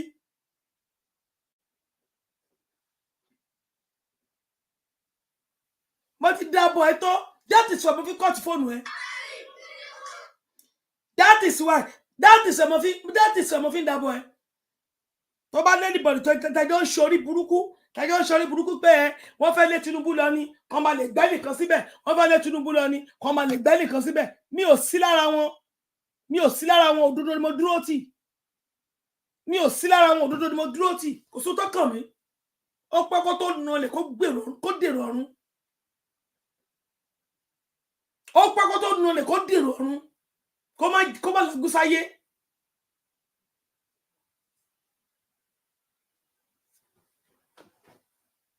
ẹ káàbọ̀.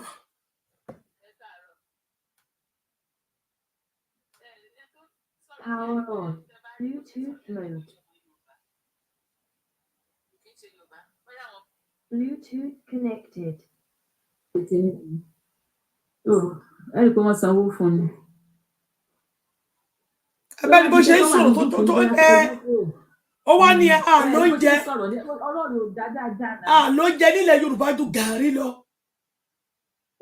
ara àwọn Fúlàní yóò jẹ́ pé wọ́n gba Tinubu wọ́n ṣe gbogbo rẹ̀ dára àwọn tó tún sanwó fún àwọn nìyẹn gbogbo wọn ló wà káàkiri orí ìkànnì India ọlọ́nkàn fẹ́ táṣìírí rẹ̀ ló ní kó sọ̀rọ̀ jáde mo ti ń kọ́ tiẹ̀ mi ìfẹ́ kọ́ sọ mo ń kọ́ tẹ̀ láti ẹjọ́ o tún wá send the voice ọ̀rọ̀ wo ló ń sọ lẹ́nu. nígbà tó rí pé fóun ní ààyè láti sọ̀rọ̀. mo ti mọ tó fẹ́ sọ ni mo ti mọ tó fẹ́ sọ mo dẹ̀ pọ̀rọ̀ mo ń pọ̀rọ̀ yẹn mo nínú pé ọ̀rọ̀ tó kẹ́ á ń wò pé mi that is why wọ́n sọ pé ṣé mo jẹ́ atúnúmọ̀rọ̀ náà atúnúmọ̀rọ̀ kọ́ tó bá ti gbé lọ́rọ̀ mo ti mọ ibi tó ń lọ.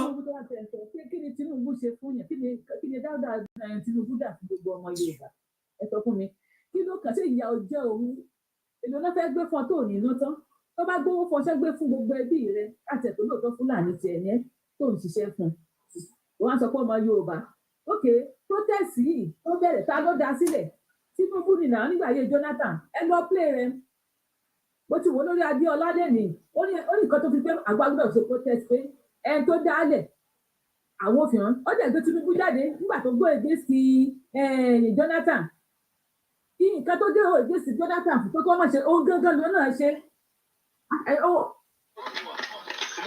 kẹ́kọ̀ọ́ èèyàn jáde wọ́n wá sọ fún ọmọ Yorùbá kí ló kà wá pẹ̀lú Tinubu pọ̀ ọmọ Yorùbá gbogbo owó tó ti rí kó jẹ láti ìgbà yìí tó ó fi ọmọ Yorùbá ni abárakọ ara rẹ̀ kọ́ ló ń jà sí àbẹ̀tí inú tí ẹ fọ́ nígbà tí kí lórúkọ Dangote tó tú gbogbo àṣírí tó ń bẹ láàrin wọn sì tó ibi tí inú tí ẹ fọ́ àbójú ẹ fọ́ gbogbo àwọn tí wọ́n ń pa tán ṣe gbogbo ẹ̀ ṣé ègbò tí tó pé kí gbogbo wákàtí ẹ̀ mọ́ lọ lọ́tọ̀ọ̀tọ̀ àwọn oúnjẹ tí wọ́n á kun gbogbo ẹ̀ wá kun wá sí pé ádàbẹ̀ pé wọn ò fẹ́ kọ́ ọmọ Yorùbá wọ́n gbógun tó ọmọ Yorùbá ni wọn ò fẹ́ kọ́ ọmọ Yorùbá ṣe kí ló kà wá pẹ̀lú ọmọ Yorùbá ṣe kò ṣe bí àti ọmọ Yorùbá ò sí bẹ̀ kí ló kà wá ṣáà báwọn jẹ́ bẹ̀ ni orí pé kà ní ẹ gbogbo ìpè tán ṣe fọ lónìí yóò mọ mọdẹmọdẹ ni. àṣẹ wa.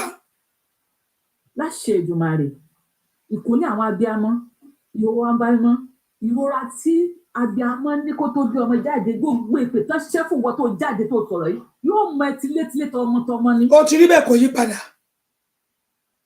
kí ló dé ẹ ṣe wá ní kàbúrúkú nú ara ni aráàlú báwọn èèyàn kú ojú rí òfò etí ìlú òṣìṣẹ́ ní èèyàn kan lọ jọ ẹnìkan sínú kànga ọmọ 17 years ẹbára rẹ̀ náà ni wọ́n wá fẹ́fẹ́ òórùn hàn kéṣi pé ó ní wọ́n kàn gbé kiri ẹ wá ń sá kolobá káàkiri pé àtìgbà tó ti débẹ̀ kí nìkan tó ṣe ìnira ní Tinubu ló mú lọ síbẹ̀ náà tó máa fara ní ayé ara rẹ̀ aládẹ̀ máa ní ni èmi ò fẹ́ mẹ́tò àti gbogbo sọ̀pọ́tà ẹ̀. èmi ò fẹ́ tó èmi ò mọ tó pé irọ́ kọ́ máa wò kọ́ máa so ajá tó bá gbá nìyẹn tí ọba kọjú sí sọ́mọ̀ tí ò sì fẹsẹ̀ tẹ ilẹ̀ tí Ọlọ́run alààyè dá gbogbo nǹkan tó bá rí kan ṣe fún ẹ Tinubu lẹ́yìn ìgbà táwọn ọmọdé ti jáde báyìí sísọ tó wọ́n jáde gbogbo ẹ ti bàjẹ́ mọ́ ẹ lára. àṣẹ.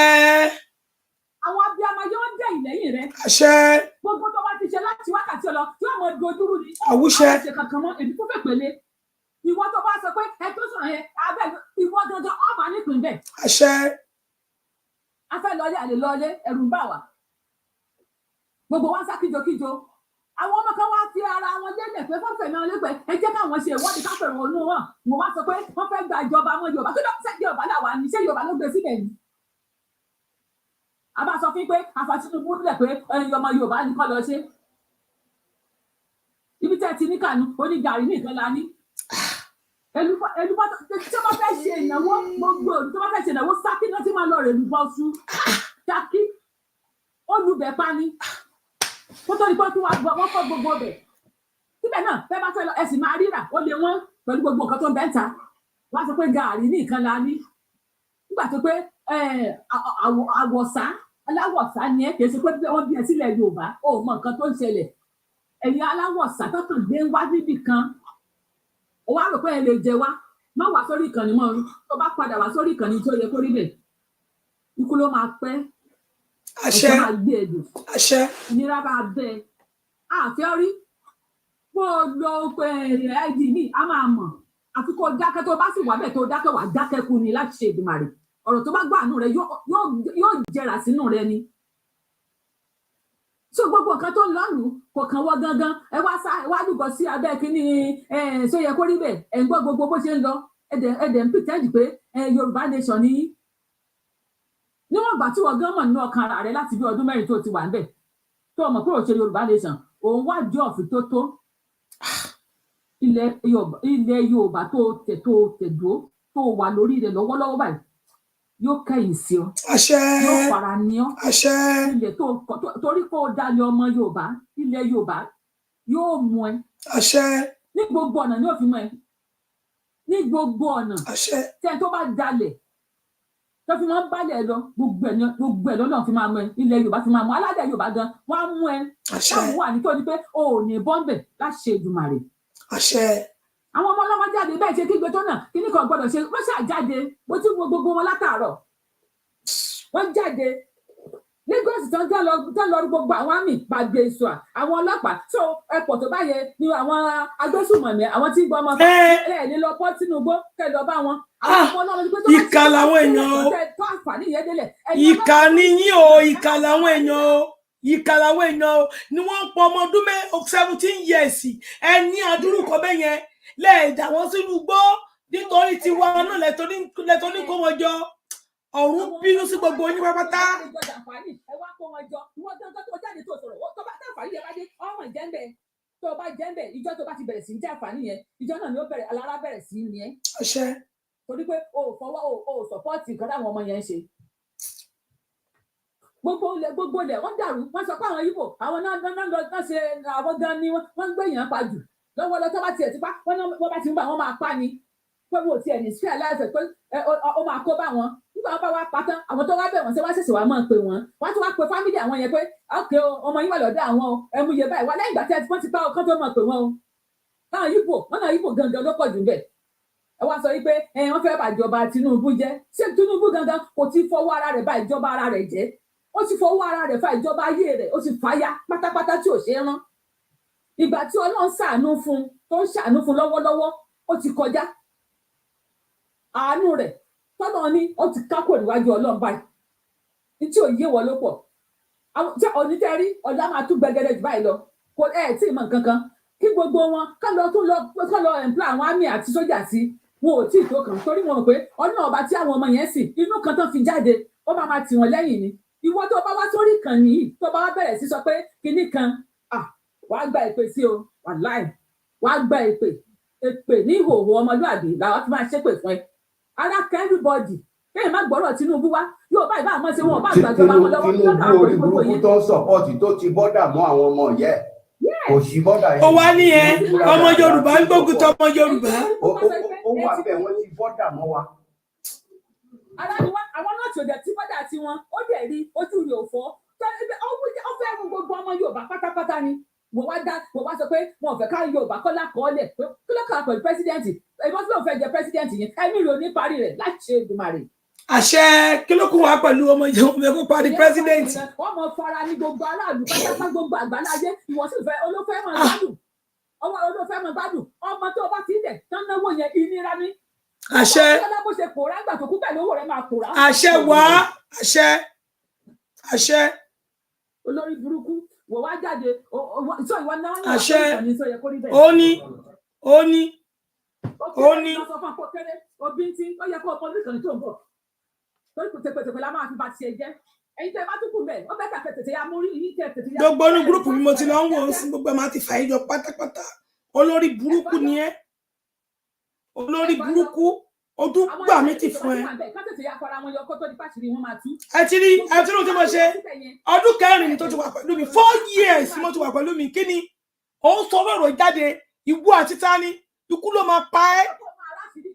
olùgọ ni ọwọ́ afẹsẹ̀ mọ́ ó sojú ayé ṣùgbọ́n nígbà tó lọ́n sọ pé àsìkò tó láti tú àṣírí rẹ̀ nínú lórí kó jáde yẹn ẹ blọọkì ẹ onírọ́ tó wá sọ fọ́ọ̀sì kìíní sí yín ẹ mọ̀ kọ́ lọ́n ṣe tó fẹ́ tú láti rí ìtọ́jú pé alálẹ̀ gbọ̀ngbò kò tí lẹ́yìn. Ẹ̀gbọ́n tó sọ ni ó ní mi ò jẹ́ kó sọ̀rọ̀ mi jẹ́ kó sọ̀rọ̀ mi jẹ́ kó mo ti rí ẹ mo ti mọ̀ that is why àti bí 3 days mo ti sọ pé ẹ̀nà ẹ má sọ̀rọ̀ tí ó ṣe kíní bí ẹ má sọ̀rọ̀ tí ó ṣe kíní bí màá má pariwo mọ́ lẹ́nu ẹ má sọ̀rọ̀ tí ó ṣe kíní bí ń gbọ́ báyà máa kọ́ tiẹ̀ mo dábọ̀ ẹ tó torí mo ti rí tó bọ̀ fún ẹ lọ́dọ̀ mi tí bá avoid yín tí bá avoid èèyàn mo ń pọ́n ẹ lé pé mo ti mọ̀ ẹ́ tipẹ́ tí má ti ń avoid yín ẹ̀yin náà avoid ara yín bẹ́ẹ̀ bá wá sọ́dọ̀ mi bẹ́ẹ̀ bá pẹ́wẹ́ ní pé padà.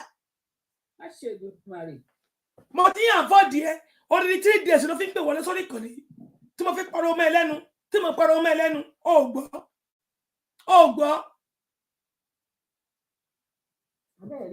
ebi ló máa pa ẹkú tọmọtọmọ bí ara ṣe ń ní Nàìjíríà yìí bí ara ṣe ń ní Nàìjíríà yìí gbogbo ọgọ́ tó kù tó ó lò láyé láti òní lára máa ní ẹ tọmọtọmọ ni ara máa ní ẹ tọmọtọmọ ni. àṣẹ wà bí gbogbo kan ṣe rí kí ló dé àṣẹ wà burú báyìí.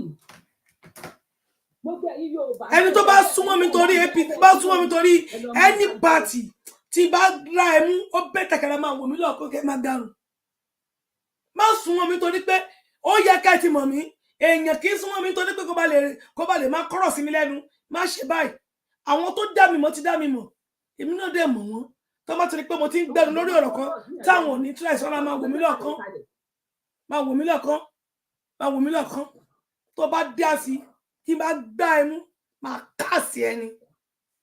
ẹ wá ń parọ́ láti ọdún mẹ́rin olúgbọ padà. ọdún kẹrin ni ó wà ní gúrúùpù mi wà ní gbogbo ẹ àwọn èèyàn kan fúnra sọ pé Gani Adams ló ń ṣiṣẹ́ fún gbà yìí náà à ń bà lórúkọ ẹ àwọn ọmọ sọ pé Gani Adams ló ń ṣiṣẹ́ fún nínú gúrúùpù mi Gani Adams. ó dàbẹ tó sáńdò torí gbà tèmi náà wà tí mi ò tí ì gbọ́ ẹ̀ ṣe. wọ́n ní Gani Adams ló ń ṣiṣẹ́ fún Gani Adams ló ń ṣiṣẹ́ fún gbà náà dìbò tó bá fi ń support Gani Adams á ní mi ò ṣiṣẹ́ fún mọ̀ ní ẹ̀fínlẹ̀ ọjọ́ tí bá ti mọ̀ ẹni tó ń ṣiṣẹ́ fún gọ́nà ni omi tán lẹ́yìn ẹja ẹ̀ tán bá yọ ọmọ ní ẹ má yọ ẹ̀fínlẹ̀ bí ìgbà tí ìgbàyàn mú ẹ̀fínlẹ̀ fẹ́ ọdún kẹrin ni tó ti súnmọ́ mi 4 years má ti gbẹ́ ẹ mú wà láì máa káàsì ẹ̀ dànù that is why máa dúró mi tán máa dúró tán ni ìdáwọ̀ ìdọ̀sílẹ̀ ni always guiding àkó guiding mi dání ìdáwọ̀ ìdọ̀sí always guiding ni 4 years ni ó ti bá mi rìn ẹ bá wò pé máa ń súnmọ́ gbogbo ọ̀nà máa fi manipulate ẹ̀ gbogbo ọ̀nà máa fi turn brain ẹ má worry tiwa ló máa ṣe ẹ fi mí sílẹ̀ tiwa ló máa ṣe tiwa ló máa ṣe.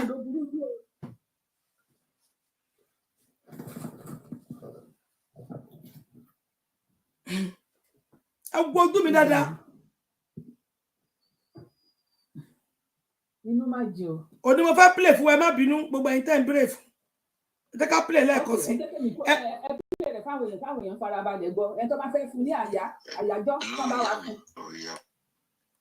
ẹ bá mi tẹ iṣẹ́ button kí play lẹ́ẹ̀kan sí ká lè máa play àwọn protest ẹ bá mi tẹ iṣẹ́ button kí lè pray kí lè máa play ká lè bẹ̀rẹ̀ lórí àwọn protest. ẹ̀gbọ́n Queen of Media owó ọ̀rọ̀ kan tó bá ń sọ pé Queen of Media wàá fi yẹn gbé mi mára má fi yẹn gbé mi mára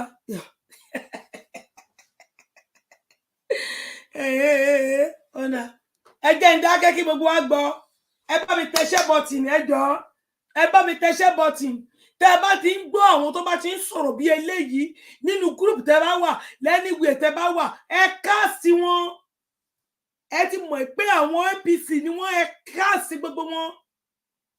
ìwọ tó bá pẹ̀rẹ̀ lọ́mọ Yorùbá nation tó bá ń gbọ́ bí àwọn èèyàn ṣe ń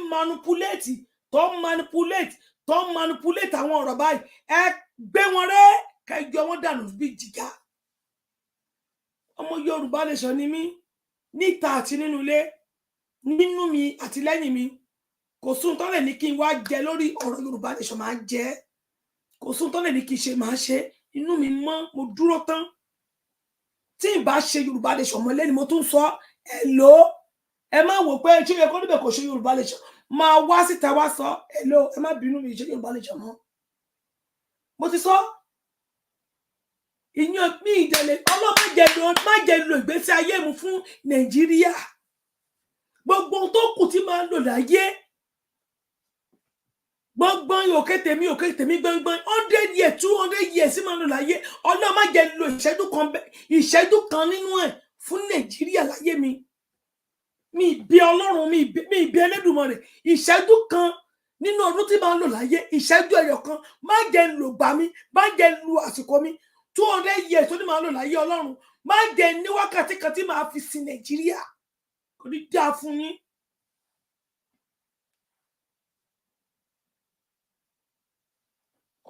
ni mo ṣe ń tẹ̀ láti pé mo rí pé understand the message me. Almost any can send the voice note. Sherry or protest. Wọ́n ṣe Yorùbá ló ní protest. Àwọn Fúlàní wọ́n dẹ̀ ń ṣe ní ṣe pé ókè o, tẹ́ bá lẹ́ ìgbọ́n ni okùn lè máa bá kúkú tí àwọn. So tí tẹ́ bá lẹ́ ìgbọ́n ni okùn lè máa bá kúkú tí àwọn. Èyí tí wọ́n fẹ́ fàyọ lórí protest tí wọ́n fẹ́ ṣe ní pé kí gbogbo àgbáyé kí wọ́n rí pé ìran Yorùbá ò mọ ìjọba ṣe. Ìpè ìran Yorùbá ò lè ṣèjọba. Ní tí wọ́n fẹ́ fi hàn àgbáyé nìyẹn. Àwọn ni wọ́n ní protest. Kìí ṣe Yorùbá ló ní protest. Protest yìí mo rí lórí Vanguard. Ó ti pẹ́ nítorí tó kọjú sẹ́nìkan ẹ̀yìn ló kọ sẹ́lòmí. Ó ń lọ̀rọ̀ tó wà nílẹ̀ yìí. Mo ti rí lórí Vanguard ti pẹ́ tí àwọn Haúsá rò pé Tinubu bóyá ó fẹ́ yọ ẹnìkan nípò. Àwọn kan wá sọ pé Yorùbá ló máa tún fi síbẹ̀ yẹn o. Àwọn yìí wọ́n sọ pé Yorùbá ló tún máa fi síbẹ̀ yẹn o. Yorùbá ló tún máa fi síbẹ̀ yẹn o. Mò ń wo kọ́mẹ̀ntì everybody wọn. Tó ti yé mẹ́ ibẹ̀ ni a ti rí àwọn Haúsá kọ̀ọ̀kan Fúlàní táwọn náà kọ́mẹ̀ntì. Pé 29 pé ó máa gbà. Pé 29 ń bọ̀. Pé àwọn ń gbòde ní 29. Tó ti yé mẹ́ protest yẹn 29 gangan ni wọ́n fi sí. Ó ti pẹ́ tí mi ti rí mẹ́sẹ̀jì yẹn o. Tó ti yé mẹ́ 29 gangan ni protest wọn tí wọ́n yé mọ̀ tẹ́lẹ̀. Tó ti yé mẹ́ ẹni tí wọ́n fi yẹ di first sí 10 kò yé mi. Ẹ wá sọ fún mi ṣé ó wá yẹ kí Fúlàní máa jó irú ijó yẹn káwa náà máa bá wọn jó? Ǹjẹ́ tí a bá ti jó irú ijó yẹn tí a ti fi hàn àgbáyé pé ìran Yorùbá ò lè ṣèjọba? Sáà ti jẹ́ kí àgbáyé ọmọ yẹn pé ìran Yorùbá ò lè ṣèjọba ní Nàìjíríà kí wọ́n sì gbà. Ẹ jẹ́ kí n wá tún jí má sùn. Ẹ jẹ́ kí n tún jí ní oúnjẹ tí a ní táwa nílẹ̀ wa kò ju gààrí. So ti yé mẹ́yìn nílà oúnjẹ tá ní fúnra wa tá a mọ̀ pé à ń gbẹ̀ fúnra wa ó ní gààrí èlùbọ́. Ẹ jẹ́ kí n fi dá yín lójú o. Ìran Fúlàní àwọn ni wọ́n ní ẹ̀wà. Àwọn ni wọ́n ní ẹ̀wà Sókótó. Àwọn ni wọ́n ní ẹ̀wà olóyin. Àwọn ni wọ́n ní gbogbo ẹ̀wà yẹn. Iye tó bá wù wọ́n ni wọ́n lè ta ẹ̀wà láti fi ti ìjọba yìí lulẹ̀ pé àní Yorùbá ò máa ṣe ká sọ̀kò pa ọmọ wa. Ó ní gbogbo oúnjẹ bẹ́ẹ̀rẹ̀ tó wọ́n burúkú yẹn. Gààrí tó ṣe manipulate ó ti wálẹ̀. Níta lágbára lé lórí gààrí tó jẹ́ tiwa ó ti wálẹ̀ bóyá 1,800 nǹkan kan bí wọ́n ṣe ń ta kóńgò gààrí nìyẹn. Ìsìn níta lágbára lé lórí nìyẹn. But Haúsá lè ta ẹ̀wà ní 5,000 wọ́n lè ta ní 10,000 lágbára lórí rẹ̀ o. So àwọn ni wọ́n dẹ̀ ń control price ẹ̀wà. Àwọn ni wọ́n ń control price rice lórí. Nítorí àwọn ni wọ́n ṣe kíni àwọn ni wọ́n ń gbé wa. So ẹ wá sọ fún mi báwo ni mo ṣe ní achieve game wọn nígbà téèyàn wà níbẹ̀ tí ń fix àwọn ọmọ rẹ̀ sípò tó bá yá yóò jọ kan wá yóò jọ kan gbogbo wa. Àwọn tó ń jà ẹ̀yin náà gbọ́dọ̀ burúkú tó ń sọ. kan gbogbo wa tó bá yá. Tó ti yé lẹ́yìn gbogbo ọ̀nà àbáyọ ní máa yìí wọ àwọn pípò yìí ò nífẹ̀ẹ́ sí wọ́n fẹ́ bíjọba rẹ̀ lọ. Tó ti yé bẹ́ẹ̀ nínú wọn lọ sí àtàkùn tí wọ́n lè wọ́n. Ẹ̀yin lọ wo Sábó. Mo ní sáwọn Haúsá ló yọ sọ́bsidì àbí gbà tí sọ́bsidì wà ń bẹ̀ sáwúsá lè ta ọjà ẹni àwọn onílẹ̀ Yorùbá ni. Irọ́ ló ń pa. Ẹ wo bó ṣe ń manipulate. Ìtàn gbogbo ẹ̀ dàrú.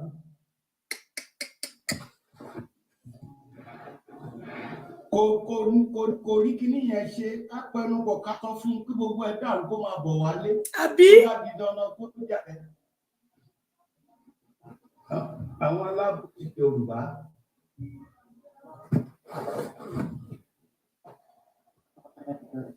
Alábòsí olórí burúkú játijàti. Yorùbá ti jọ dẹ́ fún ẹ̀. ọkùnrin Yorùbá nation tó jà fún tẹ́lẹ̀ ó mì pé Yorùbá ò sí lórí ìlú ìṣèlú pariwo. ẹ nà yeah good ẹ wò good torí pé Yorùbá ò sí lórí ipò tẹ́lẹ̀ that is why tó fi join mi wá ẹ ṣe torí pé Yorùbá ò sí lórí ipò tẹ́lẹ̀ so ó ti fi wọ̀nyí pé torí pé Yorùbá ló wà bẹ́ẹ̀ so that's why ìpọ́wọ́ àmọ́ ṣe ọmọ Fúlàní tó wà ń bẹ̀. Yorùbá ti wà ń bẹ̀ nísìnyí ká máa bá Nàìjíríà lọ nìyẹn ká máa sọ̀rọ̀ ní Yorùbá nation mọ́ ìdí ọ̀sẹ̀ lọ́pọ̀lọpọ̀. ó dà ṣẹ́rí Fúlàní tó wà ń bẹ̀ ń gbà yẹn Fúlàní tí kì bá ṣe pé orí òun àti bàbá ẹ̀ ti dàrú ni Fúlàní wà ń bì kan ààrẹ bàrà $1 ní 2000 rí ẹ̀mẹ̀ tó ń ta dọ́là lẹ́ni 2050 naira ààrẹ dọ́là ní 1000 ààrẹ bàrà dọ́là $1 ní 1000 just 1000 ní ayé ọmọ Buhari ní ayé Buhari ààrẹ dọ́là ní 1000 naira kí ló dé tí Tinubu òbí léèrè ṣebí the same party náà jọ wà ṣebí òun ló gbé Buhari débẹ̀ pé lẹ́yìn èmi ló kàn kí ló tó òbí léèrè pé báwo ló ṣe ṣe àwọn olórí burúkú wọn ní ọdún kan ló ṣe débẹ̀ kí ló dé tí Tinubu òbí lọ́wọ́ Buhari pé báwo ló ṣe ṣe tí dọ́là fi wà ní 1800 tó bá ti wọ́n dùn ní 800 500 600 bóyá ká sọ pé wọ 1-2 ní ìgbà kan bóyá láàrin ọjọ́ méjì àbọ̀jọ́ kan péré 1002 bóyá ọjọ́ kan sọ́jọ́ méjì olórí burúkú ni gbogbo yín pápátá ṣebí ọmọ pàtì kan ni wọ́n ṣebí pàtì kan ni wọ́n ká ní pé wọ́n ṣe pàtì kan ní ìsíá ní tó bá yẹ pé pàtì kan náà ni wọ́n ni Tinubu bá bi léèrè pé báwo ló ṣe ṣe o ṣebí pàtì kan náà jọ ni wọ́n ìkà ni yín ìkà sọ nítorí pé Buhari wà bẹ̀lẹ̀ torí gbógun gbà náà torí pé Buhari wà bẹ̀lẹ̀ fi jáde fún Yorùbá nation gbà náà ikú ló máa pa ẹ́ ikú òjijì ni kìí ṣe kú gidi ikú gbígbóná lajá máa kú ikú gbígbóná ló máa pa ẹ́ dànù gbogbo èyí tó yẹ pé torí pé Buhari wà bẹ̀ gbà náà lẹ fi ń pariwo Yorùbá nation tẹ́ fi ń tú wa jẹ ikú gbígbóná lajá máa kú ikú gbígbóná lẹ máa kú tọmọtọmọ mi ò torí pé Buhari wà bẹ̀ ṣe Yorùbá nation o mi ò torí pé ọmọ Fúlàní ló wà bẹ̀ tàbí mi ò torí bẹ̀ ṣe Yorùbá nation o èmi ni mo sọ mi torí pé Fúlàní wà bẹ́ẹ̀ èyí jẹ́ ká gbógun ti Fúlàní torí ẹ̀kọ́ lè fi dán Yorùbá nation mo dé Yorùbá nation torí pé ká bá lè dá dúró ni ká bá lè jàǹgbára wa ni ká bá lè di kọ́ńtìrì wa ká lè ní kọ́ńtìrì wa ni ilé àjẹbẹ́ tọ́nà bá ní màá wà lórí Facebook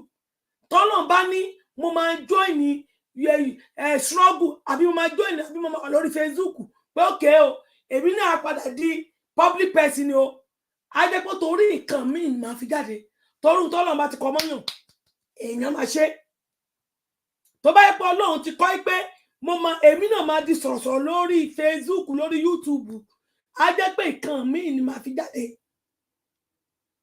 yes mi ò torí Fúlàní join struggle ẹ̀ẹ́dá ká gbógun ti Fúlàní ò torí pé mi ò ṣe Fúlàní pa wá ó ń gé orí wa a dẹ̀ fẹ́ dá dúró ohun tí mo fi join struggle nìyẹn mo mú dání ohun tí mo fi wà níbi tí mo wà nílì nìyí kì í ṣe pé torí pé mo fẹ́ gbógun ti Fúlàní so ẹ̀yin tá bá ti sọ bẹ́ẹ̀ irú olórí burúkú tó ń sọ̀rọ̀ yìí torí Fúlàní tó wà bẹ́ẹ̀ ló fi dìde ńgbà náà torí Fúlàní ló fi dìde so Tinubu tó wà bẹ́ẹ̀ ní sọ mọ̀ ṣe kò mọ̀ ṣe kó wà bẹ́ẹ̀. ṣebí Tinubu ọ̀hún ṣebí Tinubu stage kù protest against Goodluck Jonathan tó fi gbé òrùlé wọlé yes Tinubu ló lead the protest yẹn yes ìdààmú náà fi ń pa òun. Adéọlá gbé jáde lórí iṣẹ́ rẹ̀ lẹ́nu tó ń jẹ́ tó bẹ̀rẹ̀ rẹ̀ nìyẹn the same thing tó lè ṣe náà ní Jonathan fẹ́ ṣe tó gbé against it. yes ó ṣe ń gbà yẹn ó gbé Fúlàní síbẹ̀ Fúlàní yẹn a protest kankan lẹ́yìn Yorùbá nation olódẹ lọ fún wọn lọ́wọ́ tó ń fi pa wá lẹ́nu mọ́ torí kó fẹ́ débẹ̀ ó wá débẹ̀ tán nísìn ó wá di wípé ó di tiẹ̀ a dẹ̀ ń pariwo ó kọ̀ kò jáde ó lọ fún Tinubu jẹ́gẹ́jẹ́gẹ́ yẹn láàdváìsì wọ́n wá ń sọ fún wọn pé ká fi sílẹ̀ the worst 1 year lórí àpèrè Nàìjíríà ọmọ Yorùbá ni ojú òde tiẹ̀ ó débẹ̀ ó fa subsidy yọ ó wá ń sọ wípé àwọn Fúlàní wọ́n lè ta nǹkan tó bá wù wọ́n ṣé wọ́n tó bẹ̀ tẹ́lẹ̀ tí ò bá ń ṣe pé bàbá lọ Tinubu ló lọ gé subsidy kúrò ó da Nàìjíríà rú kó ní kálukú máa ṣe tó wù ó rí yẹn sọ ó wá ń sọ wípé ká tún fi sílẹ̀ ká lọ́dún méjì káwọn èèyàn máa jẹra wọn kò ní dáa fún ẹ níbi tó wà yẹn. àṣẹ. ṣé kí ọdún kejì pé sílẹ̀ káwọn èèyàn máa sún ọmọ wọn jẹ ní àbí kó máa mú wọn lọ fi ṣògùn owó ọmọ tó bá ti yà páàlé nísìnyí kó lọ fi ṣògùn owó dẹ̀ ni ó wá ń sọ wípé kí ni ò bléèmù Tinubu ìgbà táwọn wà ní kékeré tá a bá ṣe tí ò dá mọ́ mi máa sọ lójú gbogbo àwọn ọ̀rẹ́ mi ni pé ẹ má ba sọ̀rọ̀ oúnjẹ ẹran jẹ ó lè ní ń tá a mọ Yorùbá sí nìyẹn Yorùbá ò ń ṣàbòsí tí mo bá ṣe nǹkan tí ò dá wá pé àwọn ọ̀rẹ́ mi wá ní ẹ má ba rìn ọmọ burúkú ni mo máa sunkún ni pé màmí ẹ má sọ bẹ́ẹ̀ bí Yorùbá ṣe ń ṣe nìyẹn bẹ́ẹ̀ náà làwọn ọ̀rẹ́ mi tán bá ṣe tí ò dá màmá wọn á pè mí ni pé ó gbé ẹran jẹ nínú ìsasùn má jẹ kókó bá ẹ lọ sọ fún màmá ẹ kó má ba rìn kí ni àwa bá Yorùbá débi wípé àwa máa ṣàbòsí a sọ fún Tinubu má lọbẹ ó láwọn òun ló kàn ó débẹ̀ tán kò mọ̀ ṣe ẹ wá tún fẹ́ máa bò ó sódìgbà táwọn èèyàn bá ń sunra wọn jẹ ní sínú ìsàkùn tẹ bá ń gé èèyàn ara èèyàn lékiri ni olè tí Tinubu fẹ́ jẹ ló fi lọ ọbẹ̀ gàrí yẹn ló máa mú olè tó fẹ́ jà sí ni owó tó níye ètò ìyàwó ẹ̀ sí àwọn tí lówó kan tó débẹ̀. A ní pé kó wá jàre lọ́dọ̀ wa kó kúrò ń bẹ̀ kò support Yorùbá nation ó múra sí Buhari ṣàparí ni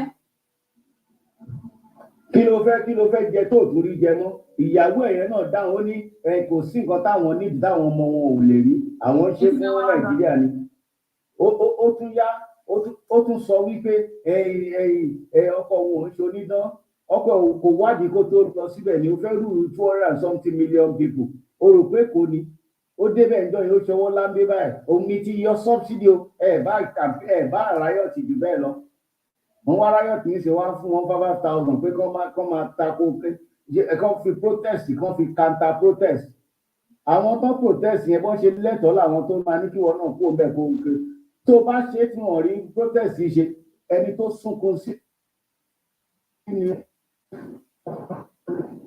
wọ́n fúláàgì kan yẹn. wọ́n ti fúláàgì ẹ bá mi kọ́mẹ̀tì o. àwọn olórí burúkú gbogbo wọn. sọ̀rọ̀ nípa yẹn wọ́n ní àlọ́ jẹ kankan ju gàrí lọ gàrí yẹn ló máa mú tó gbẹ máa fọ́ dànù. àṣẹ. so gbogbo màálù táwọn Fúlàní ń dà kiri yẹn Ọbásanjọ́ farms ó ní dọ́gbù Fúlàní táwọn Fúlàní ń dà kiri màálù tó ń dì kiri yẹn gbogbo ẹdìyẹ tó wà ní kóòtù nílẹ̀ Nàìjíríà Ọbásanjọ́ farms lè produce olè wa máa sọ kínní ráìsì wà lẹ́kìtì ráìsì ọ̀fadà tẹ bá dé patí tẹ̀ tí sáàbù àwọn ráìsì méjèèjì tí ì ṣe patí nílẹ̀ Yorùbá ó wá níyẹn ò sí ẹ̀gẹ́ tó wà nílẹ̀ Yorùbá ńkọ́ ẹ̀wà tó wà nílẹ̀ Yorùbá ńkọ́ ṣùgbọ́n kinní kan tẹ́lẹ̀ yìí ó mọ̀ tó jẹ́ pé idiot ni wípé bí wọ́n ṣe gé subsidy yẹn wọ́n gé gbogbo kinní yẹn because transportation ló ń bá wá ó wá sọ wípé kinní ṣòwò àwọn Fúlàní náà ní kán má kó nǹkan wá tó bá kó dọ́dọ̀ wa owó kọ́ náà máa fi rà á ní kò sówó ó ń dùn àwọn náà because owó náà máa fi epo mọ́tò náà máa fi kó wá sọ́dọ̀ wa wọ́n ń ṣépè fún Buhari ni because ó ń bàjẹ́ lọ́dọ̀ tàwọn fún Tinubu ni because kinní èrè oko yìí náà ń bàjẹ́ lọ́dọ̀ wọn ni wọn ò rí mọ́tò fi kó wá ìwọ wá ń bè mọ ìwọ̀n bá tán dẹ̀ kó wá sọ́dọ̀ wa owó epo ti kó gbogbo ẹ̀ lọ ta ló fà á ju bàbá àìlọ́pọlọ yìí tó wà bẹ́ẹ̀ yẹn lọ kí ló yọ subsidy kó fún tàbá bẹ́ràn wí ká bẹ́ràn wí náà ló da Nàìjíríà rú.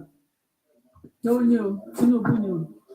ó wá ń sọ wípé iye àwọn ló ń jẹ kankan even tá a bá pín ṣe wọ́n máa bẹ̀ wá máa ra nǹkan lọ́dọ̀ wọn ni a máa ní balance rà bí. àti ẹ̀ka wa náà ń gata ní tòmẹ́tò kò sẹ́ni tó ra gbogbo nǹkan jẹ Haúsá láyé ètò. ó yà mí lẹ́nu. tòmátò tó máa ti pẹ́ tẹ́ bá fi ṣebẹ̀ kò ní kan ẹ lọ fi tòmátò wọn ṣebẹ̀ ó kan sí ni tó bá gbọ́ jíjọ́ tèjọ́ ó máa ń bàjẹ́ lẹ́sìn mọ̀ pé wọ́n ní kẹ́ni ó máa kan ni. kò gbọ́dọ̀ jíjọ́ kejì wa ló máa rà pẹ̀yìnpẹ̀ ní nǹkan náà wà níbi natural ní tàdé ìjẹ kò dẹ́sẹ̀ tó máa ń lọ rà kan ilẹ̀ Haúsá ní súnmọ́ ìgbọ̀ngbọ̀ngbọ̀ ní kálukú máa ń gbìn fẹ́ẹ̀wù tí wọ́n jẹ èsúrú gbogbo ẹ̀ ewùrà iṣẹ́ ewùrà ńkọ́. wọ́n yẹ̀ bàjẹ́ wọ́n wá jẹ́ ká dàbẹ́ ní ọ̀lẹ́ ní Yorùbá tí ò lè ṣe tán. wọ́n á sọ pé gàrí àti ekele nìkan kò ní dáa fún gàrí àti ọ̀pá àti ọ̀pá ní gàrí nìkan la ní. lórí burúkú. ó tiẹ̀ bàbá mi ó ti fi hàn pé máa gan wà lára àwọn tó ń sọ wípé kàn fẹ́ bí pawá dáadáa ló ń jẹ èsúrú Ọlọ́run wàá jẹ̀súrú wàá yọ iṣẹ́ wùrà. tẹ máa fi epo tàbí kẹ̀kẹ́ ẹ sọ̀rọ̀ jẹ́. Oh my God. wàhálà tó bá yẹ à ń gbọ́ yín mà à ń gbọ́ yín ó yá ẹgbọ́n sókè. gbogbo panelist àti commentator mo kí everybody ẹ kú iṣẹ́ lórí máa yẹn ẹ jọ nítorí Ọlọ́run tẹ bá rí picture tẹ bá sì lè rí picture bá gbé kí gbogbo èèyàn máa cast ẹ because nǹkan tí máa yẹn ń sọ yẹn nǹkan tí ò dáa ni kí gbogbo ẹbí ẹ lè mọrú èèyàn tó jẹ́ kí gbogbo ẹbí ẹ kọ́ mọrú èèyàn tó jẹ́ kọ́ because bó ṣe ń ṣojú ayé náà ló máa ṣojú ayé nínú family tiẹ̀ tó máa láyé nǹkan kiri all the time ni máa yẹn máa ń lọ sẹ́yìn gbogbo tó bá ṣe sọ pé kọ́ lọ sí ló máa lọ sí. a lọ síbí màá ní ẹfínlẹ̀ ṣe bẹ́ẹ̀ mọ̀ mí màá mú. ó máa ń ṣe bí ẹni tó rí ẹ̀ ò pé ó dẹ̀ mọ nǹkan tó ń ṣe. ó mọ ibi tó ń lọ. ó mọ nǹkan tó ń sọ. ok ní látọjọ́ tó ti sọ pé wọ́n fẹ́ ṣe protest ní Nàìjíríà yàtì president of the country kó má sọ̀rọ̀ ní 1 minute àbí 1 second. kó má tiẹ̀ dáhùn. ó ń gbowó kiri ni ó rò pé yẹn lè ran gbogbo tí bẹ́ẹ̀ ni àwọn èèyàn jáde èkó tó ká lọ́wọ́ èrò mo ti gbogbo ìdarí kí n tó máa mo ti wà lórí kíní yìí nìkan sọ pé kẹgbẹ́ mi wọlé mi àwọn èèyàn jáde ọ̀làdẹ̀ tó máa kẹyẹ yẹn wọ́n ju tí àgàṣà àwọn ọmọ yẹn náà wọ́n padà sí wọn ni ní ọ̀ṣájà àwọn òṣèré kankan láwọn ọlọ́pàá olórí burúkú yẹn. ok àwọn ọlọ́pàá tó ń ju tágàsì tó ń rán níṣẹ́ kútù òdòdó ṣé àwọn fúnra wọn ṣé gbogbo kọ́ńtì tó wà lágbàáyé ṣé kì í ṣe Nàìjíríà nìkan ló ra yúnífọ̀mù síra wọn lọ́rùn ni gbogbo everybody gbogbo àgbáyé gọ́ọ̀mẹ̀ntì ló ń provide uniform. bẹ́ẹ̀ni uniform àti bàtà uniform except Nigeria ẹ lọ gbogbo àwọn tó ń wọ gbogbo ẹ lọ wo ṣú àwọn ọlọ́pàá àti fìlà àwọn àti gbogbo wọn là ń rí nígboro tá a dẹ̀ rí lórí social media wọ́n ètò jẹ́ àwọn yẹn ló wá rán síta pé kọ́ lọ máa dà á yorú irú ìyàwó ẹ̀ àwọn àwọn ibi tí a gà táwọn ọmọ ọlọ́mọ tí wọn ò ṣe kankan tí wọn ò mú kankan dání àwọn ọmọ yẹn tó kúnlẹ̀ wọ́n tún náwó sókè ẹ̀mọ bíi tó wíkẹ̀dé wọ́n kàn ń fi wọ́n wá rẹ́rìn àpòlú lórí burúkú mọ̀ làwọn pípì yìí o ẹ̀mọ yẹn ń ṣẹlẹ̀ lọ sínú igbó sáfà nígbà tí wọ́n káwọn olórí burúkú sí kẹ́ ẹ lọ́jú tí a gà sí fún wọn.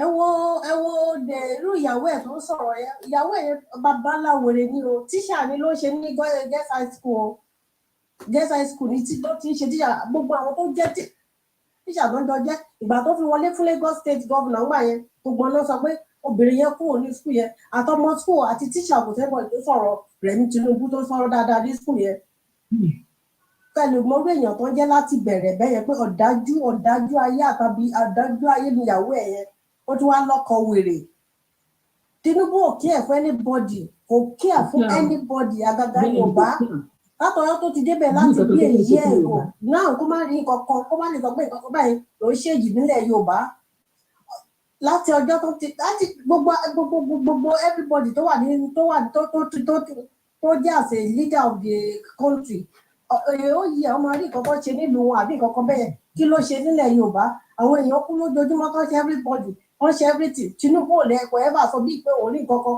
ẹ wo nǹkan tó ṣẹlẹ̀ ní Ọ̀wọ̀ ńgbà yẹn bẹ́ẹ̀ bó ṣe promise wọn nìyẹn bó ṣe promise tí ò sẹ́ anything tó ṣe fún àwọn people yẹn nìyẹn ẹ̀yìn kan tó wá dúró síbi kan tó wọ́n sọ pé kọ́ máa support pé president yẹn ọmọ Yorùbá ni ọmọ Yorùbá tí ò kí àbọ̀ Yorùbá wáyé tá a fi tọ́ra wa jẹ́ wáyé tá a fi sọ pé Yorùbá kan ni Yorùbá kan ṣé Tinubu ever care about anybody tó ń ṣe kínní ni àbúrò èèyàn wo ni gbogbo àwọn wèrè àwọn tó ti gbè sínú ilẹ̀ Yorùbá nation for 4 years lẹ́ni máa yẹn ti wà ń bẹ̀. 4 years 4 years ló ti wà ń bẹ̀.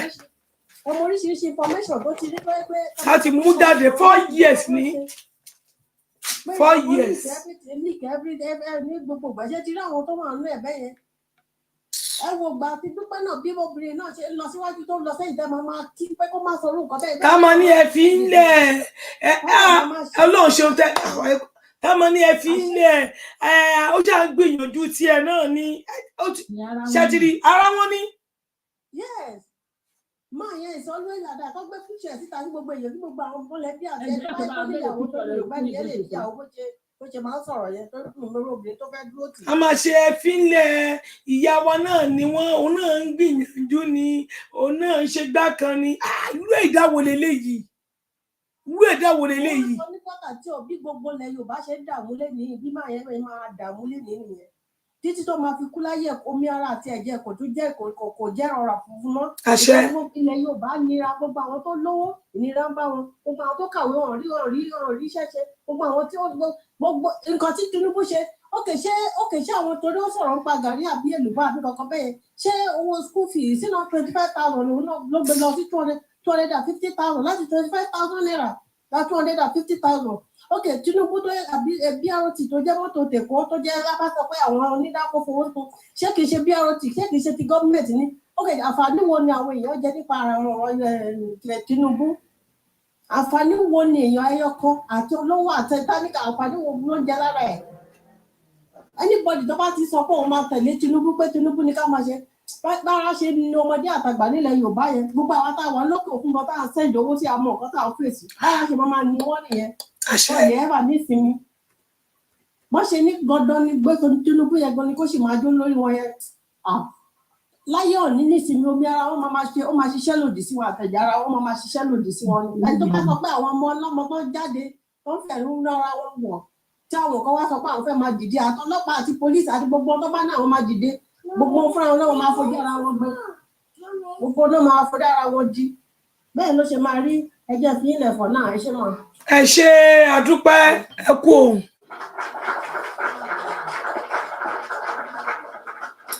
Dádì Lazẹ́ bá gbóhùn sókè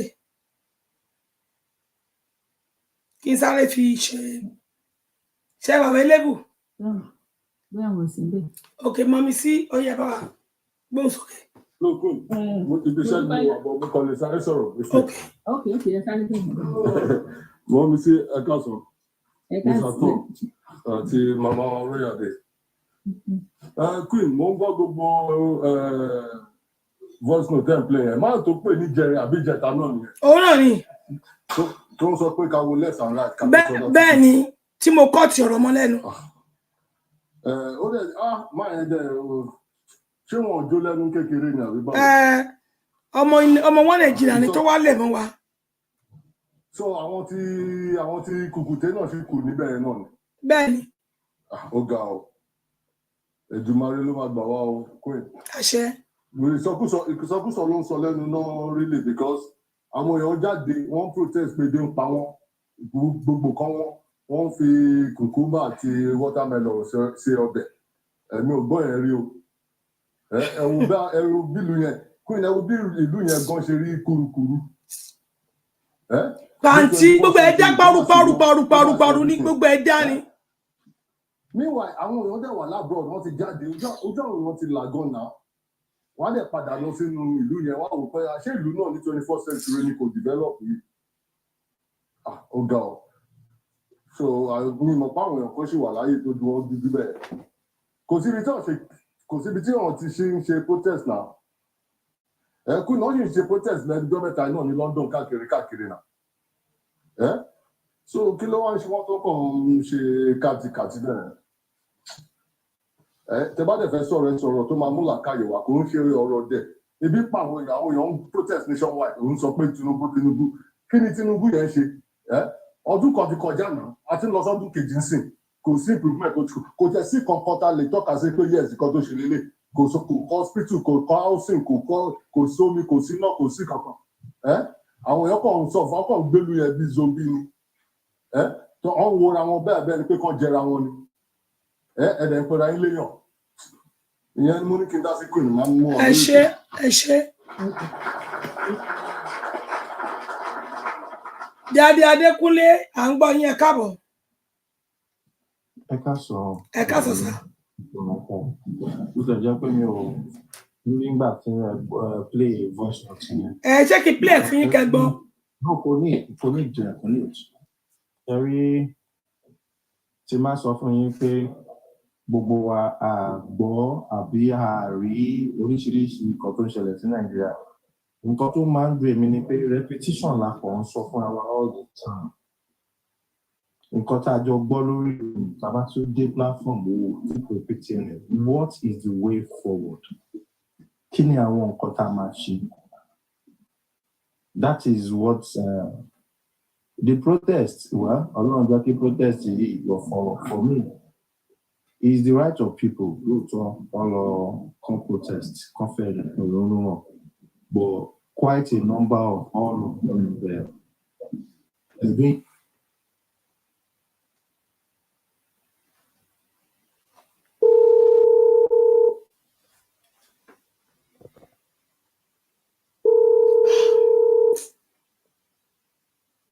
Mommy, mo wà lórí program. Màá send the link sí yín, Mommy. Hello? Màá send the link sí yín, ma. Tí the link o mo ṣẹ̀ṣẹ̀ wọlé láti ṣiṣẹ́ sí i. Màá send sí yín nísìnyí, ẹ má bínú. Ọmọ ẹlẹ́nu gbígbẹ tí wà ń ta, òun náà ti wà ń ta. So I think what we need to do across platform is way forward. Way forward. We spend most of our time talking about one should buy, one no will buy, one should buy. We all know this thing. We read it on news. So way forward, the mirror where so we spend all our years, all our generations talking about this, both in and out of Nigeria. Everybody is looking at the way forward. And that's my own point. Ẹ ṣé bàbá wa tí bàbá Adékúnlé bẹ́ẹ̀ ṣe sọ pé way forward yẹn. Ṣé lè bá wa ní ọ̀dọ̀ tí yín àgbàlagbà lẹ́yìn náà? Ṣé lè bá wa dárúkọ bí way forward lọ́dọ̀ tí yín ojúṣùlùkù tí mo fi wò ó ní o. Ohun tí mo rò lérè.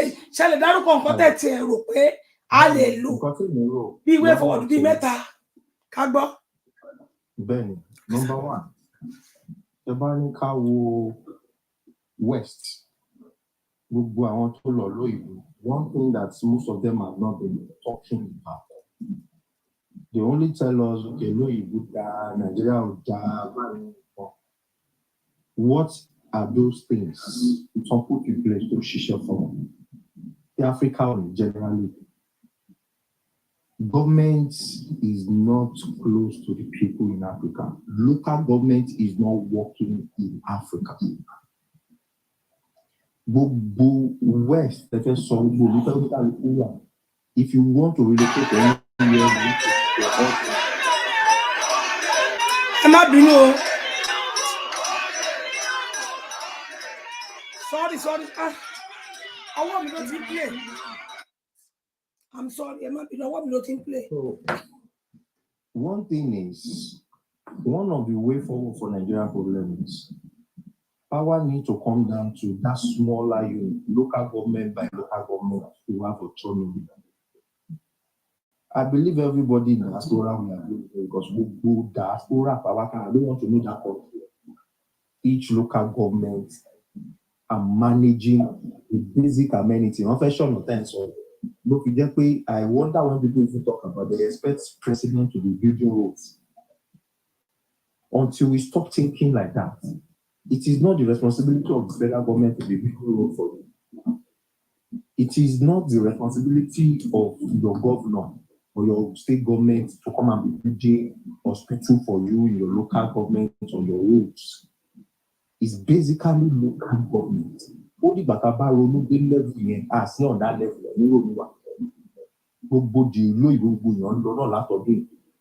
It is local government. So people are not addressing, they are not telling us things are working in developed countries. They're only telling us, they just expect miracle. Our local government should be what we should really focus on. Project protest, full street for a whole 3 months to require that the house should pass. They should make sure that local government have the power. Just know that I don't have to be looking at Tinubu or whoever is in president. No local government. You cannot solve a local problem by going to the central. Electricity. Go to everybody. The earth system is managed by the local. local government ní àwọn health centers wọn tó ń ṣe tó yẹ pé they will be the one to take that responsibility tó bá di pé senator àbí àwọn chairman local government ẹ̀ jẹ́ pé wọ́n ní ìsinmi tó bá fẹ́ lọ represent yín ní state á mọ̀ pé hàn tó bá délé àwọn èèyàn yẹn máa ya àwọn jẹ́ tútù. Those people will not be able to do nonsense. Wọ́n sọ mọ̀ pé ẹ mọ lé wọn ẹ mọ ìyàwó wọn ẹ mọ everybody. Wọ́n wà meeting àwọn protest wà wájú gate wọn wọ́n ń pè wọ́n pé ẹ wo àwọn èèyàn wà lábí bí ẹ mọ̀ kọ́ tẹ́ máa sọ lọ́wọ́ o. Wọ́n á mọ̀ pé ẹ̀tọ́ àwọn èèyàn làwọn máa jà fún. But we neglect those things. A fẹ́ máa bá ẹni tó wà l'Abuja bá a lọ tò sọ́jọ́ ta. Ṣé ẹni tó wà lọ́jọ́ ta báwo ló fẹ́ d'Abuja lọ complain tó kò kàn wọ́n látọdún we doing this for generations. So when some people come and say yes protest yìí kò ṣe pé bóyá we don't want people to do protest sometimes but how we pay kí ni end result ẹ̀ kí ló fẹ́ achieve ṣé achievement nǹkan tá we expect pé kó change yẹn ṣé ó wà ìlú ṣé ó possible pẹ̀lú method tá fẹ́ lò yìí. It's one thing don protest káàkiri the whole world it's another thing pé ká lò fún tiwa kó ṣiṣẹ́ time tiwa. We cannot say because we want to protest ìran ṣe all over in the whole world káwa náà dẹ́ ṣe what if it does not solve our problem. So that's one. Let them stop the importation of things. Confess the local government, confess everybody. In some countries in the world, look at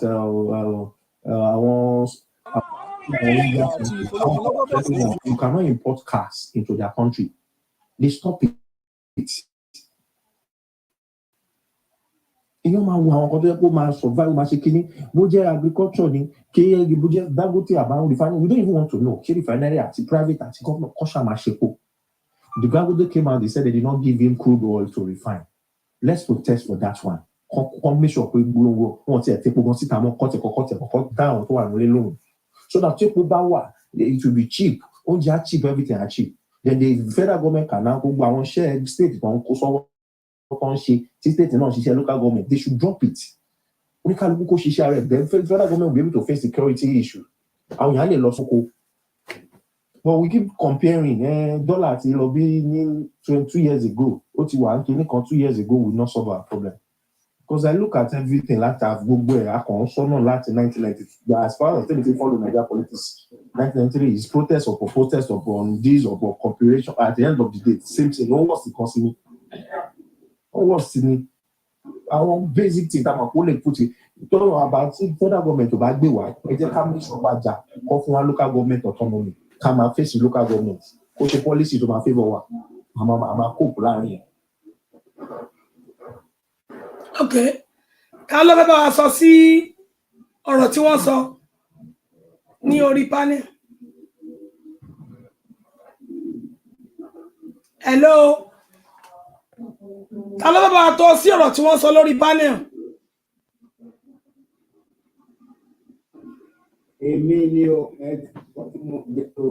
Okay. Okay, à ń gbọ́ yín sà.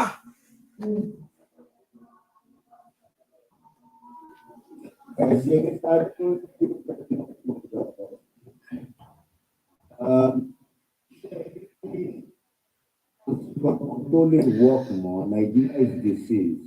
Nigeria is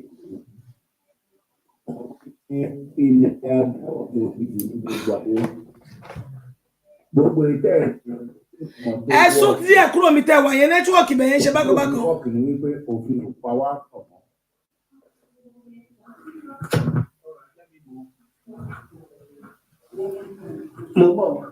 Okay.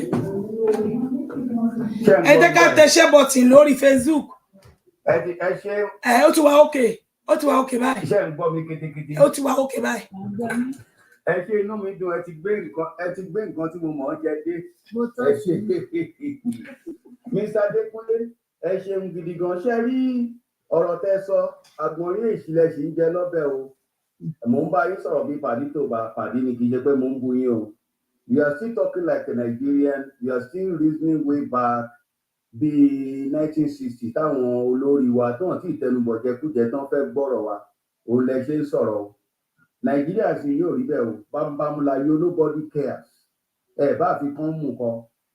So ṣe the only way forward kí n sọ fún yín pàtó òní kí Nàìjíríà pín kò ṣe govern mọ́ á ti pọ̀ jù òfin ò pa wá pọ̀ mọ́ èdè ò pa wá pọ̀ ẹ̀yà ò pa wá pọ̀ kò sí nǹkan kan tó pa wá pọ̀ mọ́ àǹtẹ̀ bá dẹ̀ wo influx gbogbo everywhere ọ̀dọ̀ wa ní gbogbo èèyàn tójú bọ nísìnyí because wọn develop ọ̀dọ̀ wọn mọ́ and before you know it nàìjíríà máa àní lè gbádùn ìlú wa mọ́ ẹ wo nǹkan tó ń ṣẹlẹ̀ pẹ̀lú àwọn fúlàní because ibi táwọn wà desert ni ibi tọ́lọ́run fún wa koríko máa hù all round the year ni wọ́n dẹ̀ ń da màálù wọn wá síbẹ̀ wọ́n dẹ̀ ń pàgọ́ síbẹ̀ ẹ sọ ẹ̀yin ẹgbẹ́ ẹlẹ́dẹ̀ lọ kẹ́ gbé kọjá river niger náà ẹ sọ gbé nàìjíríà kan lájọ ń jẹ́ ṣẹ́yìn mọbi tí ilé ìgbìmọ̀ aṣòfin tó wà jẹ́ ǹjẹ́ débẹ̀ rí láti bá wọn sọ̀rọ̀ ǹjẹ́ délé kánsílọ̀ ládùúgbò yín láti bá kánsílọ̀ sọ̀rọ̀ ǹjẹ́ tẹ́ bá kánsílọ̀ sọ̀rọ̀ tó lè sọ fún chairman local government ǹjẹ́ ìjọ́ wo ni gómìnà ti bá wọn chairman local government sọ̀rọ̀ gbẹ̀yìn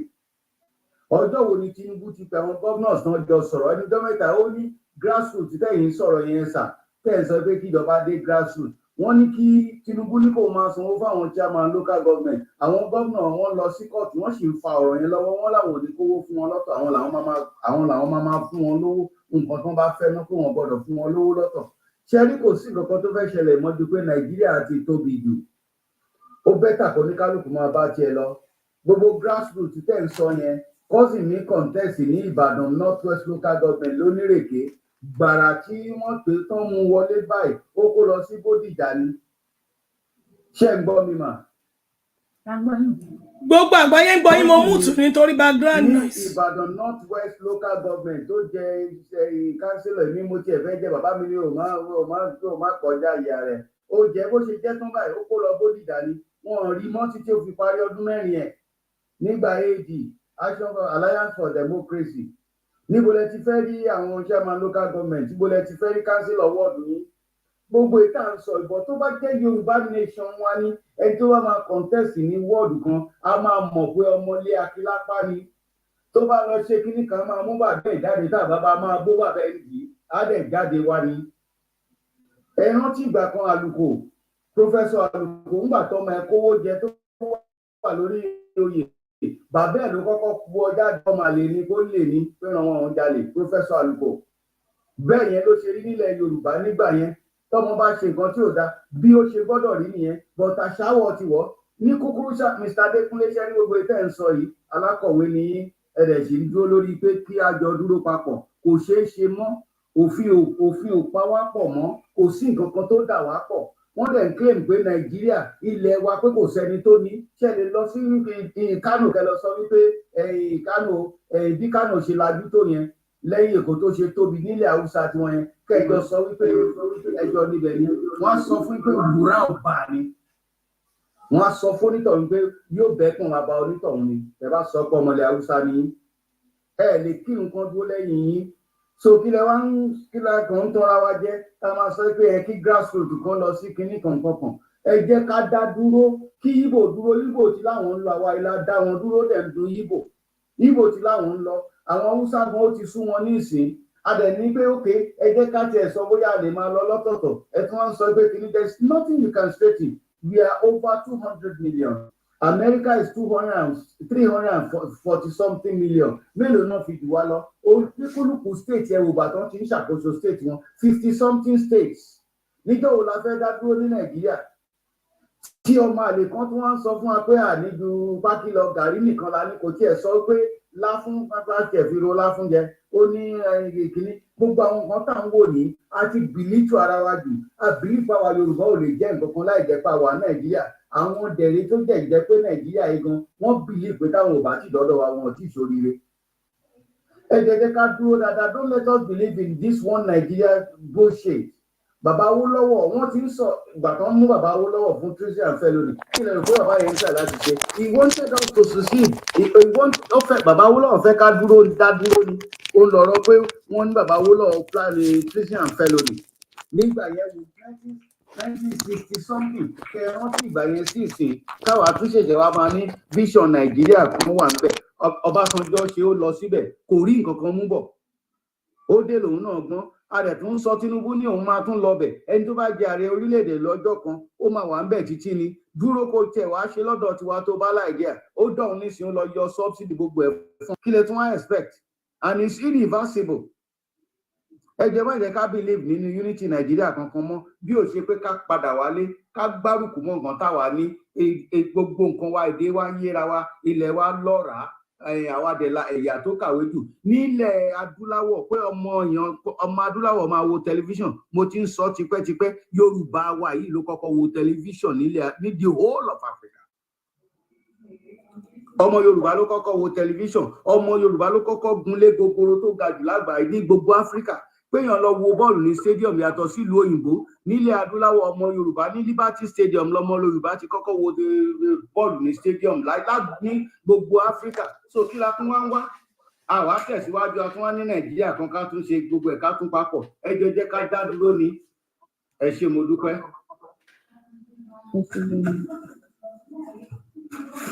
Wọ́n tún lè dìmọ̀ tí mo lè rí àsìkò tó sọ yẹn.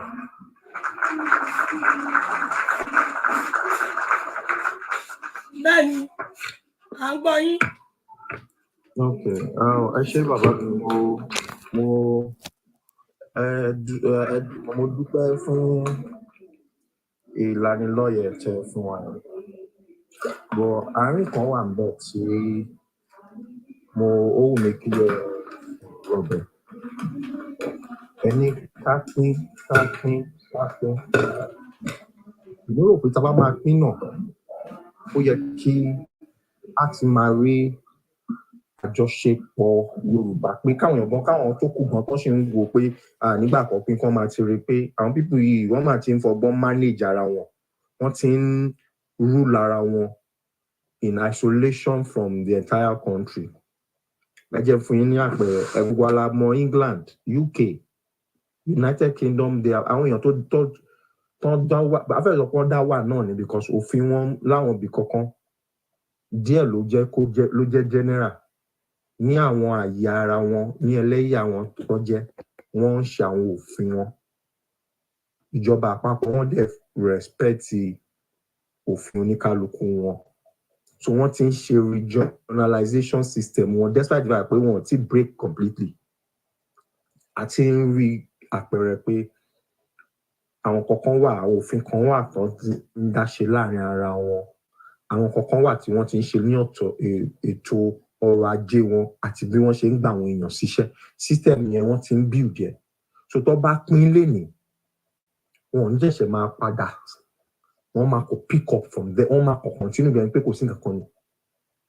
Àwa Yorùbá tá a fẹ́ pín, system wo la fẹ́? Ó dìgbà tá a bá pín tán ká tó bẹ̀rẹ̀ sí wá máa sọ pé a fẹ́ wo bá ṣe fẹ́ máa manage government wa, báyìí la ṣe fẹ́ ṣe ológun wa, báyìí la ṣe fẹ́ ṣe nǹkan kan.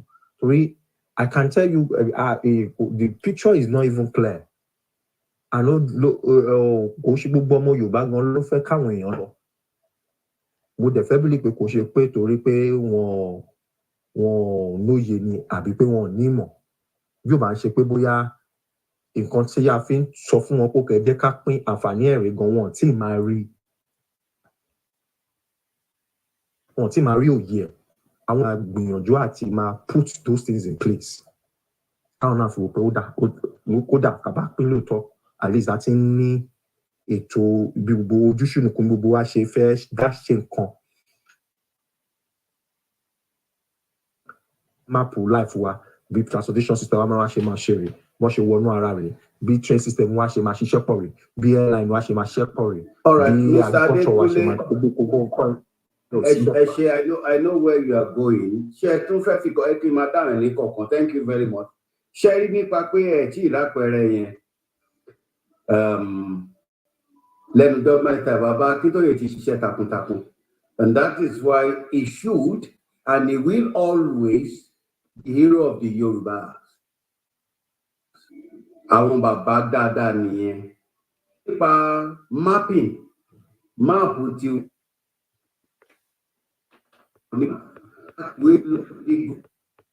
lórí wọn sensitizations àwọ̀ ẹlẹ́ẹ̀kejì tẹ́ bá wo about 3, 4, 5 years ago tẹ́ bá wo ìgbésẹ̀ tí olóyè Sunday Igboho ti gbé ẹ ti mọ̀ pé ilé yá. But unfortunately àwọn èèyàn kọ̀ọ̀kan wà tó jẹ́ pé wọn believe nínú wa, kì í dẹ̀ ṣe pé wọn gba àwọn ẹ̀yà méjì ni. Àwọn kan wà tí wọn believe pé agbọ́n àti ó dá dúró, àwọn kan tún wà tó jẹ́ pé ó ní jẹkújẹ ènìyàn ni wọ́n. And ara one, with due respect, Mr. Adekunle is one of you. You are one of them. The doubting Thomases wípé tó ṣe ṣáṣá lè dádúró bí òpònú tó sọ wípé a ní nǹkan kan ju gàrí lọ tó jẹ́ pé gàrí ní ìran ẹ̀ náà fi bọ́ títí ó fi dé tó fi lọ sí Portugal bí Libya tó ti ń ṣerú mẹyẹ gàrí ló mu títí ó fi dàgbà tó bá yẹn tí òró ń jẹ gidi jẹ tẹlómi bílí pé a ní nǹkan kan gàrí nìkan la ní. What an insult to Yorùbá race.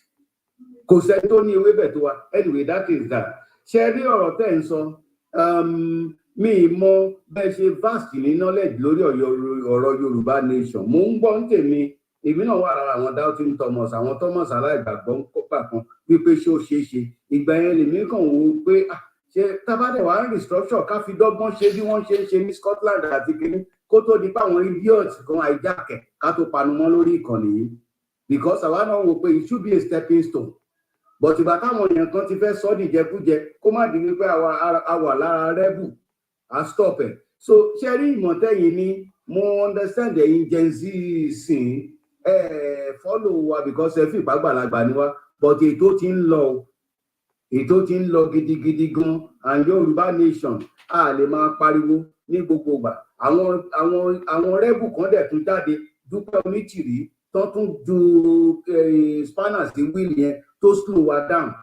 Because àbá ti lọ ó jẹ́ ká ṣe sùúrù kó má di wípé àwọn tún ti dé nìyẹn because ohun tó ṣẹlẹ̀ and ìgbà tọ́rọ̀ protest ti ṣẹlẹ̀ I decide pé má jẹ́ ká fi Yorùbá nation bọ́ we are still on board tí ó ti yé yín sà so ó ní ó jẹ́ ká sọ nǹkan kan progress ń lọ but unfortunately a ní ìlú ẹ̀yin ọ̀dọ́ kéékèèké báyìí láti carry àwọn èèyàn along because Nigeria is not working.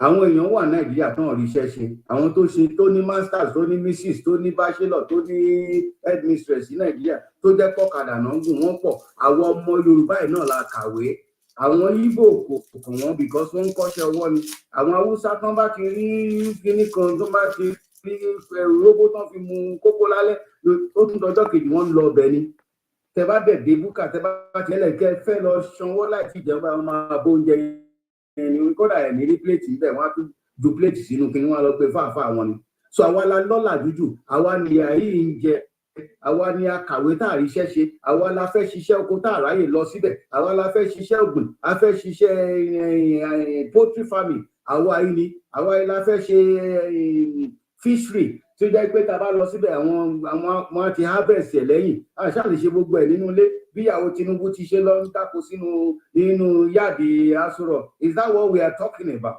Ṣé nǹkan tó fẹ́ fìdí orílẹ̀-èdè nìyẹn? Wọn ò ní nǹkan tó lè empower àwọn èèyàn anyway. Ṣé ẹ jẹ́ kí a ṣera wa lọ́kan ètò ń lọ gidi gan? Tẹ́ bá wo kún yàn that is why I'm impressed now. 4 years ló ti ń pariwo Yorùbá nation. Àwa tá à ń sọ̀rọ̀ ìkọ́ la fẹ́ rule. Àwọn tó máa rúùlù wà ń bẹ̀. Ọlọ́run kàn ṣe wá pé káwa sọ sí ni. Èmi ò kàwé kankan tó pé màá tiẹ̀ jẹ́ kánsílọ̀. Bọ̀ ká fẹnu sí torí àrùn ẹ̀wọ̀n ọ̀ràn wa tó ń bọ̀ ni. My dad, my grandfather, ó ń gbé àwa ìṣeré. Mo ń wọ́ndà pé báwo ni bàbá ṣe máa tún jẹun kù fún àwa kéékèèké báyìí. I was very young. Ó ní ṣe bí ìran mi nìyí. Ẹ wo bàbá yẹn kò jẹun kánú á jẹun kù. Á tún fún àwọn ọmọ jẹ. Nǹkan táwa náà ń wò nìyẹn. So ọ̀rọ̀ pọ̀ gidi gan lórí yẹn. Unfortunately ẹ ti lọ. Awareness ti lọ gidi gan. But ibi téèyàn bá dé mọ́, òun ló máa mọ̀ mọ́. Mapping ti wà. Strategic kìíní ti wà.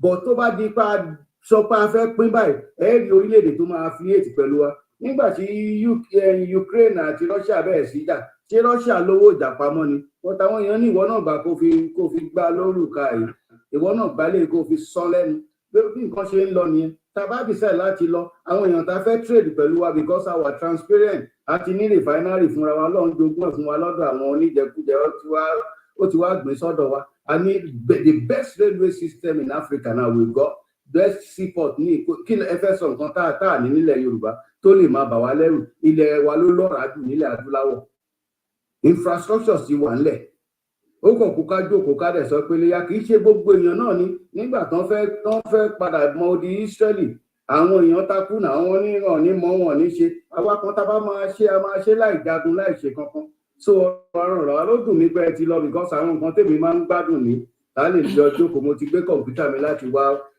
point tí ó dẹ̀ ti di pé ẹ ti túlẹ̀ ẹ ṣe gan ni kún ẹni tó bá láti fún. ẹ ṣe gan ni a dúpẹ́ lọ́wọ́ yín ṣé a rí wọn bí wọ́n ṣe wọlé ọmọ wọn Nàìjíríà ni wọ́n ṣó ti yẹ yín wọ́n wá náà ni pé káwọn wá lù wá ní ọ̀gọ̀ ẹnu bóyá ọmọ tá à ń ṣe ń bí ọ̀gọ̀ ẹnu pé a máa sọ̀rọ̀ tẹ́ bá ti gbọ́ bó ṣe sọ̀rọ̀ wọ́n wá lù wá lẹ́gọ̀ọ́ ẹnu ni kò ní jẹ́ kó lè ti jápa so that is what bá pẹ́ mi ni mo dá wọn lóhùn ní kódà ìṣẹ́jú méjì náà ti lọ ọmọ wọn Nàìjíríà ni wọ́n mi sọ pé kí lẹ rò inú mi dẹ̀ dùn pẹ̀lú ọ̀rọ̀ tẹ́ kọ́kọ́ sọ ṣé èèyàn kan bá ṣì ń rò lọ́kàn ara rẹ̀ pé Nàìjíríà ṣì máa tútò ó lè ní ẹni tó bá ń rò lọ́kàn ara rẹ̀ pé Nàìjíríà ẹnìkan ṣì máa ń bì kan tó máa wá tó irọ́ ló pa ó lè ní amrọ̀bà ní ẹni bí gbogbo kan ṣe ní rúdurùdu yìí amrọ̀bà lẹ́nu yẹn ẹ má jẹ́ ká máa tanra wa mọ́ ọmọ wọn Nàìjíríà ni. kì í ṣe Adékúnlé kan bá kì í ṣe Adékúnlé kan báyìí tó bá ń fi gift bribe yín gbà kan nìyẹn ni. kì í ṣòun. ok tó Adékúnlé kan wà tí àjọ máa ń ṣeré dòdòdò gbà kan báyìí. òun kan eléyìí bá ti tẹ̀ sí lójú dáadáa. ẹ máa rí pé ohun eléyìí yàtọ̀ ok. ṣé ká máa play voice yẹn lọ ni àbí ká gbẹ̀ protest àárí àwọn ìmọ̀lẹ̀ àbí àwọn olóṣèlú tí wọ́n náà fẹ́ gbé jáde tí wọ́n ti gbé wọn jáde ni. Lagos State sọ pé àwọn ò wí bẹ́ẹ̀ wọ́n láwọn ò sọ bẹ́ẹ̀. ẹjọ́ ta ni mò ń wò lọ́wọ́lọ́wọ́ báyìí. wọ́n láwọn ò sọ bẹ́ẹ̀. wọ́n ní kò sóró lẹ́kọ̀ọ́. mọ́mí ayé ta ló kíní kan ń pariwo bẹ́ẹ̀ kan. èmi ni mà ẹ má bínú. wọ́n láwọn ò sọ bẹ́ẹ̀ Lagos State government láwọn ò sọ bẹ́ẹ̀. pérò TikTok ni. àtìgbà ọ̀dà wájú ọba làwà wájú ọba náà ti máa ń bú àbí ẹ̀yìn ọba náà ti máa ń bọ́ba wọn bọ́ba lójú ẹ̀ so kò ṣe nǹkan kan. ta ló wà ní line báyìí ta ló wà ní live báyìí tó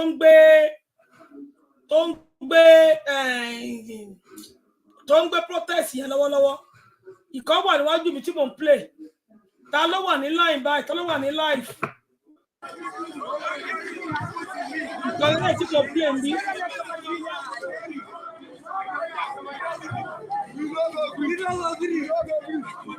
gbogbo ìlú ni o gbogbo ẹbí ló ti ṣe o. ẹ̀yin ni àwọn gẹ́gẹ́ bí a ti sọ pé ètò ìwọ́de tí ó ń ṣẹlẹ̀ lọ́wọ́ nílùú Àbújá ó náà ni a ti mú wá sí ìkànnì BBC yìí níbi tí ètò ìwọ́de náà ti di wàhálà tí ó bẹ́ sílẹ̀ láàrin ọlọ́pàá àti ológun àti àwọn olùwọ́de tí wọ́n ti bẹ̀rẹ̀ sí ní yin ẹ̀rọ tàbí káàdì sí àwọn ènìyàn. àwọn ọba nǹkan jẹ́ ọ̀tẹ̀ láwọn ojú àwọn ọmọ ọ̀tá yẹn lọ́sibọ̀dì wọn tó bá gbé lọ́dà ti wà fún wọn. Mọ̀júd Abíọ́lá ìyẹn ní pápá àti Mọ̀júd Abíọ́lá kó tó di pé àwọn olùwọ́de ní àwọn gbọ́dọ̀ wá sí Eagle Square ìyẹn àwọn gbọ́dọ̀ wá sí Eagle Square láti tún wá fi ẹ̀hónú hàn pé orílẹ̀ Nàìjíríà yìí kì í ṣe tẹnìkan pé gbogbo àwọn ọlọ́dún ní ẹjọ́ ní orílẹ̀ Nàìjíríà yìí ṣùgbọ́n nígbà tó kù díẹ̀ tí wọ́n dé Eagle Square ní àwọn ọlọ́pàá àti ológun bẹ̀rẹ̀ sí ní ẹ̀rọ tajútajú ìyẹn tear gas sí àwọn ènìyàn láti lé wọn.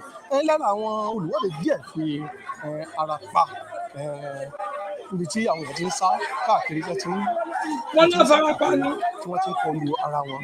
Nígbà yìí àwọn àti máa wo wájú àmọ́ rí èéfín ẹ̀rọ tear gas yẹn ẹ̀rọ tajútajú tí wọ́n yìn sí àwọn èèyàn láti lé àwọn olùwọ́de.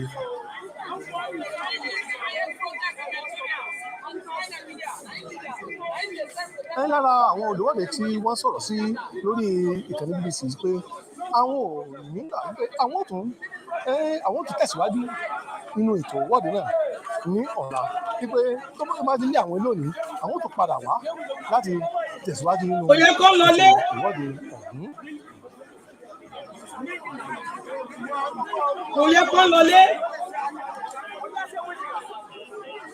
bàbá Àbújá nìyẹn Ṣèbá Àbújá nìyẹn. Queen, ṣèbá Àbújá. Queen, ṣèbá Àbújá nìyẹn. Ṣèbá Àbújá, ṣé Àbújá nìyẹn ní Queen? Queen, ṣé Àbújá nìyẹn? Èkó nìyẹn o. Torí náà, àwọn eléyìí, ojú ti bọ́ sẹ́kọ̀ọ́, àwọn eléyìí láìpẹ́ ni mo wó wọn o. Láìpẹ́ ni mo wó wọn CNN News Channel 8. Bí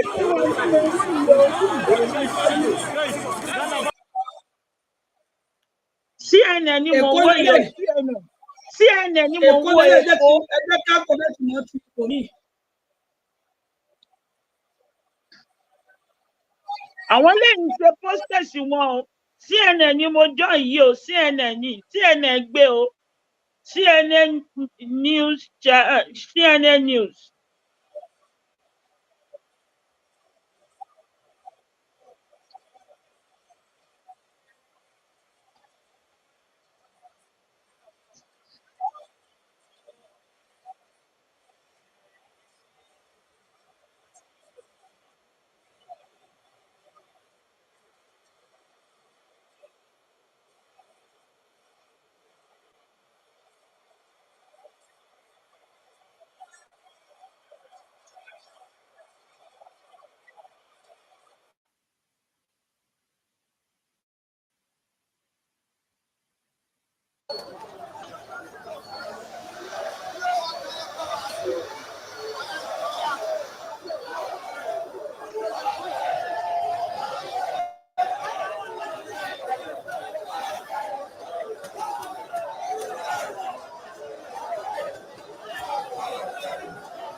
Èrò pọ̀ gan síbí.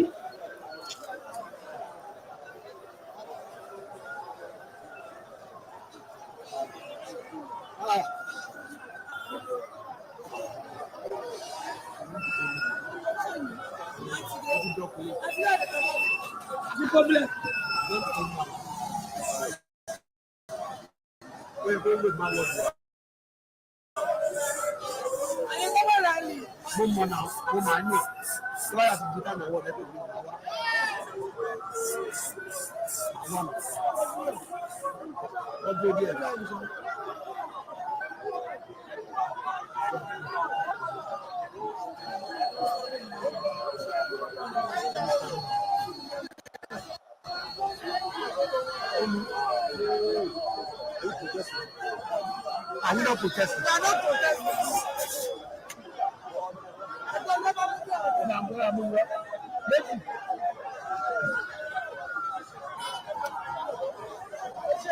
What is done with them?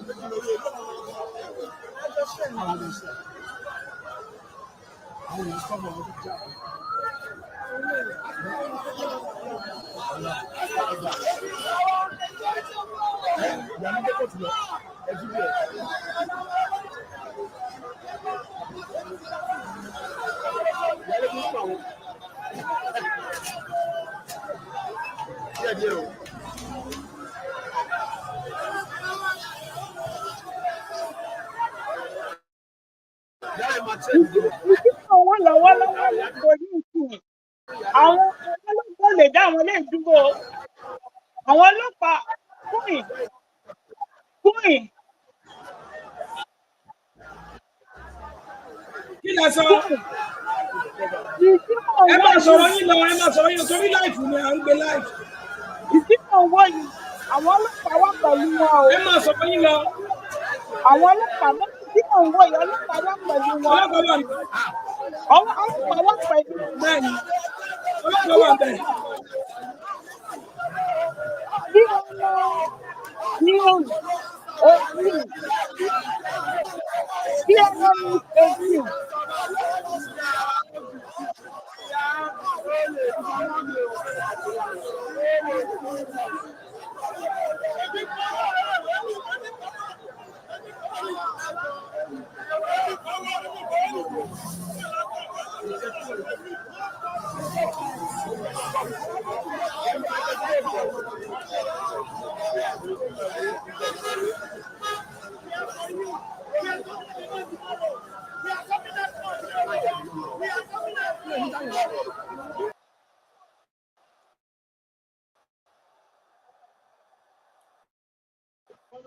àwọn ọlọ́pàá náà ṣaṣọ pupa mọ́pá àwọn ọlọ́pàá ti mọ̀ pé àwọn tó ń bọ̀ ìgan ẹ̀hàn ni wọ́n ti so aṣọ pupa máa pa èyí pé tó bá dòdì àti ìbọn yóò bá tí ìbọn àwọn ò bá ṣiṣẹ́ ìkọ̀kọ̀ ṣàṣiṣẹ́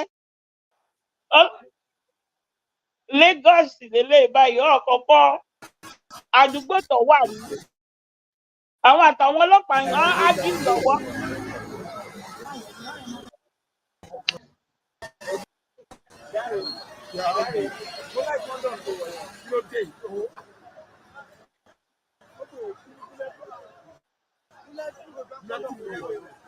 Ó dàbí tèmi náà ń wò lẹ́yìn náà ń wò yìí láì.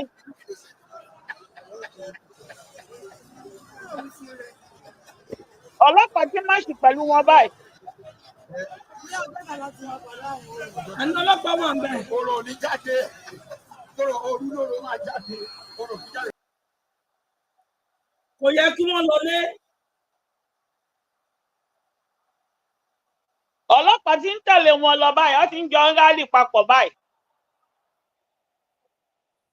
Kò yẹ kí wọ́n lọlé.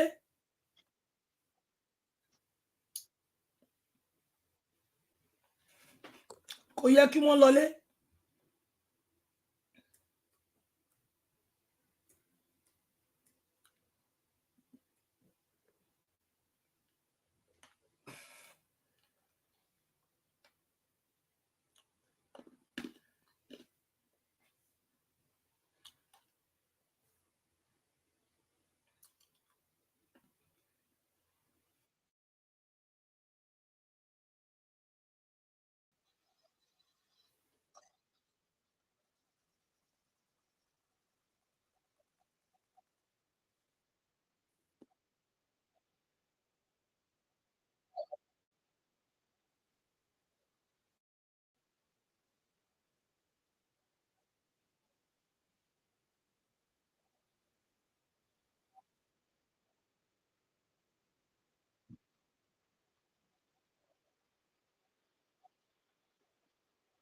The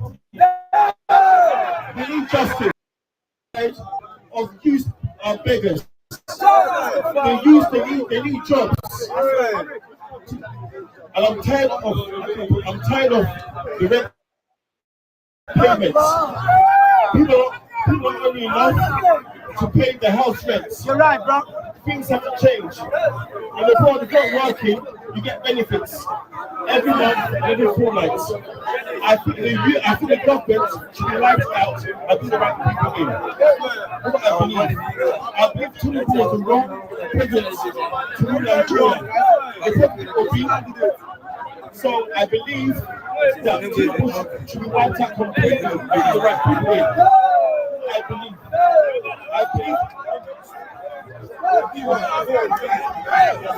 Don't make mention of any right now. Nigeria has money.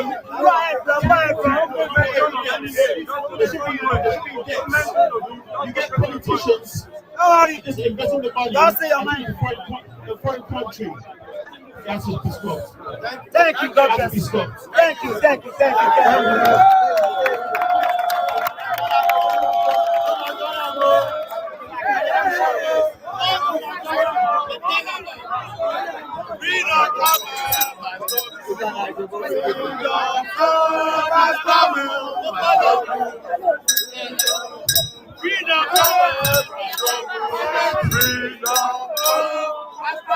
Hello, sir. Sir, we are not here to campaign. We are not here to campaign. Let us say what we are here for, please. We are not here to campaign. Let us say what we are here for. And then we are going to announce. Listen to us. Listen to us. If you are here for us. Listen to us. Hey, listen to us. We are not here for people. Listen to us first. Nobody should come here and talk about anything. We are not here for anarchy. We are here to protest. We are not here for anybody. Nobody should come here for Obi. Obi is not the president. I beg.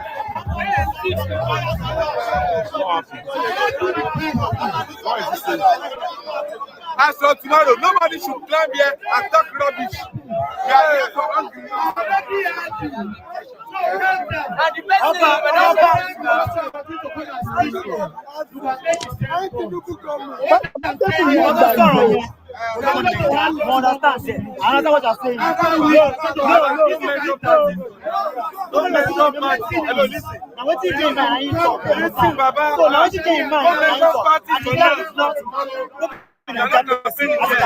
So now why volunteer? Of course. I like the attack. It's very nice. It's very welcome.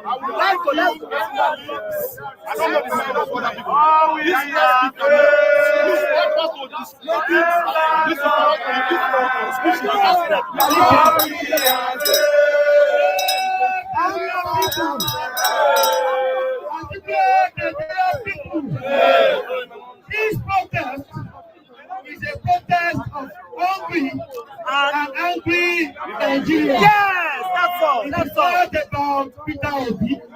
And it's not about campaign. It is about the anti-poor policies of the government of this country.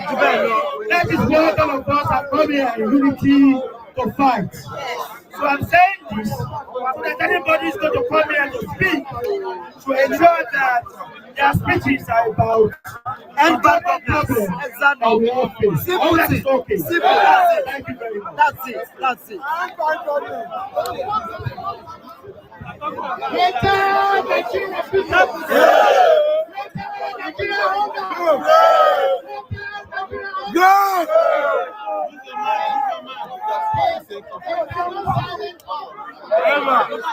We will surround Sunday. No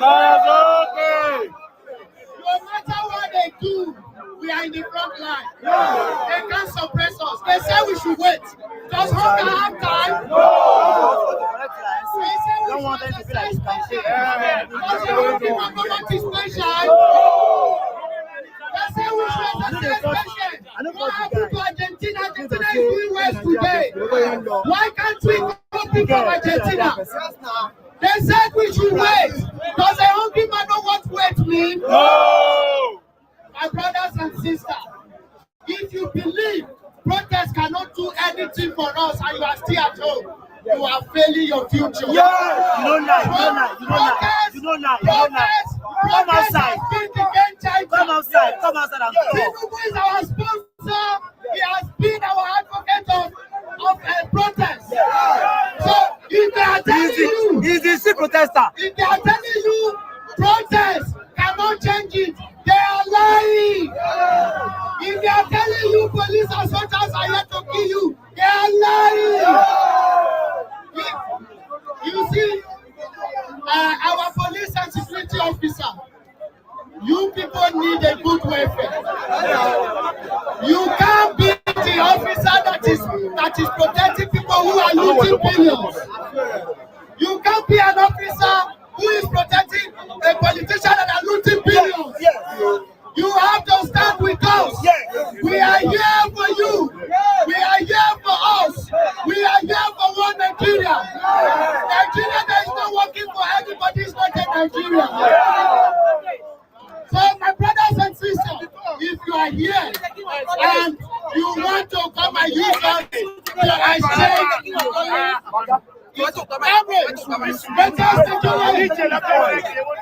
if you are here, you want to come and use us to trade as an activist, my brother, we have made our part. We will not allow you.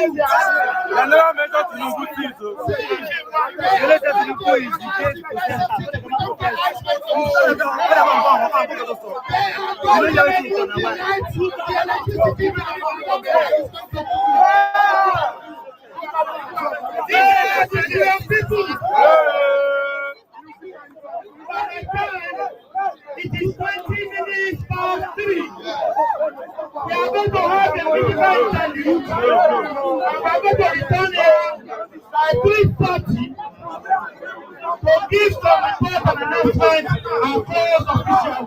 Is that okay? Yes.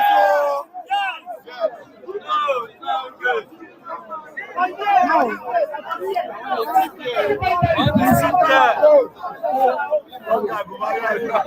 Let's go. Let's go. Let's go. Let's go.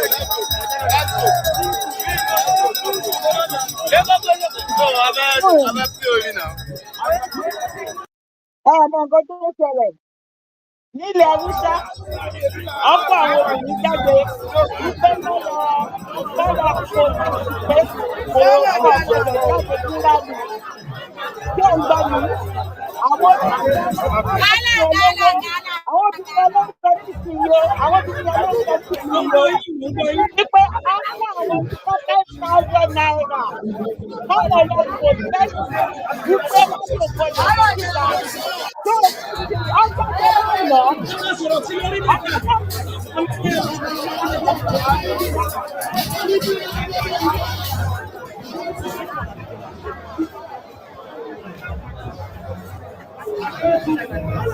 Ganoa.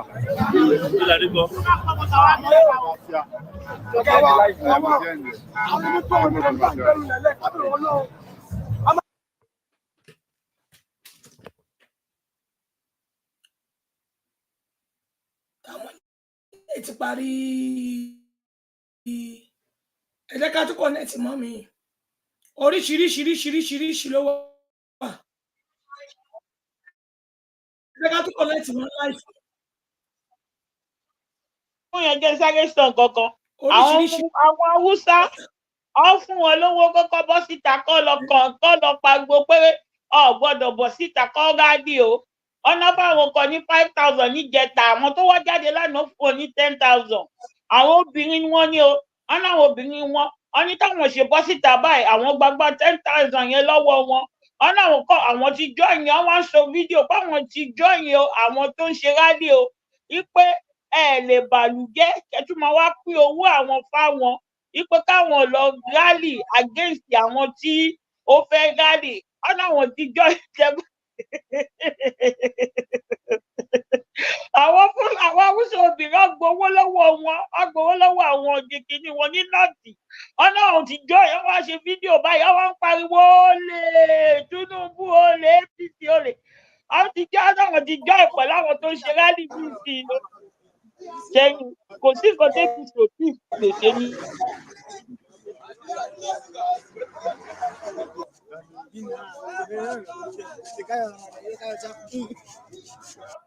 I'm a mother, I'm a daughter because my parents are still alive. I cannot support my parents, neither my children. So what are we doing? We came out to protest for our rights. It's our country. Because ordinary beans of 200 naira that year is now 3,000 naira. For more than 2 months now, I didn't cook beans in my house. Forever, we shall always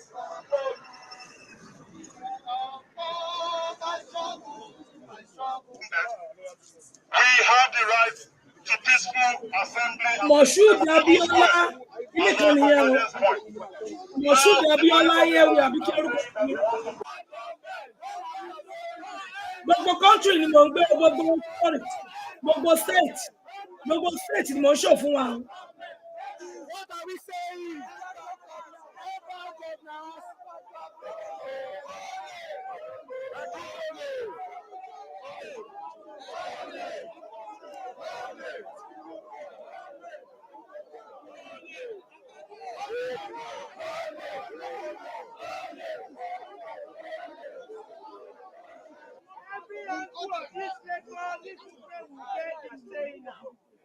What matters is that the person that are going to thousands of us at home. Let the old cackles go. Let the young generation take over the power. Yes. These people are rulers since 1960 when we get independent. We still there like this. He go good, he the worst. He go good, he the worst. Let him go finish school for 6 years. He go come to drive Okada. He go come to do this part. These people are the ones ruling our government, running their children abroad, spoiling the education for Nigeria. So what is the end? We want them to go.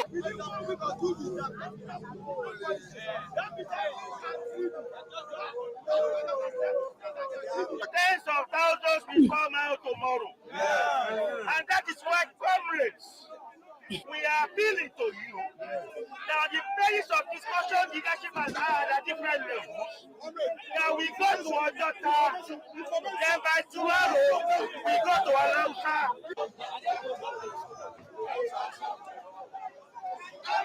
We are tired of being hungry. We cannot even feed our children. One tuber of yam is 5,000. We cannot buy tomato and pepper. Pepper is 1,000. The poor cannot survive. Please, we need you to change the government.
See, one of the put them go up. Oh, before you go land, you don't need the second one.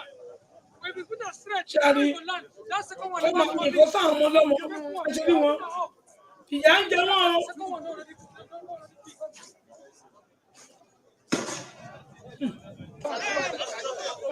Ló pẹ̀lú à ń gbé.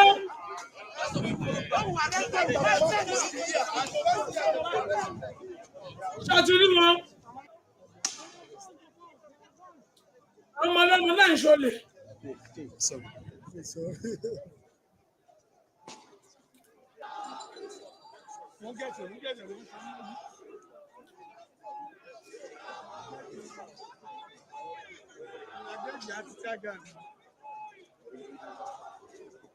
And you guys are supposed to give us your money.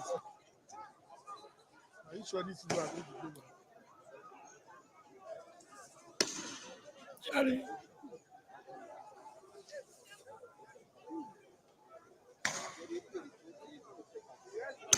Láì ṣe pé wọ́n ń parọ́, láì ṣe pé wọ́n ń parọ́ ìwọ Ọlọ́run, láì ṣe pé wọ́n ń parọ́.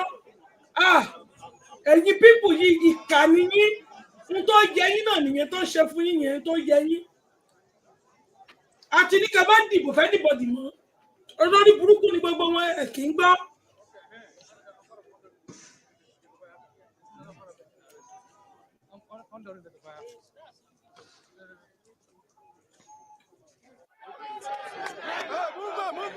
Movement.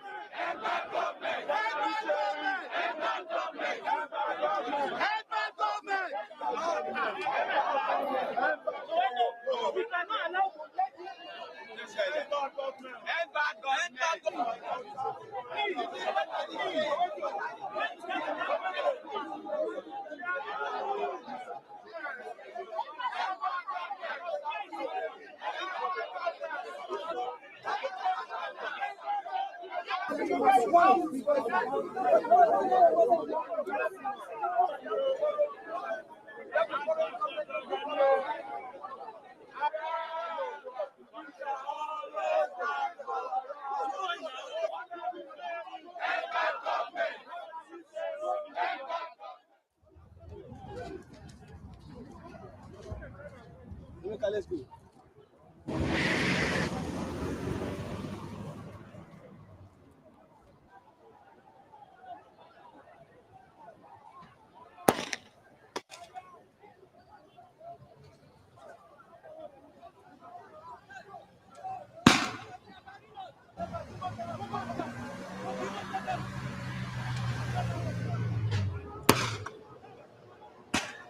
Ẹ̀rí wàá dúró owó tí Tinubu kọ́ fún àwọn ọlọ́pàá lọ́wọ́ fúnra tí gas tó bá fi gbé ráìsì sílùú tó bá fi ṣíbọ̀dà wa ṣé àní máa jẹun kó ṣíbọ̀dà fún wa lórí burúkú Tinubu ó kọ̀ kò ṣíbọ̀dà ó wá kó sójà síta kó máa yìnbọn fún wa ohun tó dùn yín wọ́nà lójú yín rí ìgbà tá ní ká má dìbò ẹ̀gbọ́n gbà náà ń tó dùn yín wá lọ́dún yín rí yẹn kẹ́lòmíì tún dé kọ́nù kẹwàá dìbò fún nǹkan tún dìbò fún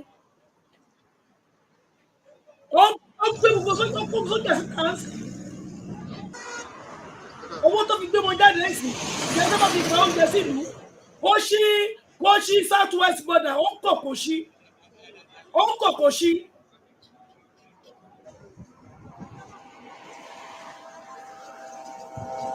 Actually, I'm here to see if there will be protests today, but at least, to my surprise, getting here, since people are not, since people are not coming out, I don't know, maybe due to the heavy presence of security men left and right, and I'm seeing people at the army patrolling. So right now, I don't know if people are scared, and I'm also hearing a rumor that the protest has been postponed till October 1st. But I don't know if it's true or not. But let's see how it goes.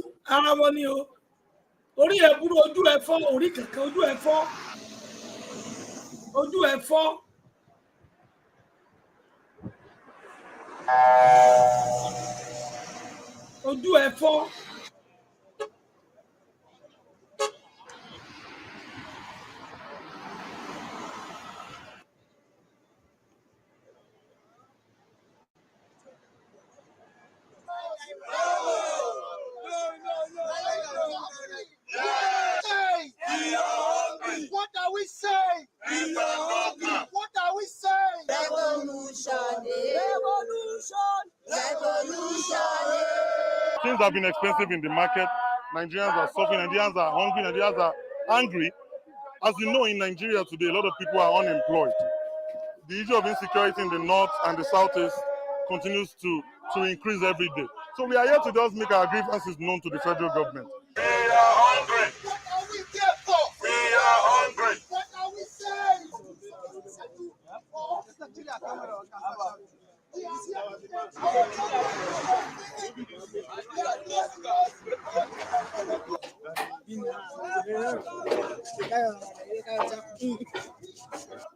I'm a mother, I'm a daughter because my parents are still alive. I cannot support my parents, neither my children. So what are we doing? We came out to protest for our rights. It's our country. Because ordinary beans of 200 naira that year is now 3,000 naira. For more than 2 months now, I didn't cook beans in my house. Forever, we shall always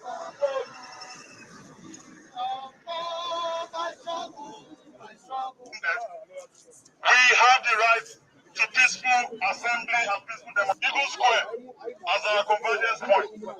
Now, the police officers are saying that they want to...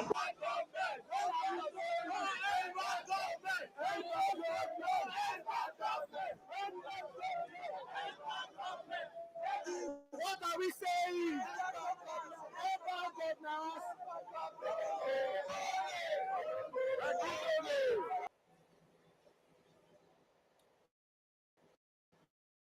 I think I to connect another place.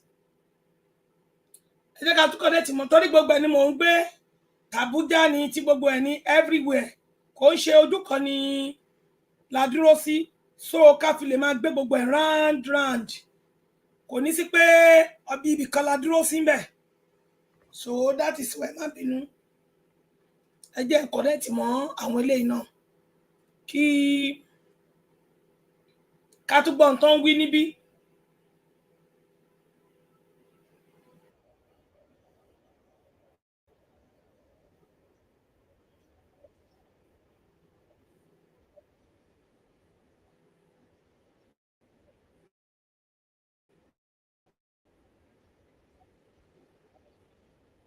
Protest right here with me. Kehinde is right here with me. He's been here all day and he's going to be talking to me about what is going on. I learned that you have a 10-point demand that you are putting across to the authorities. Quickly list some of these because we know that the authorities have actually been trying to engage responding to some of these your demands. Some are asking if they are responding to these demands, why are you still remaining on the street? Well, one of the demands that have been flying on social media and the authority have noticed it. One of it is take away the subsidy away. Take away You want them to take the subsidy or you want them to return the subsidy? They should return the subsidy. Okay. The energy tariff should be reserved. Should be reserved with immediate effect. The custom duty is on the high side, and what have you. But the main major things that are happening in Nigeria that they are not part of the coalition that did the demands on the street are requesting for good governance. Take away the hunger. Take away insecurity. Let there be harmony in the land. Tinubu promised a change. APC promised a change since 2015. As of today, the country is in a state of jeopardy. Nothing is being working. A cup of gari now, you can't even buy gari as of today. Okay, let's take the issue of hunger, for instance. The authorities have said they are making moves. They are sending trucks of food across the 36 states of Nigeria to distribute to people, and you know, in some other areas sell, you know, an item like rice that is very, very expensive at almost half the price. That is not enough for you. And even yesterday, Governor Babajide Sanwo-Olu of Lagos addressed Lagosians as regards some of these grievances that you are put across. He listed some of the things that they are doing, the Onje Eco initiative, for instance, the Lera Eco, for instance, and all those. I mean, is that not a move that you push, you know, should reason along with the government to say, okay, let's see how this works and engage more with them to see how this thing can be worked out properly if you think it's not working out properly the way you want it? You said something now. We make references to Governor Sanwo-Olu. We are talking about 36 states of the country. If Sanwo-Olu is doing palliative to Lagosian as a case study, how about people in Edo? How about people in Oshogbo? How about people in the northern state of this country? As of today, there's a lot of crash outing in the north. It's not about Sanwo-Olu bringing out palliative now. This is a uniformed uprising. Hunger. There is this saying in Yoruba language that said, I didn't know how you will interpret that to me at this junction. As at now, there's no anything the government of a state want to do. The onus was on Bola Ahmed Tinubu. He put a lot of shenanigans in his government. On the day of your arrival, he said subsidy gone. No matter how the trailer of goods and commodity that the government of the day want to rule, is it reaching to the doorstep of the masses? But the argument that the government has put across is that which of the government? Is this Sanwo-Olu government? Even the federal authorities. No, hold on, Kennedy. Is that it was almost a consensus among even the contesting parties then that subsidy had to go. That it was just a way of siphoning Nigeria's resources, you know, that was supposed to be getting across to you and I, you know, the ordinary man, that it was just a few people getting these resources, that except this subsidy is taken away, we can't actually get anywhere. So you don't believe that government is actually doing something? Oh, okay. At this junction, let the presidency should hold the all state governor accountability for what they have did, because there's a lot of bailout, bail bond that President Bola Tinubu gave all the 36 states of the country. The subsidy palliative and some money that they gave to them is not reaching at the doorstep of the common masses. Price control is not, you can't go to the market now and go with 10,000 naira, get something and smile back home. It took federal government a lot of time to peg minimum wages to 70,000 naira in 21st century. Heidi, we know that there are many issues, just like you're putting them across.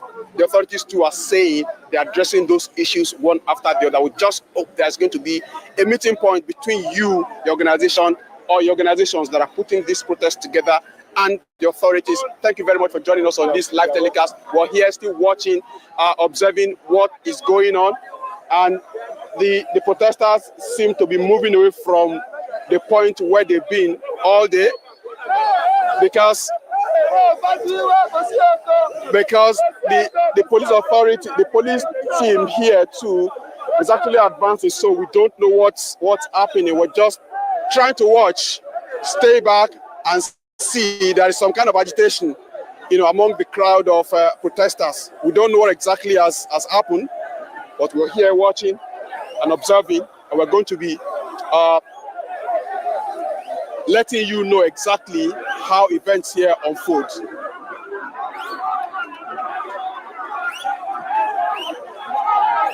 As well, we will continue to watch as things heat up. Is it that they're moving away from the park, or what is this perimeter that they're trying to set up here? You said that the police were arriving. Does it mean that they're arriving? That's what I'm trying to find out, Vimbai. I mean, if you just look at the opposite direction, the police team is trying to advance, moving towards the protesters. I guess that is why they're agitated now. We don't know if the police team is coming here to actually disperse them. We don't know, but at least the mere sight of the police team has them agitated. The protesters agitated. And maybe they have some of their leaders are actually trying to calm them down so that this does not degenerate, really. And talking about maybe they finished cutting the grass and maybe they're ushering them into the park eventually. Hopefully that is what is transpiring here rather than some other random bust up. But as we said, we will keep the cameras rolling. I said maybe they finished cutting the grass and maybe they're trying to usher them into the park, but it's okay. We'll just keep our eyes glued to this coverage. And of course, thank you for your continued coverage and ask you to stay safe out there as it seems that things are heating up. And of course, just hang in there. We're still watching here on Newsday.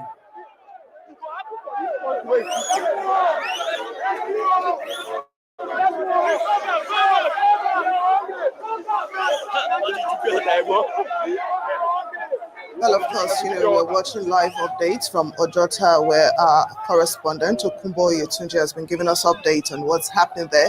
We spoke with one of the organizers of the protest to ask why indeed they are doing this End Bad Governance protest. And he talked about the high cost of living. He talked about the fact that right from the very first day of this administration, it's been quite tough with the president removing subsidy right on the first day of his presidency. Well, of course, we're seeing some agitations. We do not actually understand what is going on. But our correspondent told us that the security forces were moving towards the protesters, and that's when they got agitated. The organizers are trying to calm tempers, and so far there's been no violence from the security forces and no violence from the protesters. So we are watching to see how this develops. And we're very thankful for the fact that everything has kept very calm and peaceful until just now. If you are just tuning in, our correspondent is live on the ground, senior correspondent Tokunbo Oyetunji. He's in Lagos in Ojota, and it seems that Gani Fawemi Park is not available or ready to host the protesters who were originally scheduled to have their protest within this park, which is to the left.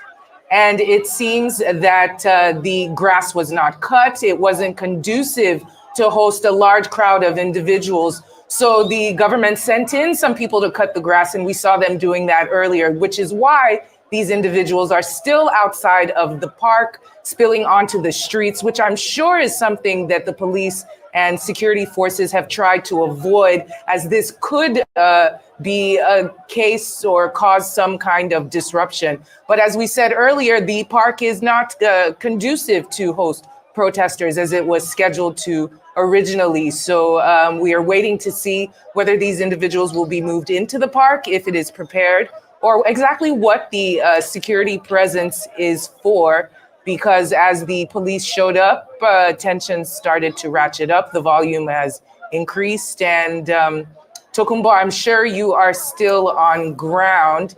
If you can hear me, Can you let us know if you've heard any updates? It seems like the crowd is moving back and things are calming down, which is a positive sign, but still confusion and a little bit of chaos here on the first day of the end bad governance protests here in Ojota, Lagos. You're still watching Newsday live here on Arise News. We have had this coverage going on all day.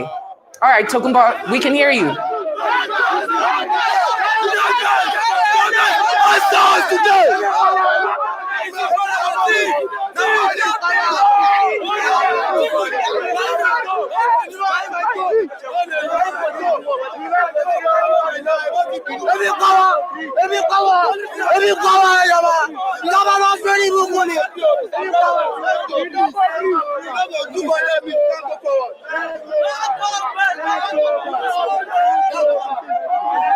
Go, Sam, go. Let's go. Let's go back. Sorry. So, Mumbai, a chaotic scene it is around here, really. But what just happened? I mean, you see the protesters trying to go back to the point where they were before that agitation actually started. Like I reported earlier, it was the sight of the police team advancing that actually got them agitated. They thought they were actually coming to disperse them. And some among the crowd there were actually trying to get at the police and be a bit physical with them. But I think reason prevailed. Some of their leaders actually were able to calm them down. So and discuss with them at the spot where they were with some of the majority of the protesters now going back to that same spot. You can see some of their leaders actually coming into this is getting physical now, really. It's getting physical. I mean, there's some kind of disagreement that is getting physical among the protesters. You see, this is part of the issue, really. We don't know what's going on, really.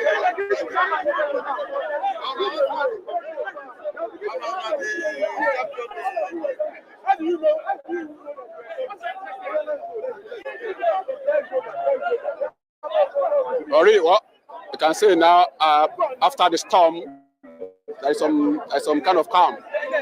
You know, everybody's the police team is still there, but the protesters are going back to the spot where they were, probably to continue with the rally and addresses from some of the leaders here. That's what's going on. I think the police team too is retreating, going back to the spot where they were, just right in front of the filling station where they have been stationed all day, watching over proceedings here. So we expect that everything will go back to normalcy, and the protesters continue with their chants and demands on the authorities. Earlier we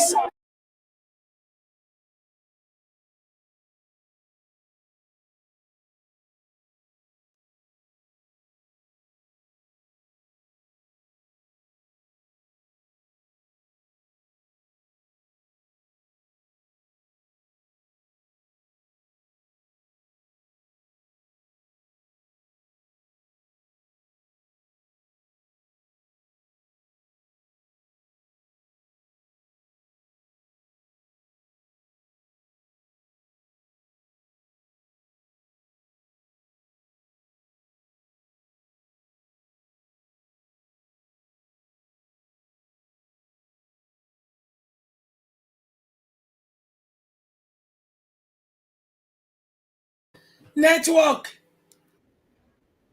Tokumba, thank you so much for chatting with us. We'll catch up with you soon. We're heading to Freedom Park in Ojota to speak with Oba Adeoye, who is on the ground and, of course, giving us live updates as this End Bad Governance protest continues today. Oba, thank you for joining us. Give us the update.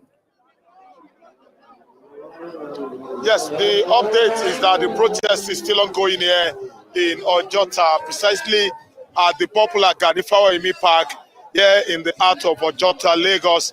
And leaders of the protesters have been taking turn to address the protesters, and you can see one of them addressing them at the moment.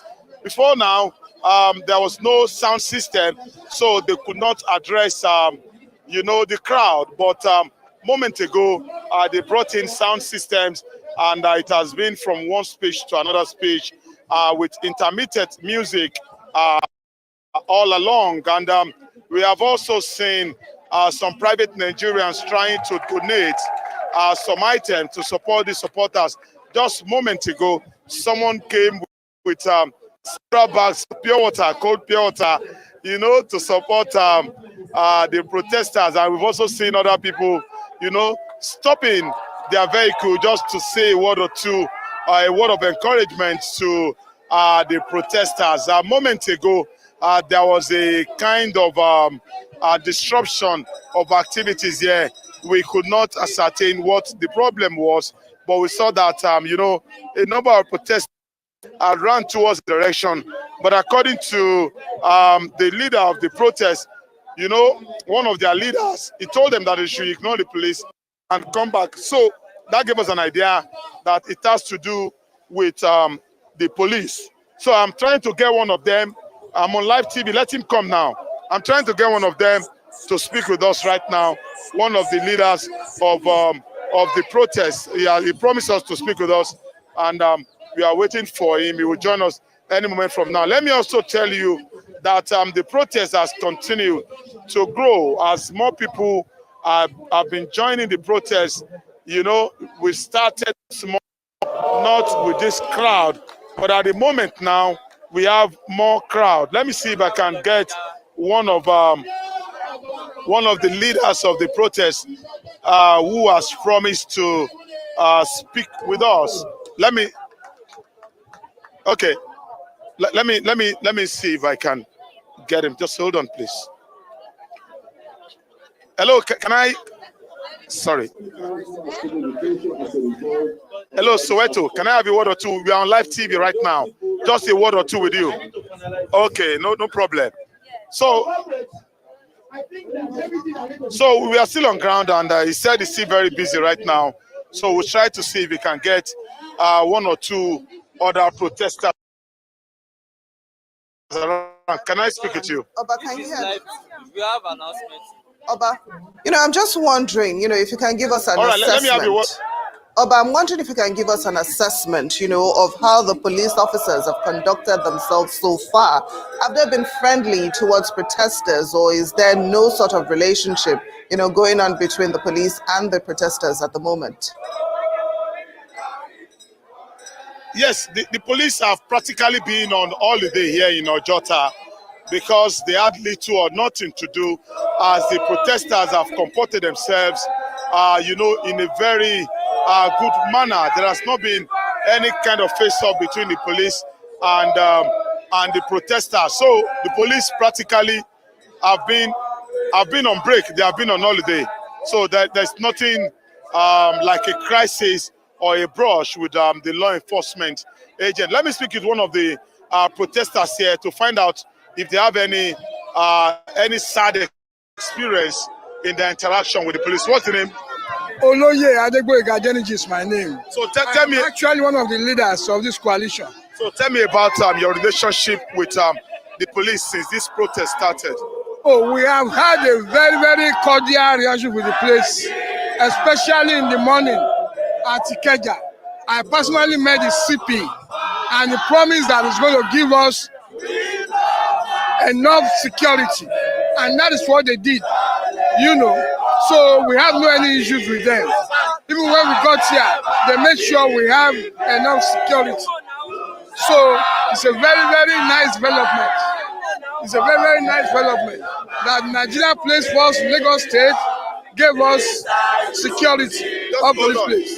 So you can listen to them.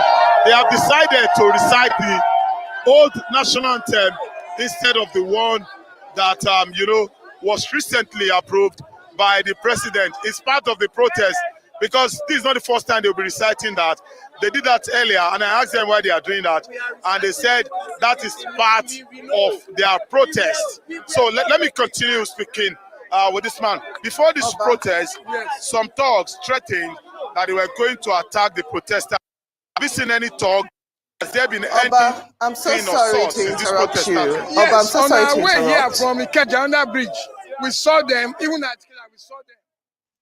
Well, I'm so sorry to interrupt that, but we're completely out of time. Obadioye reporting live from Ojota in Lagos. Thank you so much for joining us on Newsday. Well, police operatives on Thursday fired tear gas to disperse protesters who had gone round some streets in Bauchi metropolis to protest the high cost of living in the country. The protesters, mostly young people, carried placards with various inscriptions, and while some of them carried leaves. As they moved around, they chanted in Hausa, all we want is justice. From the CBN roundabout, the protesters will march towards the Yakobun Bauchi Road going to the government house to air their grievances were stopped by security agencies from the roundabout, but they insisted on proceeding, prompting the police to fire tear gas to disperse them. The protesters later regrouped and marched towards stopped by the security agencies stationed around the Wunti Gate.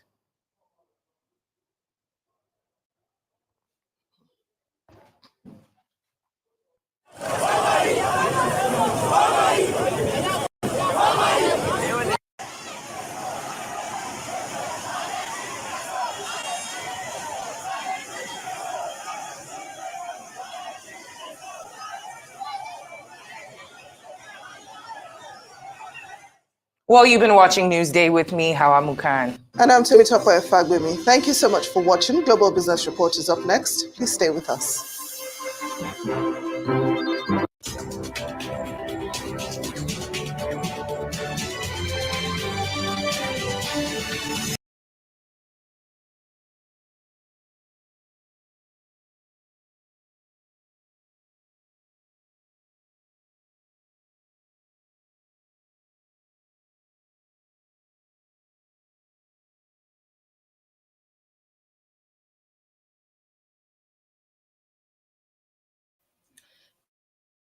Torí life ni mo ń gbé wá.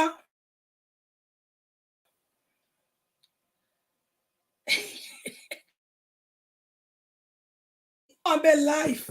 Ẹ jẹ́ ká tún lọ wo life mi. Tí wọ́n wà life lọ́wọ́lọ́wọ́. Tí wọ́n ṣe eléyìí tí wọ́n ti ṣe tẹ́lẹ̀. Mi ò fẹ́ eléyìí tí wọ́n ti ṣe tẹ́lẹ̀. Ẹ jẹ́ ká tún lọ wo eléyìí tó jẹ́ life.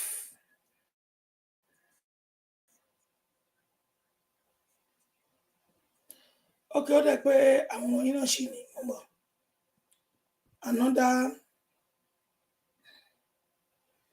Mo fẹ́ lọ wo another pet torí oríṣiríṣi ló wà.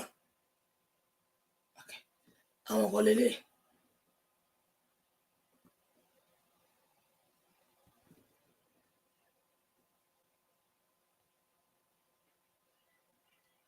Life.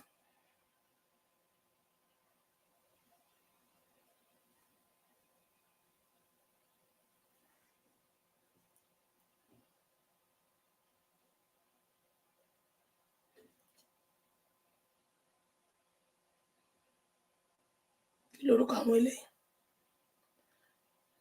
Oríṣiríṣi ló wà.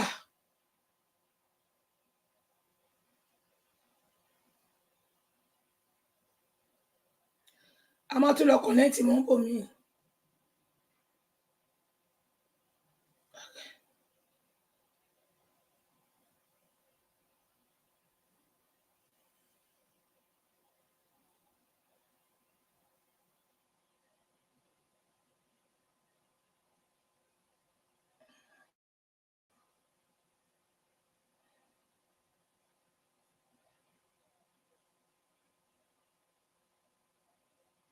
Àti gbélé yìí onísọkúsọ lélẹ̀ jàre.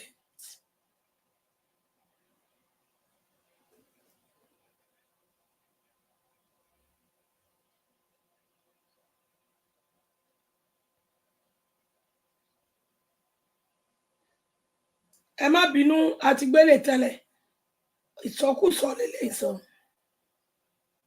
Postponed till October 1st. Irọ́ ló pa o, ẹ má I don't dáhùn know o. if it's true or not, but let's see how it goes. Ẹ má dáhùn, irọ́ ló pa o. Wọ́n ń ṣe lọ́wọ́ láìfò, ẹ má dáhùn o. Ara wọn ni o.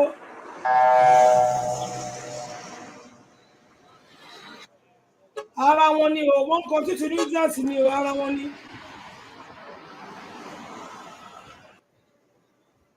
Wọ́n wà ń bẹ̀ láìfẹ́, ẹ má dáhùn.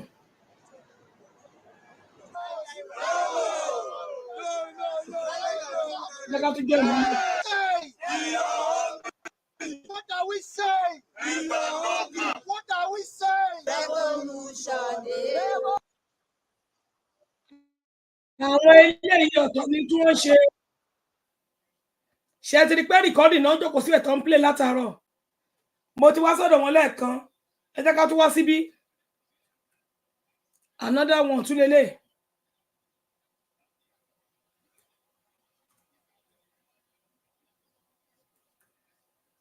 Àwọn onírọ́. Wọ́n fẹ́ káwọn èèyàn máa lọlé. Náà fi sọ pé wọ́n ti parí, wọn ò parí. Ibo mi la tún máa lọ. Gbogbo ẹ̀ la máa wò round. Orí YouTube ni mo lọ. Gbogbo ẹ̀.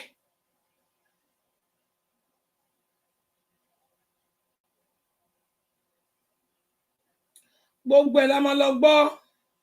A máa wo tó kò sí pé ẹnìkan sọ pé kinní kan, ẹnìkan sọ pé kinní kan, irọ́ ni.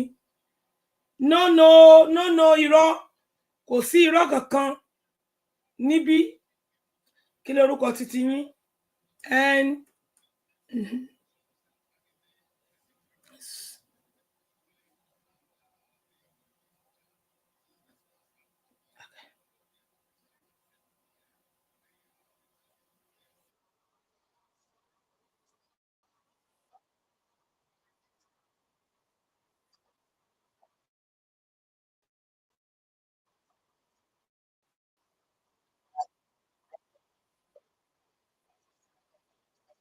Well, Marshall, many thanks. We appreciate you for your updates.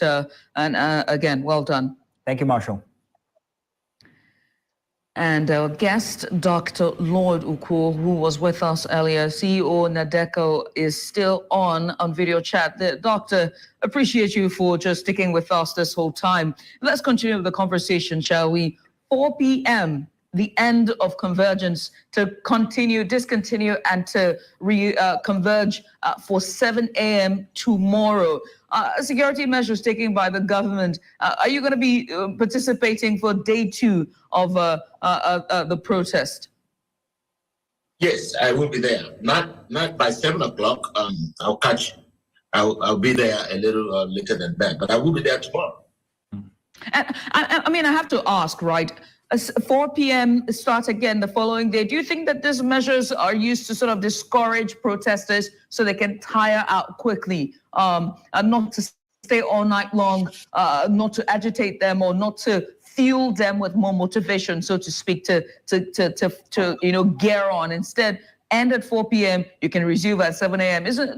I feel I gotta ask you, does it seem like measures to demotivate protesters? Yes, you must remember that the government's primary goal is to ensure, this administration's primary goal is to ensure that these protests do not hold. And if they hold, that their impact is minimized to the largest possible extent. So first and foremost, going to court to get a court order, tells you that they're out of step.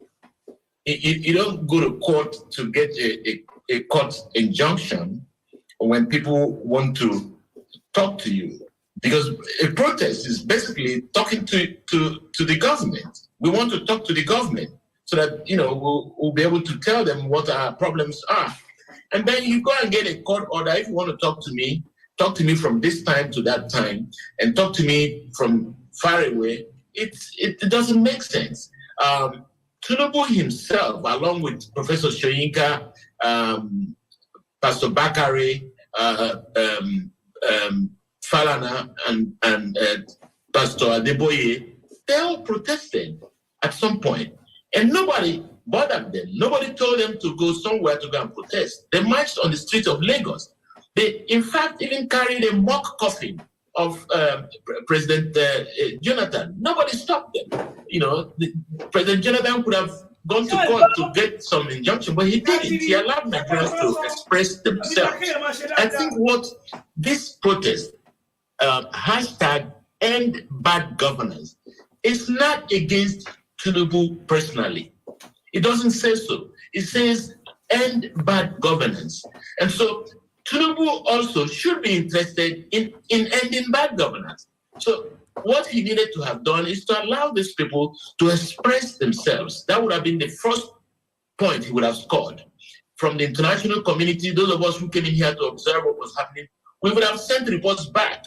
It looks like this government has improved because it's allowing people to express themselves. But you know, we were not surprised at what is happening, getting injunctions and stopping them from doing whatever they want to do. But I want to say clearly that NADECO USA is against any type of violence. In fact, when we did our press release, we said we support the protest on the condition that the planners must ensure that it is a peaceful protest. And from what I saw today, it was supposed to be a peaceful protest. It was actually a peaceful protest. But let me tell you what I think. The government intends to incite the young people because that's the only way they will have the opportunity to use brutal force. So what they're doing now is just to anger the young people so that they will react. For instance, we condemn what the visuals you showed happening in Kano. We unequivocally condemn that. But I want to also turn on the other side and say this must have been triggered by the actions of the government. Because if they allow these kids to move on the street and protest peacefully with the green leaves they had and all of that, there probably wouldn't have been need for them to do what they're doing. We hope that this does not continue in other cities. Because you see, like I said earlier, is a digital world now. Those in Port Harcourt, those in Lagos, those in Warri would see that something was burnt in Kano, and they'll say, "Oh, wait a minute, we can also start burning up things." In other countries where you have protests, when the people are allowed to protest peacefully, nothing happens. You see small skirmishes where human beings, we're bound to fight and do a few things, but you don't see them going out in mass destroying things when you allow them to protest peacefully. So I think if you ask now, Mr. President needs to come out as quickly as possible and address the nation. He needs to address the nation. You cannot beat me, slap me, and tell me to go to the bedroom and cry. No, I'm crying so you see that you did something wrong to me. But you don't want to see me, which means you don't give a damn about the fact that I'm crying. So Mr. Tinubu needs to come out and address the Nigerian people. He needs to show respect to the Nigerian people. On that note, Dr. by Lloyd, coming out to address them and tell them, to calm down and tell them what he intends to do to make sure that the hunger would not disappear, but dissipate. But if he continues to stay where he is and listening to his advisors like Mr. Badio, I don't think that's going to solve the problem. He needs to come out and talk to us Nigerians and talk to the international community because they also watch to see what is happening. I need to ask a question. I need us to actually take a look at these infringements. One, regarding the expression or freedom to express or freedom to protest, and then on the other hand, the government actually trying to maintain peace and order. The government has said that the reason why it's restricting these protests to specific locations is perhaps because of what happened from the last time, or at least to make sure that there are no cases of looting or violence and all of that. So these places have been stipulated for protests. On the other hand, the restrictions that are being placed on protesters regarding time and place. Now, if I can't protest, like you use the analogy of crying in your bedroom, if I can only protest crying in my bedroom, doesn't that infringe on my rights to protest? If I cannot say, oh, out in the open here, I don't want to be restricted by time or space. If I can, or if I want to protest after 4 p.m., aren't I allowed to cry? Do you think that these restrictions are infringements on the rights to protest of the youth?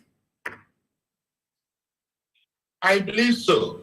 I believe so because I said that first and foremost, this administration in the first place didn't want this protest to start. So everything they're doing now is consistent with the fact that they do not want this protest to take place. You know, there are things they could have done to stop this protest, but they don't think that those things are necessary. You know, they think that they can just use brutal force to stop the protest.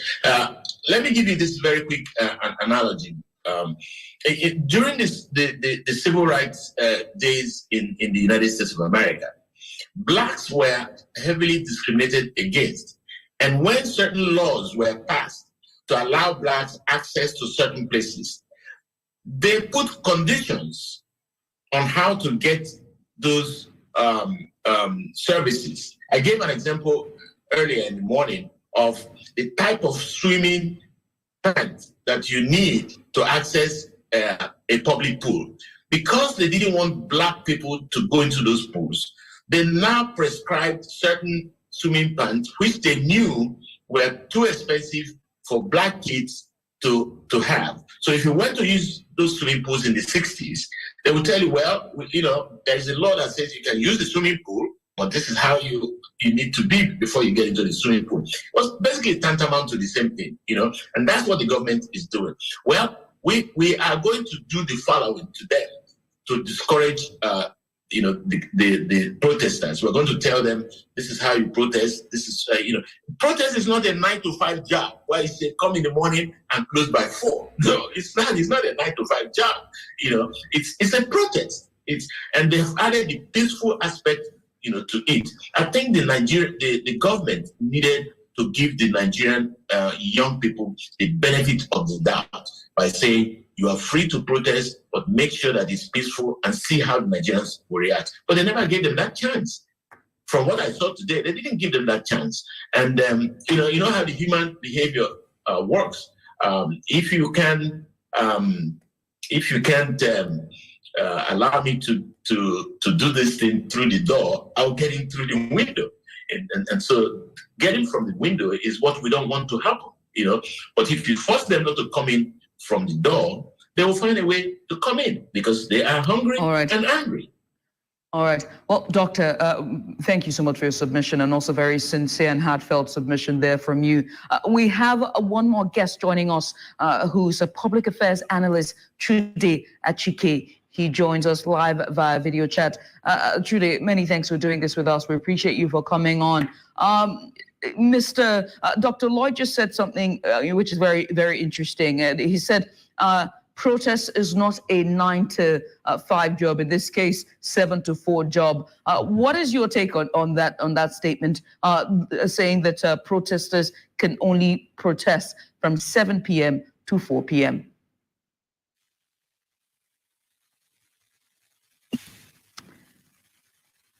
I don't know. We've not had that situation before when the authorities or maybe themselves, the authorities of the executive or the courts will want to impose a modality for protest in Nigeria.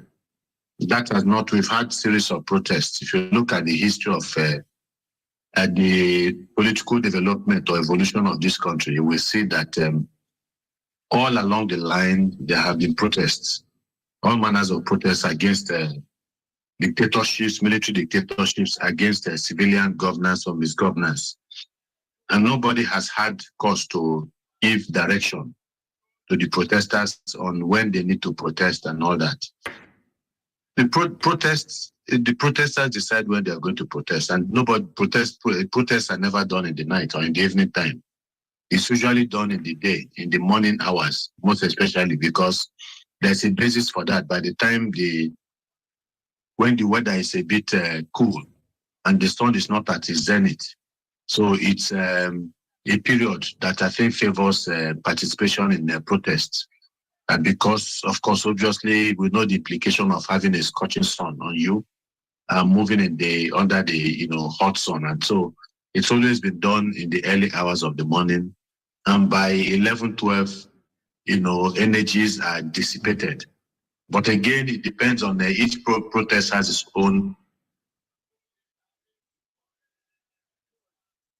Do we still have you today? Protest itself, so I think it's a bad one for you to determine when, and how protesters should do their protests, confining them to specific places. But again, you will not blame the government. The government is afraid, the government is worried, and actors within the government themselves are also worried. It's a result of, we all know why this is happening. It's a result of misgovernance. It's a result of all the corruption that has taken place in this country. And so they're naturally worried about this situation getting out of control, out of hand. You're looking at a population, a youthful population that is in their tens of millions who are frustrated and angry and who have a lot of energy to expend. And so how you handle such protests, I think, will determine whether it is going to grow, it's going to be violent. Most protests in this country have always been peaceful. The motivation for such protests have always been born out of the need for people, citizens, to express their anger and their frustration with a failing, government. And so they will not go out of their way to undermine the protests that they themselves have so meticulously planned for. And so most times that protests get out of hand is simply as a result of intervention of the state through their agencies, mainly the police. Otherwise, protests work. And then even the talks that try to hijack, disrupt the protest are usually, if you look at it closely, there is a hand of government, the executive, in the activities of talks. They encourage the talks, they push the talks to see whether they can intimidate protesters and scatter the protest, and undermine the protest. So on their own, if the talks do not have any motivation, financial motivation, they themselves will not do anything about it because they are also suffering the pinch, of the hardship that people are facing. Is because some of them have been, if not all of them, have been financially induced. That's why they just go in there to try to cause problems. So I think that Nigerians are matured enough to stage their protests, and they have done it in the past. Nobody will tell us anything new about how protests are done.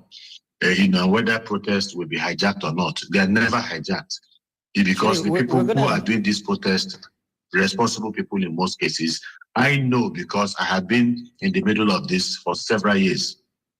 Okay, then Chide, tell you what, we're going to go on a short break now, but when we get back, I'm going to be asking you questions based on what you've just talked about, the usurpation of the event itself. But let's go on a quick break, and when we come back, more from the live coverage of the End Bad Governance protests across Nigeria. We'll be back.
that was what ensued earlier in the day. Well, what's happening now? We do know that the security meeting is ongoing as we speak at the government house, chaired by the governor himself. And we're getting feelers that in no distant time, a curfew might just be declared here in Kaduna State. Rosus. Yeah, we just heard about a curfew being imposed in Kano. So you actually preempted my next question. I was wondering if that would feed over into Kaduna. But look, Nisi, what about businesses? I'm sorry, I always have to ask this question over and over. I just asked it to Tokumbo Yetunji here in Lagos. Are businesses closed? What are you seeing? I mean, is that what the situation is? No economic activity?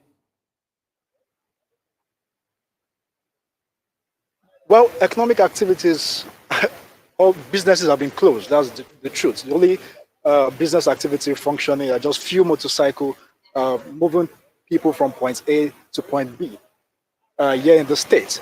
And but for most businesses in this part of the state are not operating today. It's more like a public holiday here in Kaduna State, and most especially after the whole protest that turned violent here in the states. Everyone are running indoors just to avoid the issues, and they're hoping that the security agencies will be able to restore calm to the metropolis here in the state. But as for businesses, well, most shops are closed here in the states. Just few filling stations opening here and there, and a few commuters moving around from point A to point B. But generally, everybody are just being careful here in Kaduna State. Everyone are trying to avoid problems. And proud to this day, some persons had already gone to the market to stock their houses with foodstuff, provisions, and stuff to feel can last them for the next 10 days. Yeah, this is a time to be at home with your loved ones, watching Arise News all throughout to keep up with what's been going on. So, as far as tomorrow, because again, just going back to Lagos, Tokumbo Yesunji told us that the Ojota protesters will return tomorrow. That's what they said. Have you gotten any feelers as to whether things will resume tomorrow? And I guess maybe if a curfew is called, that might interrupt things. But what's your feel? Are things going to protest return tomorrow? Well, with what is happening now and what had happened already, I think the security agencies in the states will not leave anything to chance. And peradventure, a curfew is imposed here in the states. I don't think any room will be given to these protesters to hit the road to demonstrate tomorrow. That's my sense. But we'll wait and see what happens tomorrow and the coming day. Fantastic. And is the message the same in Kaduna as it is elsewhere? Are they calling for lower fuel prices? Are they calling for government officials to retire and things like that? What are they asking for from what you heard there? Well, I think the demands are same across board because one of the placards, some of the inscriptions on the placards these demonstrators were holding earlier in the day had end fuel subsidy now, end bad governance now. So I think it's same across board, and they're just driving these demands across board. I think it's the same thing, Brutus. All right, and so as far as the government is concerned, we're not hearing any representatives of government to give a press release or respond. But for what we know now, you're saying that they're in a meeting and we could get a curfew, but there's no other talk about responding to the protesters or any speech or anything of the sort. No response from government for now. That's Kaduna's government. No, not for now. But after the security meeting, I think we'll get a concrete stance from the government. But for now, we know that they're in the closed door meeting. I think maybe they're trying to rejig stuff, check their lapses, and try to rejig the security apparatus in the state to ensure that there's no further breakdown of law and order. Because the protests turned violent. A lot of protesters went into government offices. One of them is the Castella office. That's the office in charge of traffic here in the States. They looted a lot of properties in that office. They burnt down some section of that building in that office. They also went to the Kadipa, that's the Kaduna Investment Promotion Office too.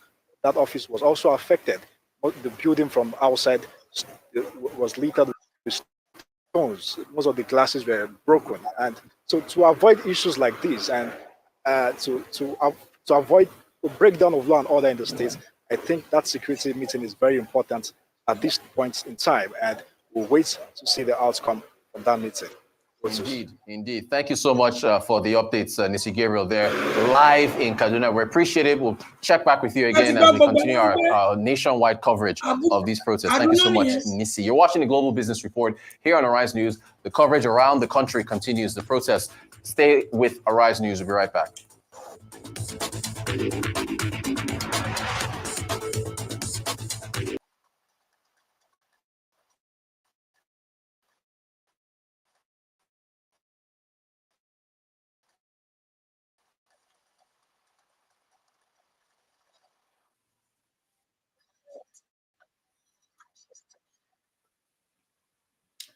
Report local.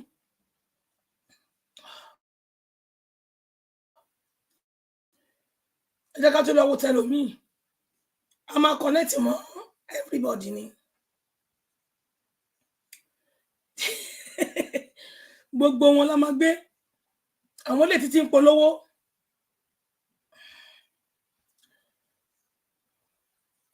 Ó lẹ́tìkẹ́.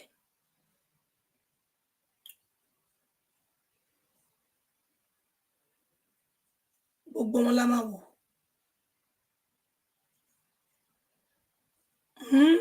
Ẹni àwí fún ọba jẹ́ ó gbà. Ẹni àwí fún ọba jẹ́ ó gbà. Ẹni àsàlọ̀ fún ọba jẹ́ ó gbà.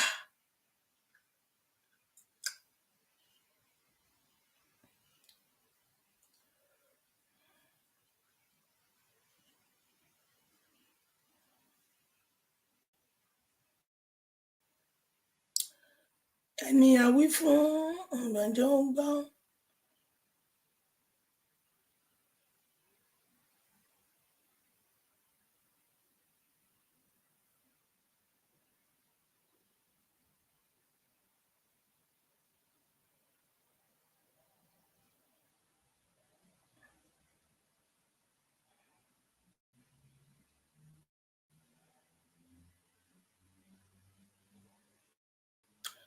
Ẹ jẹ́ ká gbọ́ nǹkan tẹ́lẹ̀ náà ti fẹ́ sọ.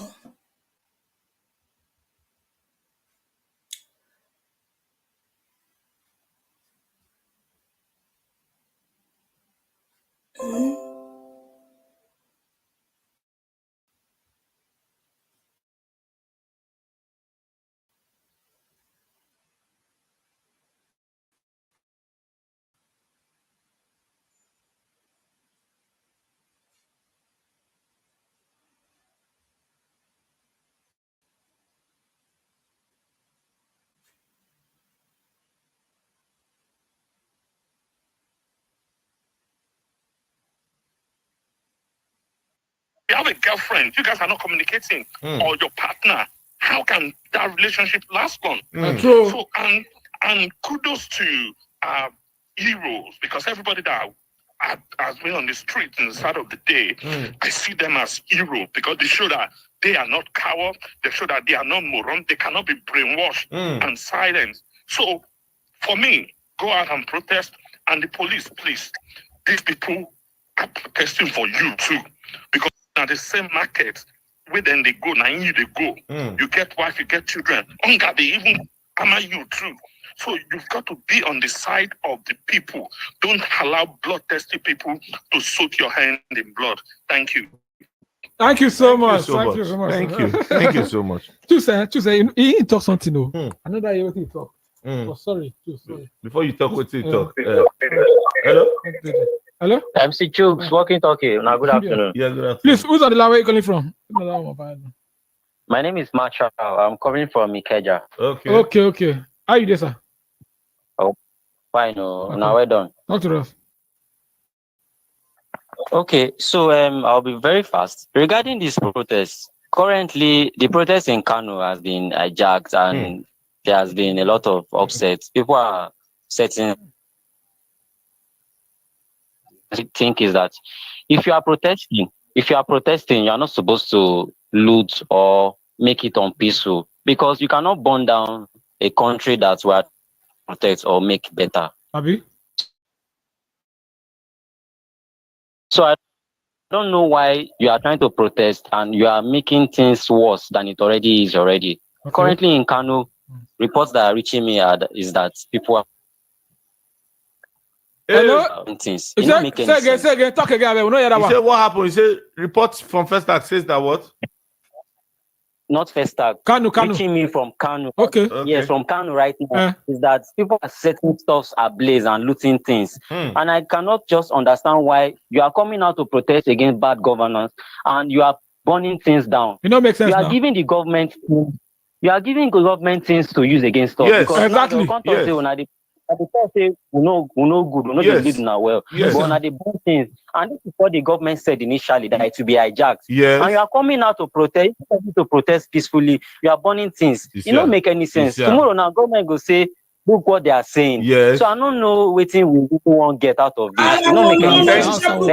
Thank you very much, my brother. You took some of these words you said out of my mouth, because whether you like them or not, when I saw some of the videos from, as I speak to you now, walking up, there's a 24 hours curfew in the whole of Borno State. Yes, because they don't overdo. You understand? They don't spoil them. Yes, there's a 24-hour curfew in the whole of entire Borno State because of a hijack. Actually, for Borno, there was a suicide bomber. Wow. You understand? The suicide bombing took place. However, when I saw some videos, when I saw some videos from, I think, Gombe and Borno earlier today, and I think some part of Kano, I saw the movement and I knew that it was going to be confrontational. How be it? You understand? Do you know why? I saw children from 5, 10, 15, children from 3, 4 hitting the streets. Where are the parents? You understand? Now, those ones, they don't know. They feel you're wrong, go. If they see police, they feel you're wrong, go. And it will get confrontational. Children? Children. 5, 10, 12, 11, What do they know? 13. They don't know anything. Allow the youth. We Allow. don't say themselves they feel the hunger, but coming out to protest, they do not understand it. If they must come out, they should have been guided. You understand?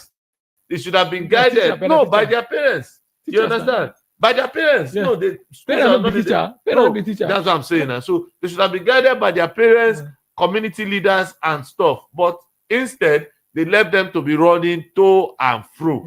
You understand? So me, I already had that.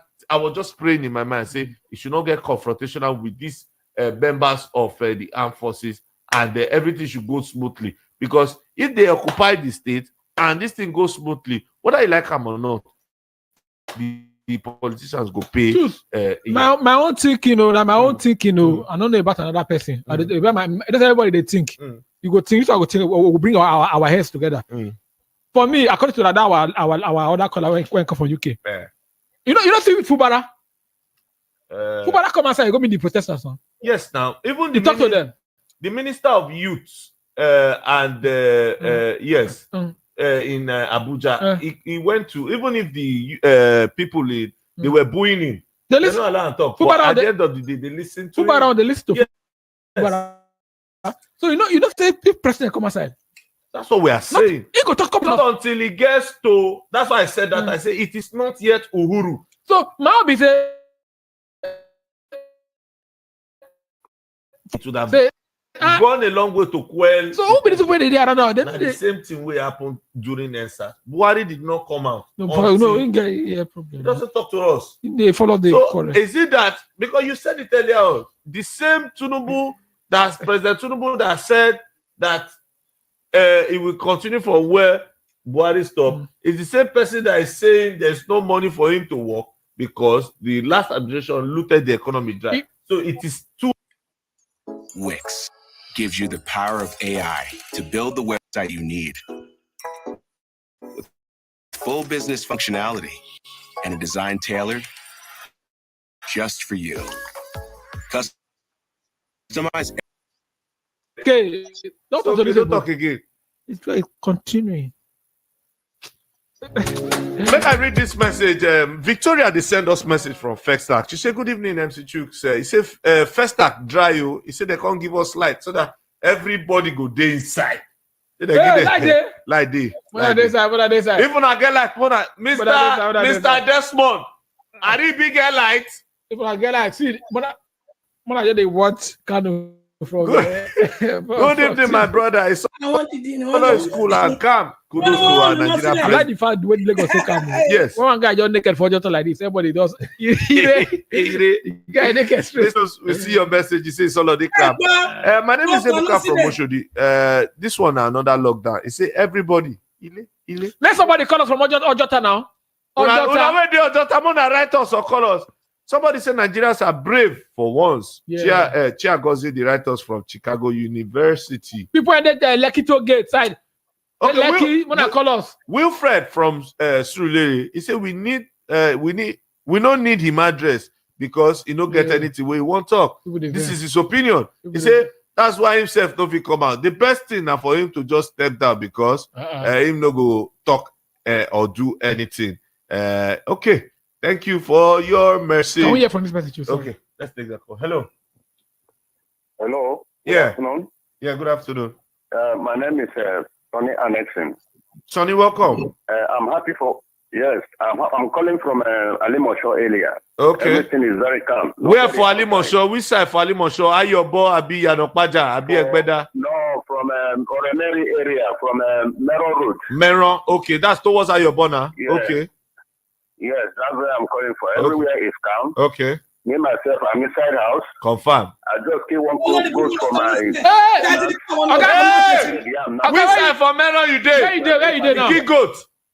We are doing pandayam to eat. Where for Meron Where now? inside, Tell the name of the street. What is going on in the? Oga, where which bus stop? Hello. What is going in country is a welcome one. Yes. Where for Meron? Which bus stop? Which bus stop? Where are you, Meron?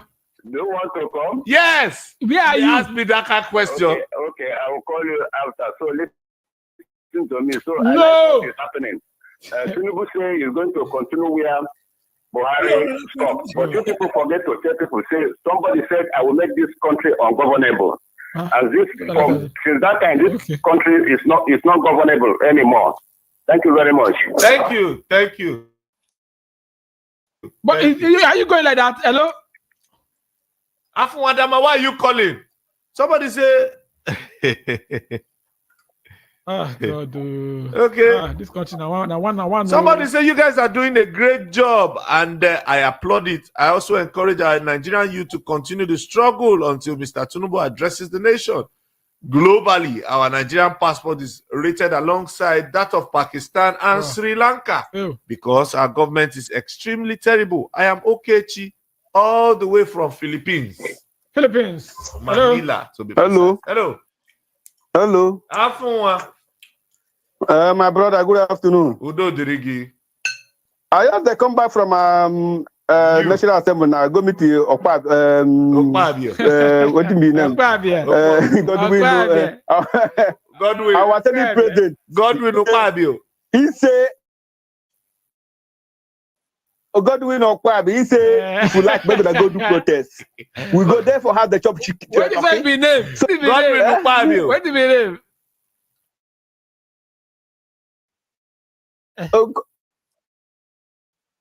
Okpab. Yeah. Because I can't take away enter house. Very good. Very good. So that's the way they there. My area, everywhere they couldn't come. There's no problem for my area. Everybody does their indoor. Everybody does their. You don't go shop. You don't go shop. What? Now my house is more they sleep. Go shop. Patrol now. You just go. You don't go around. Somebody want buy market now. Somebody want buy market. Okay, you no go say market. For 10 days I go there for house. I do my the chop. They go bring the puppy. You go know. They go bring the puppy, but he go tell you. And Dr. Walkie-talkie said, "Well done."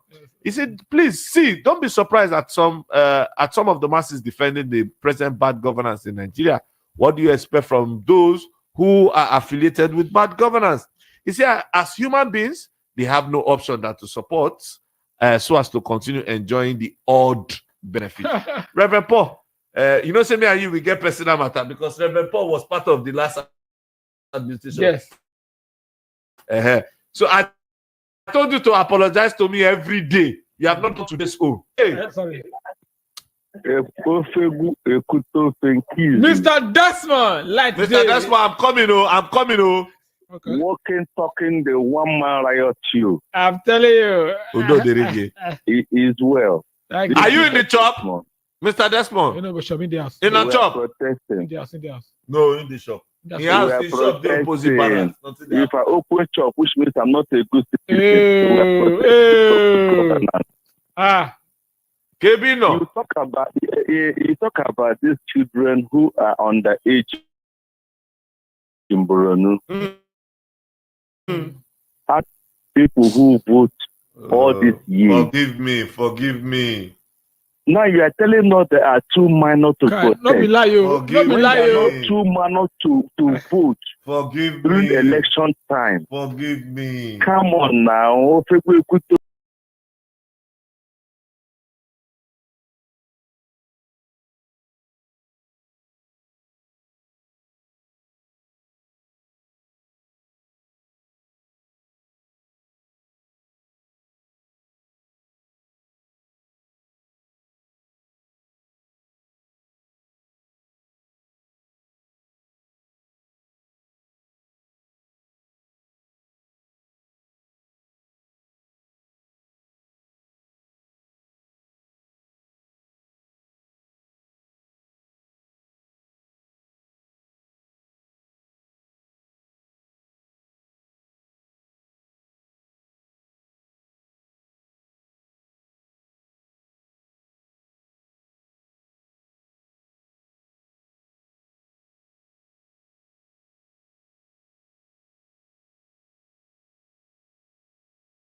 song. Is it your again? Oh, yeah, again. As it your that one means that people beside the road do not remember where he or she people. It's only the one that matches it. They always remember that this is where I match it. You people are there, up there. You don't know what we're facing here. So we are here to tell you that this thing you are not buying there. You are not buying. We are the one. We are the one. Want to serve up a great summer for everyone? Sainsbury's. Sainsbury's. Good food for all of us.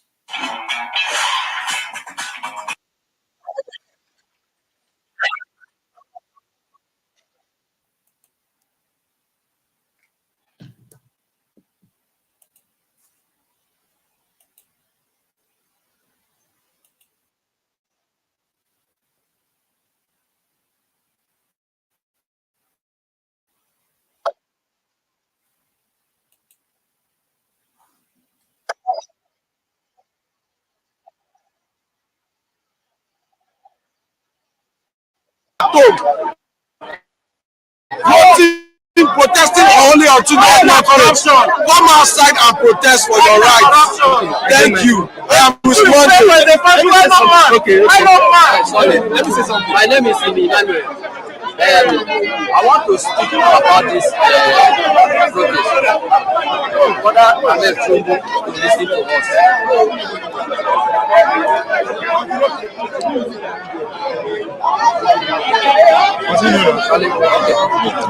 I want to call Ahmed Tinubu to listen to us because we are angry. We are angry at the same time. As the people that said that for Ogun State there is no law, which the same thing with me as I am. I bought one plate of gali yesterday, 4,500 naira. Now, last year by this time, I still bought one plate of gali for 1,000 naira. So what happened? So, please,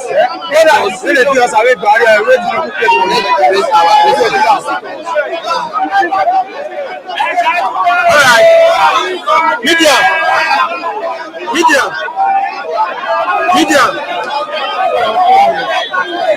Amigo. Great Nigeria youth! Great Nigeria youth! My name is Okoro Samuel, and I'm here to speak on behalf of all the Nigerian youth. The Nigeria we pray for is a home. We need a good job opportunity. We don't need to leave our own country to go to another man's country before we find a good life. Now, come to think of it, we don't have a good road in Nigeria. We don't have a good health care in Nigeria. No good education in Nigeria. Yet, our politicians are sharing money in Nigeria. Come to Kogi State. Kogi State is one of the poorest states in Nigeria. But Yaya Bello, the former governor, loot over 80 billion naira, and Nigeria government cannot do anything about it. Now they are busy chasing Yahoo boys. They are busy chasing small boys. They are fighting for their future. Is it Nigeria we pray for? Is it the country we pray for? Our mothers are dying in the rural areas. Our mothers are crying in the farm. No good water. Yes, men are taking over their farm. Poverty everywhere. What have you done wrong, President Tinubu? We call on you to attend to all the pharmacies. We are dying. We are crying. We say, yes, bad government. I mean, a corruption now. We need a good life. Great Nigerian.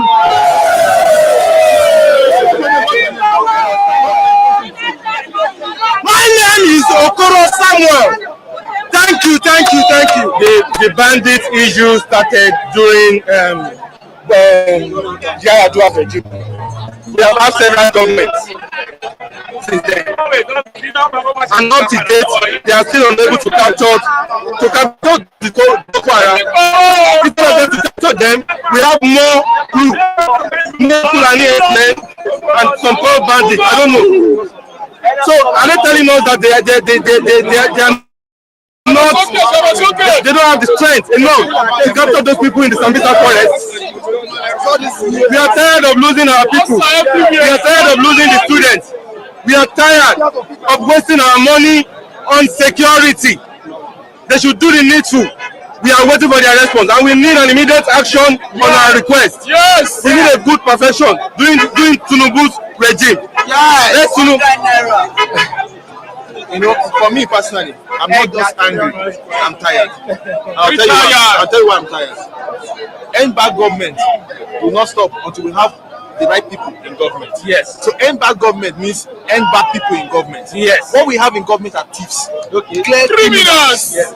There are common criminals that have entered government. Yes. And that's because we cannot even choose our leaders. This our problem starts with INEC. They are accusing us of trying to stir up anarchy. The real anarchists are those who upstage our election processes. They are those who rig elections. We must first deal with this thing before we can kill bad governance in Nigeria. That's the first thing. People like Ababio, who seem to be disconnected with the problems of the masses, and he's the senior president, a senior that is representing the people. Ababio out. That is why government is continuing like this. There's no check and balance. And the problem is now criminals coming together to rule over us. That's why the problem is a system that can check someone like Ababio, that can check someone like Wike, that people will be afraid to do anyhow.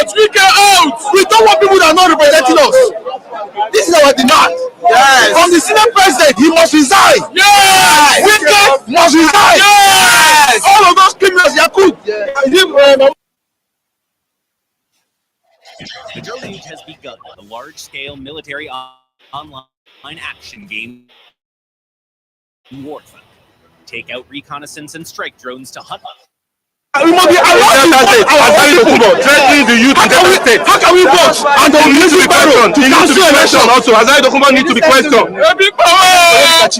I'm speaking for Nigerians. Onyedi Kachi. Don't use Kachi. Kachi is okay. Okay, we know the smile. Big power.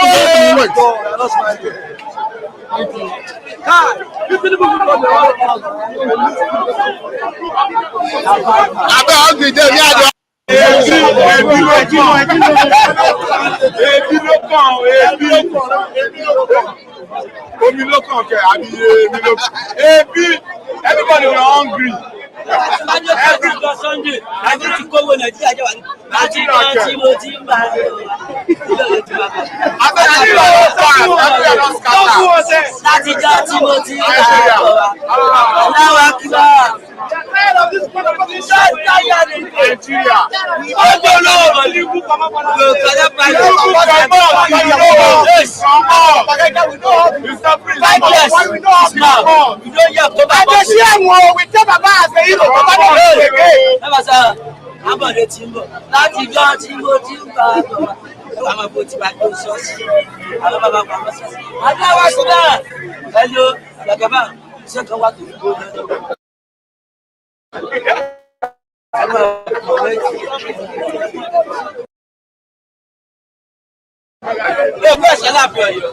where's sugar? Operation, you don't salute it. You want money, big money. Economy. You want your money. Oh yeah, tonight. Tonight. They do us. Are we asking for that? We don't ask anything again. We want to rob our money. No anybody. See anybody. See our hand. See our left. If you pay money, we need to say that. Go to our go and ask your money for that place. They don't fight money at that because of money.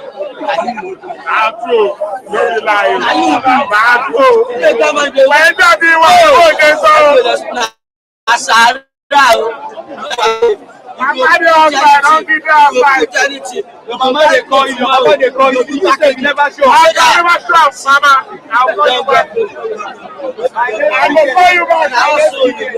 Mama. You don't give anybody chance. Say that you be in your house. Our house, say that you be there. You go say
Bad policy, you don't need that again.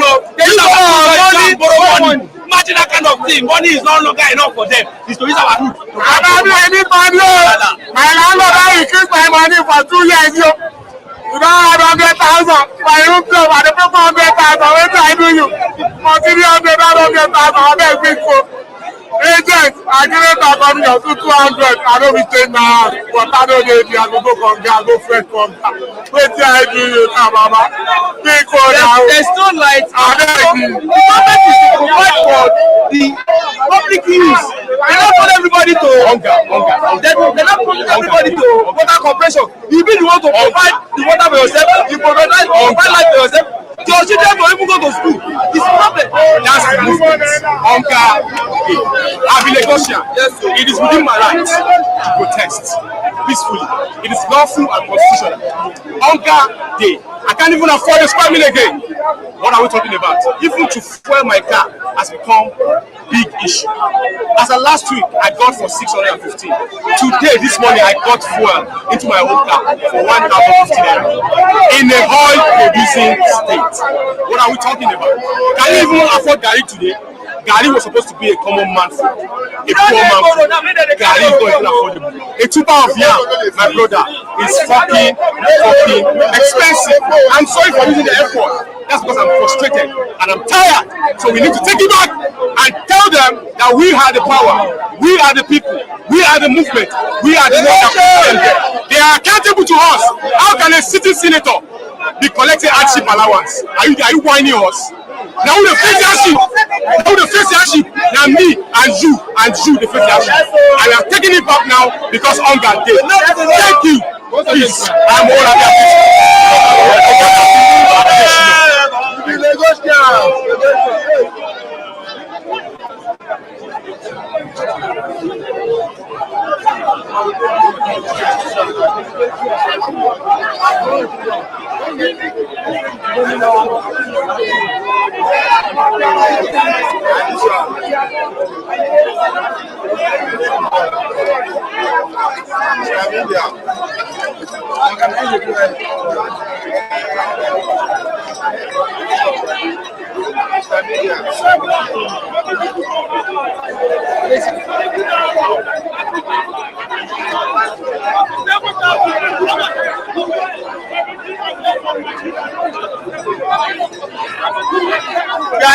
We are in the streets protesting like this. Akpabio is in his house eating. You don't know that he will be in his house eating. Okay, with his money we are not eating, we should be eating our money. Akpabio is in his house now eating while we are on the street. God will judge him, God will judge Akpabio.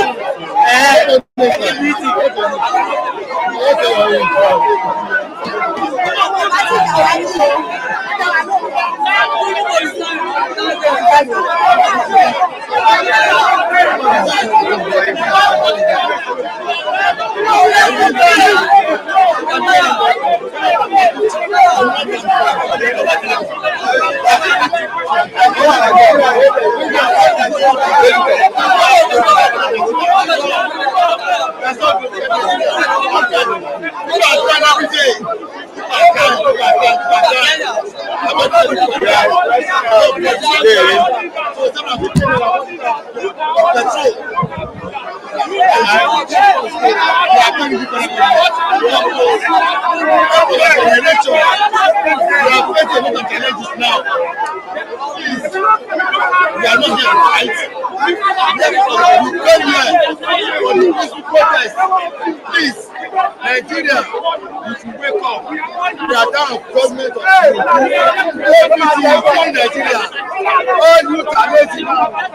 There's no more, nothing. We are trying to fight a big movement. We are going to fight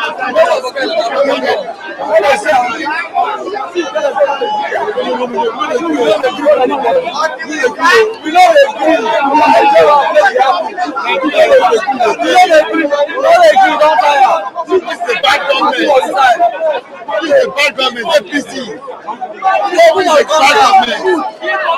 Say no to Tinubu.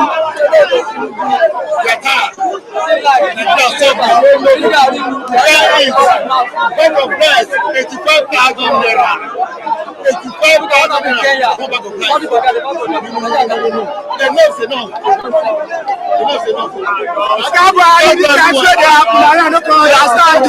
If you don't say that, you go. This time is going to fill up and down. And that's you know, put something good, though. I get my devil. Yeah, I bet Nigeria my country.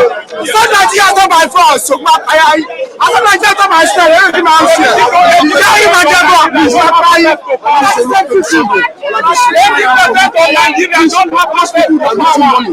I left in electricity. I left in electricity. Every day, every day, our candidate is collapsed.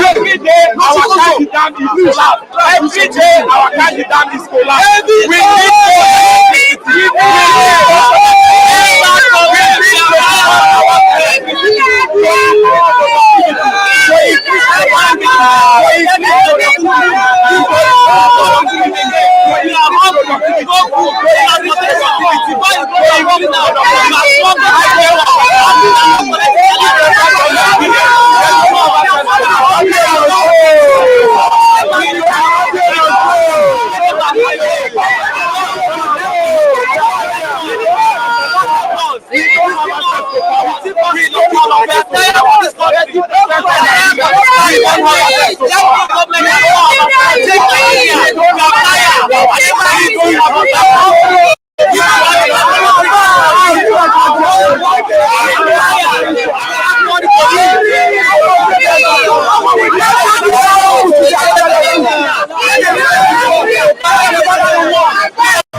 Let me sit like this guy, make it come from. Where it come from?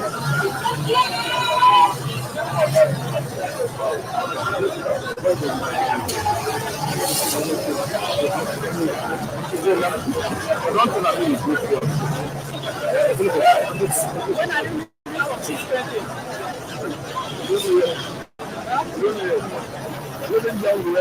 This year, I'm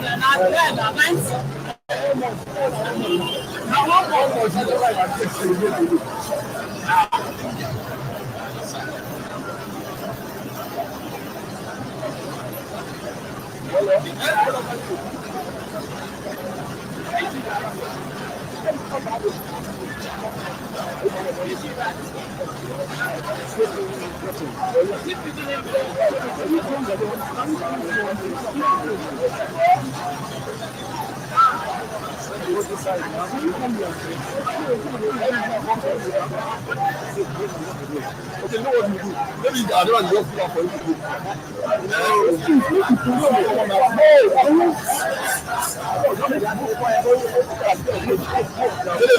need to get people. Let's go out there. Let's slow down. Okay, the follow the. Can't be your country. Yes.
I don't like one back to life.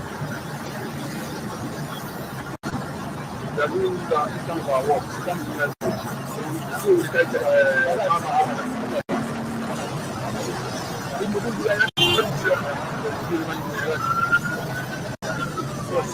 at least I said this one like the last time. 2 months now, sir. God chief there. Chief, this one, Chief now really do am. You know that? Yes, sir. You carry us back. Sir, I get it. Sir, I get it. That one I will back. When I discuss with you. Yeah, but I'm not no, this one I want to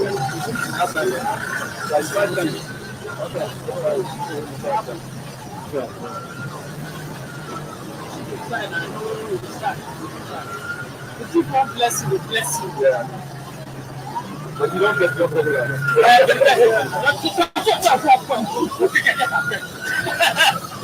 Chief go talk one after I dey tell me say this guy make you come this side. He dey block the light. He dey block the light. You need to be inside now. He dey block light. Very difficult. I know I called you. Who are recording your talking?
Move. Yes. How many people go short? Let's see.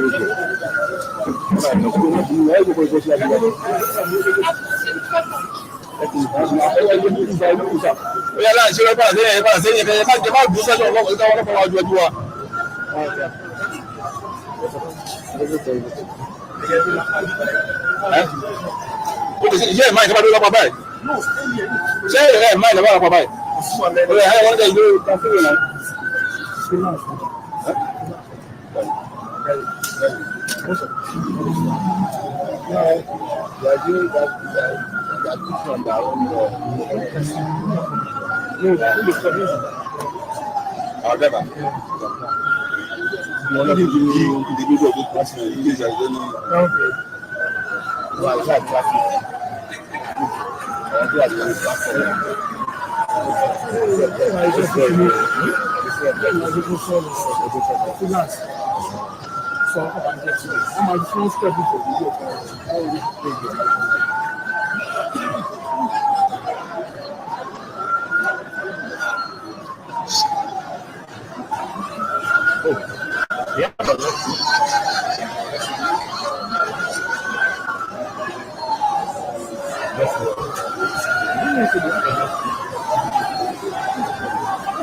I'm live. So if you raise the camera.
These guys need to test it.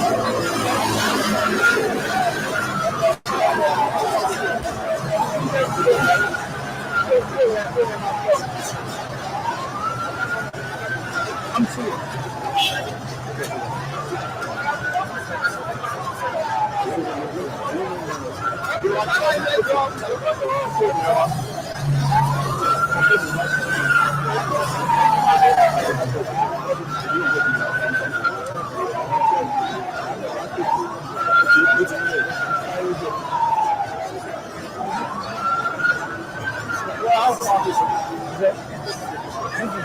Playboy stuff.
Pẹ̀lú gbogbo ìhàlẹ̀ yẹn wọ́n yìí ṣe láìfù ni o láìfù sí ni o pẹ̀lú gbogbo ìhàlẹ̀ yẹn pẹ̀lú gbogbo bẹ́ẹ̀ ṣe ṣẹ̀rùbà wọn tó majority carry the vote gbogbo ìhàlẹ̀ tá a ṣe gbogbo eléré tẹ́lẹ̀ gbogbo sójà tẹ́ kó síta ìwé ọ̀la wọn tún máa pọ̀ jù báyìí lọ gbogbo ìhàlẹ̀ tẹ́ ṣe gbogbo játi tẹ́ bá káàkiri èrò tún máa pọ̀ jù báyìí lọ lọ́la ọ̀túnla ×3 ọ̀túnla 4 ọjọ́ mẹ́rin ×4 èrò máa tún máa pọ̀ lójoojúmọ́ ní olórí burúkú ni yín ojú tì yín ẹ̀yin àti sọ́jà olórí burúkú àwọn náà àwọn ẹ̀yin àti sọ́jà ugly sọ́jà yín hungry sọ́jà tẹ́ kó jáde ẹ̀rí pé ojú tì yín gan.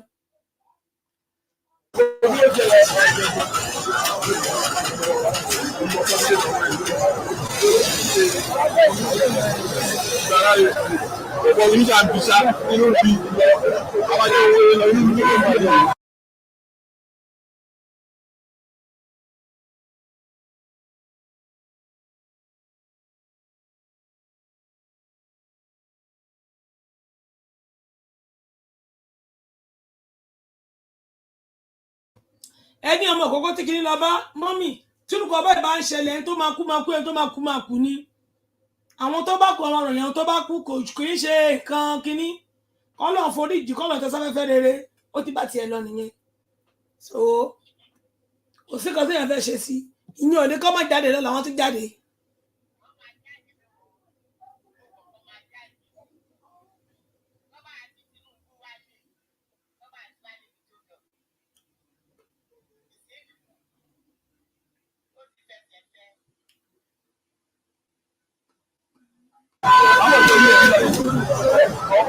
Actually, wọ́n ti calculate èrò tó jáde wọ́n ní 100,000 over 100,000 Nigeria youth ló jáde over 100,000 Nigeria yes wọ́n ti calculate ẹ̀.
àwọn olórí burúkú ẹlẹ́kọ̀ọ́ dariwo kalẹ̀ ni wọ́n kọ̀ dariwo kalẹ̀ ni wọ́n yọ ariwo tẹ́ ẹ̀ pa kò mú fani each anybody ariwo jàti tẹ́ ẹ̀ pa kiri kò mú fani each anybody nobody care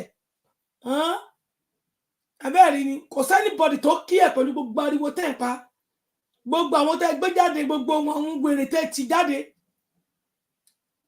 àtẹ̀yìn àti àwọn olórí gbogbo tẹ́jọ kóra yín jáde tẹ́jọ jíwèrè ṣe ẹ̀rí pé àwọn èèyàn rán yín mọ́ àwọn èèyàn rán anybody mọ́ kálukú ti sán wọ́n pé kálukú ti sán lórí.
I'm not protesting.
Ẹ̀yin tẹ́ bá fẹ́ sọ̀rọ̀ sí ẹ wọlé.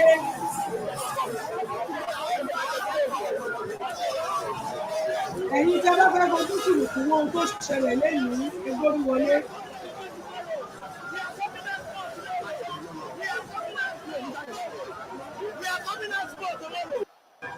This is 30 minutes of vote.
Kábí kó wọ́n kí sọ̀rọ̀ rò ń bẹ̀.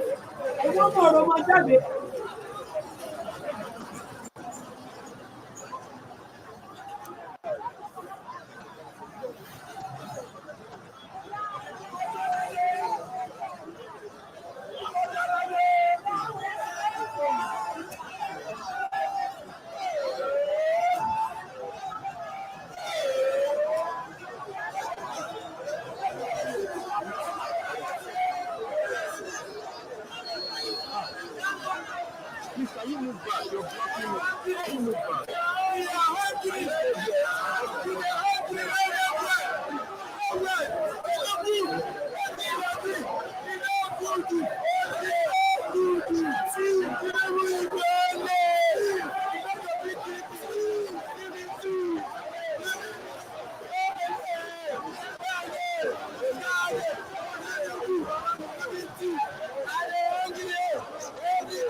Bring back fuel subsidy ó lè ó yọ subsidy nítorí epo tiẹ̀ ó lè olójú ọ̀pọ̀ ni wọ́n olójú bá ń dẹ́rù bọmọ ó lè.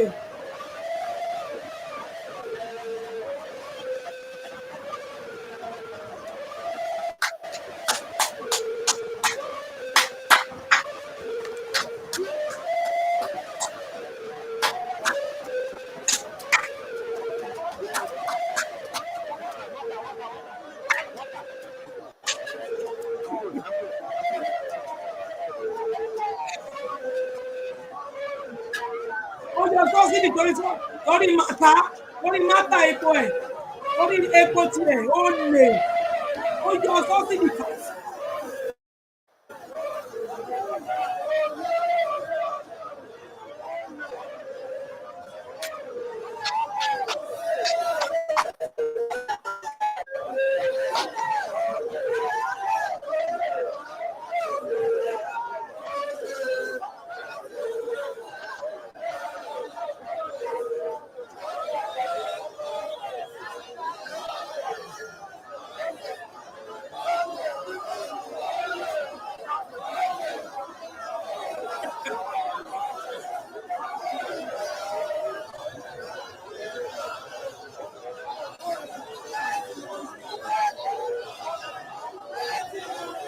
Gbogbo íńtánẹ́ẹ̀tì la máa ṣe gbogbo mídíà ló gbé gbogbo àwọn broadcast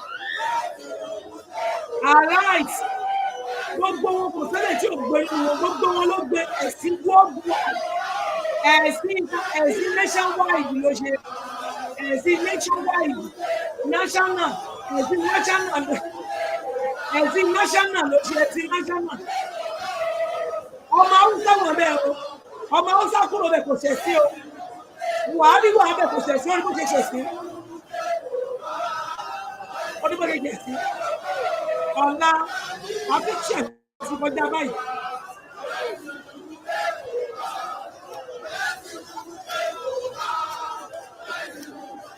Olè ẹ ti pọ̀ jù olè ọ̀kánjúà ẹ ti pọ̀ jù ọ̀kánjúà ti pọ̀ jù.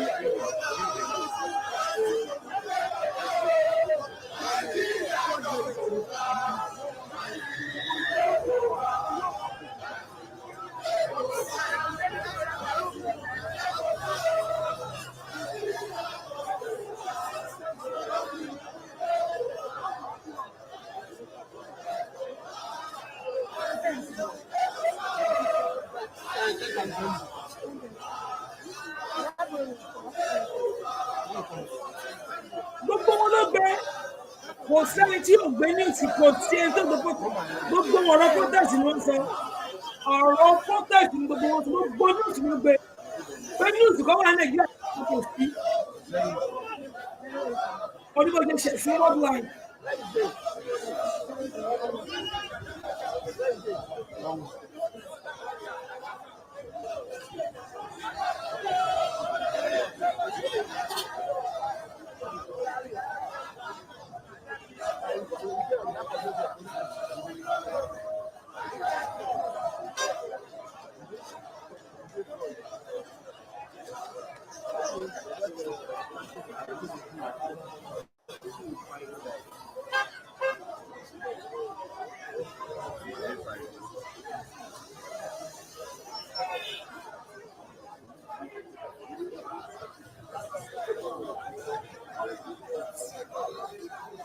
Over 100,000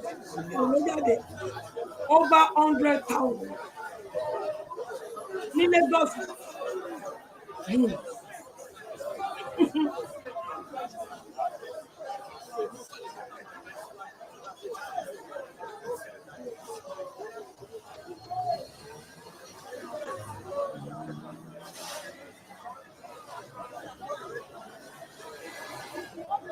Kò sí agbára ẹni tó kàn tó wà lẹ́yìn kò sí agbára ẹni tó ọjọ́ rẹ̀ bí àná tó kórí burúkú wọlé I remain 30 days.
Inú mi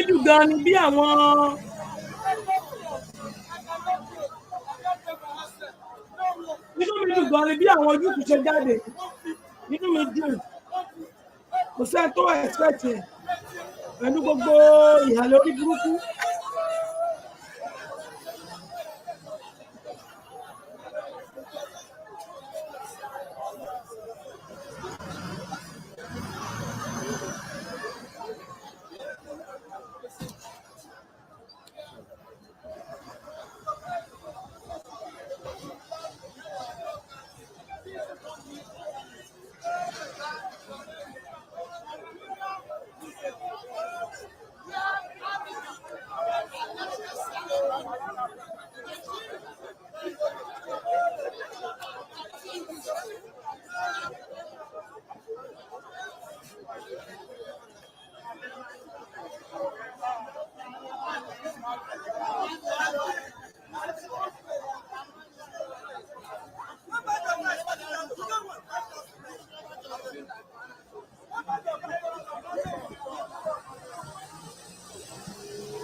Inú mi dùn gan ni.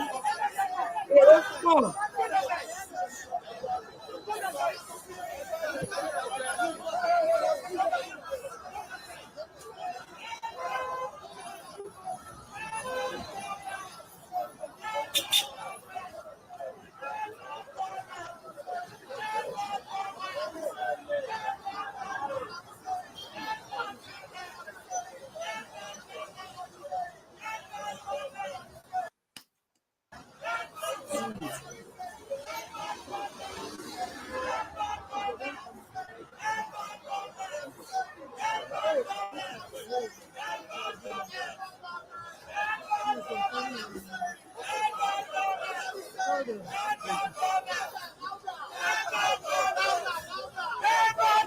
Ẹ wá ní sójà tó wà láàrin wọn.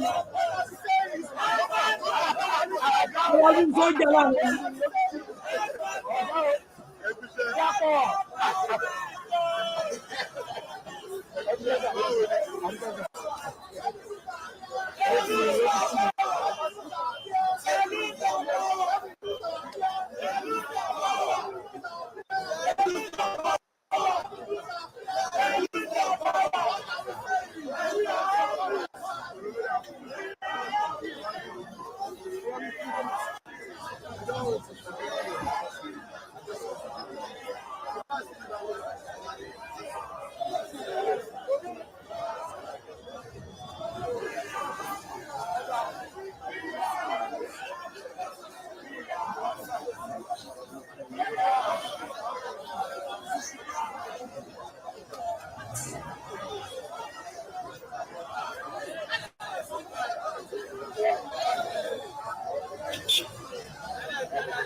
Ẹ try akọrin ni yín ẹ try ẹ wá ojú sọ́jà tó tẹ̀lé yín lẹ́yìn ojú sọ́jà ẹ wá ojú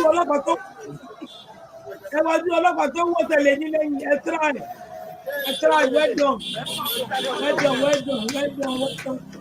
ọmọ ọkọ ni yín ẹ wá ojú sọ́jà tó wọ́ tẹ̀lé wọn lẹ́yìn wọ́n dẹ̀ ń ṣe kan. Calm down, I want to use this place.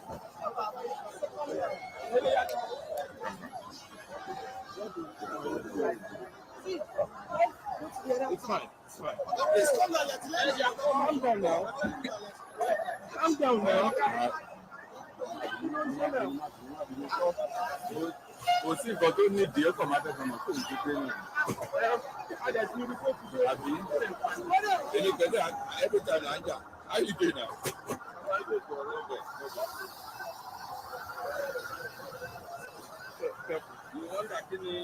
It's fine. We need that máa pariwo ẹni à. Ìdí ọ̀fẹ́ ikú sí wọn ló bá mi. Káwọn ọ̀pọ̀ níbẹ̀ ní jáde yóò lè ṣẹlẹ̀ pé Yorùbá lè ṣe gan-an pẹ̀lú bàjẹ́ kan gan-an ajáde ẹni ká máa wọ̀ ní ká máa dé kù àti jáde bá àti ẹ̀kọ́ lọ́jọ́ yẹn ajáde ẹyẹ yóò ní ìjà.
Bad governance.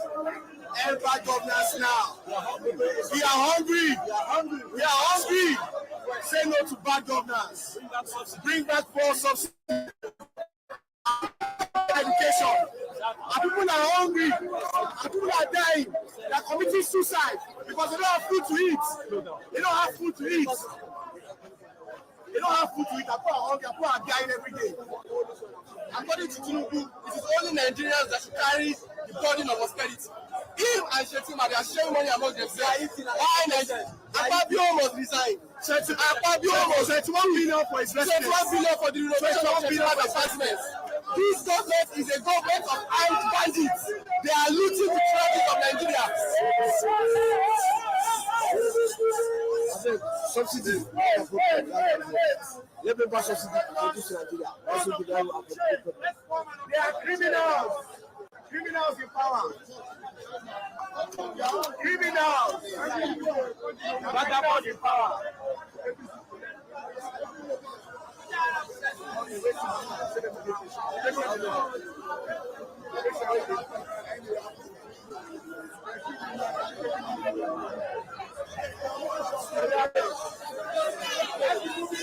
At the same place. At the same place.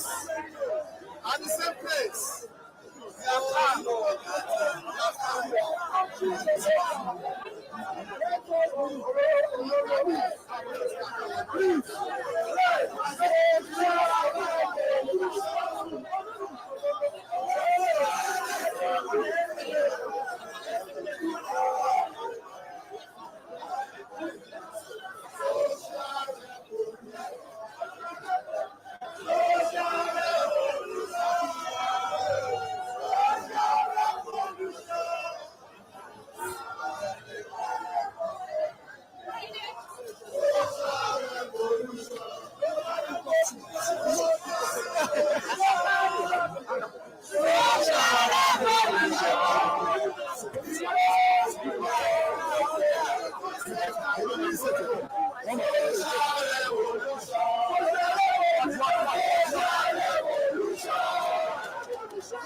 Please, let me see.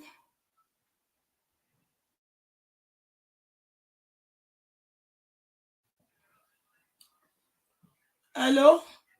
Mommy, I tẹ́ bá fẹ́ sọ̀rọ̀ sí lórí, tẹ́ bá kẹ́ sọ̀rọ̀ sí lórí. Tẹ́ bá fẹ́ dá sí program. Ṣé ti gbọ́?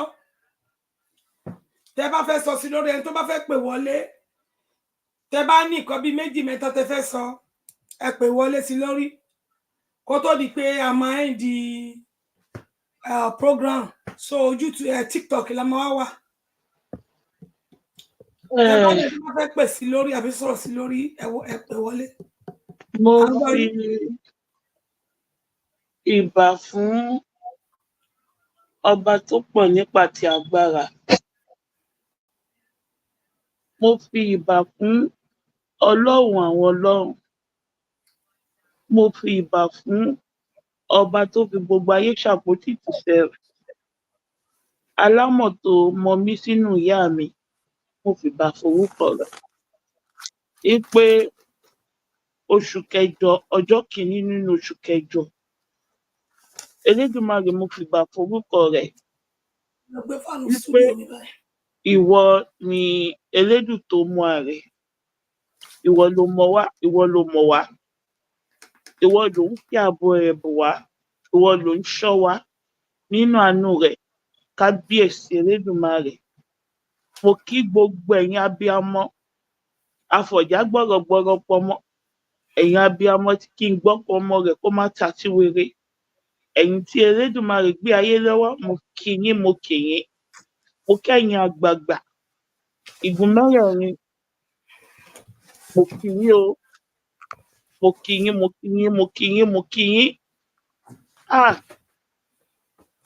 Sẹ́rí.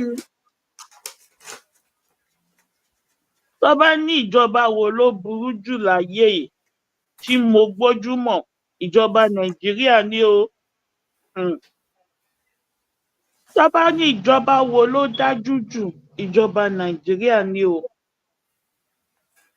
Ìjọba Nàìjíríà ni ìjọba tí èèyàn kọ́kọ́ rí tó jẹ́ pé ọmọ ìlú àti sòtítọ́ àti rálì fún nǹkan tó jẹ́ pọ́ ní fundamental right fún báwọn aṣẹ eléyìnbó tó ní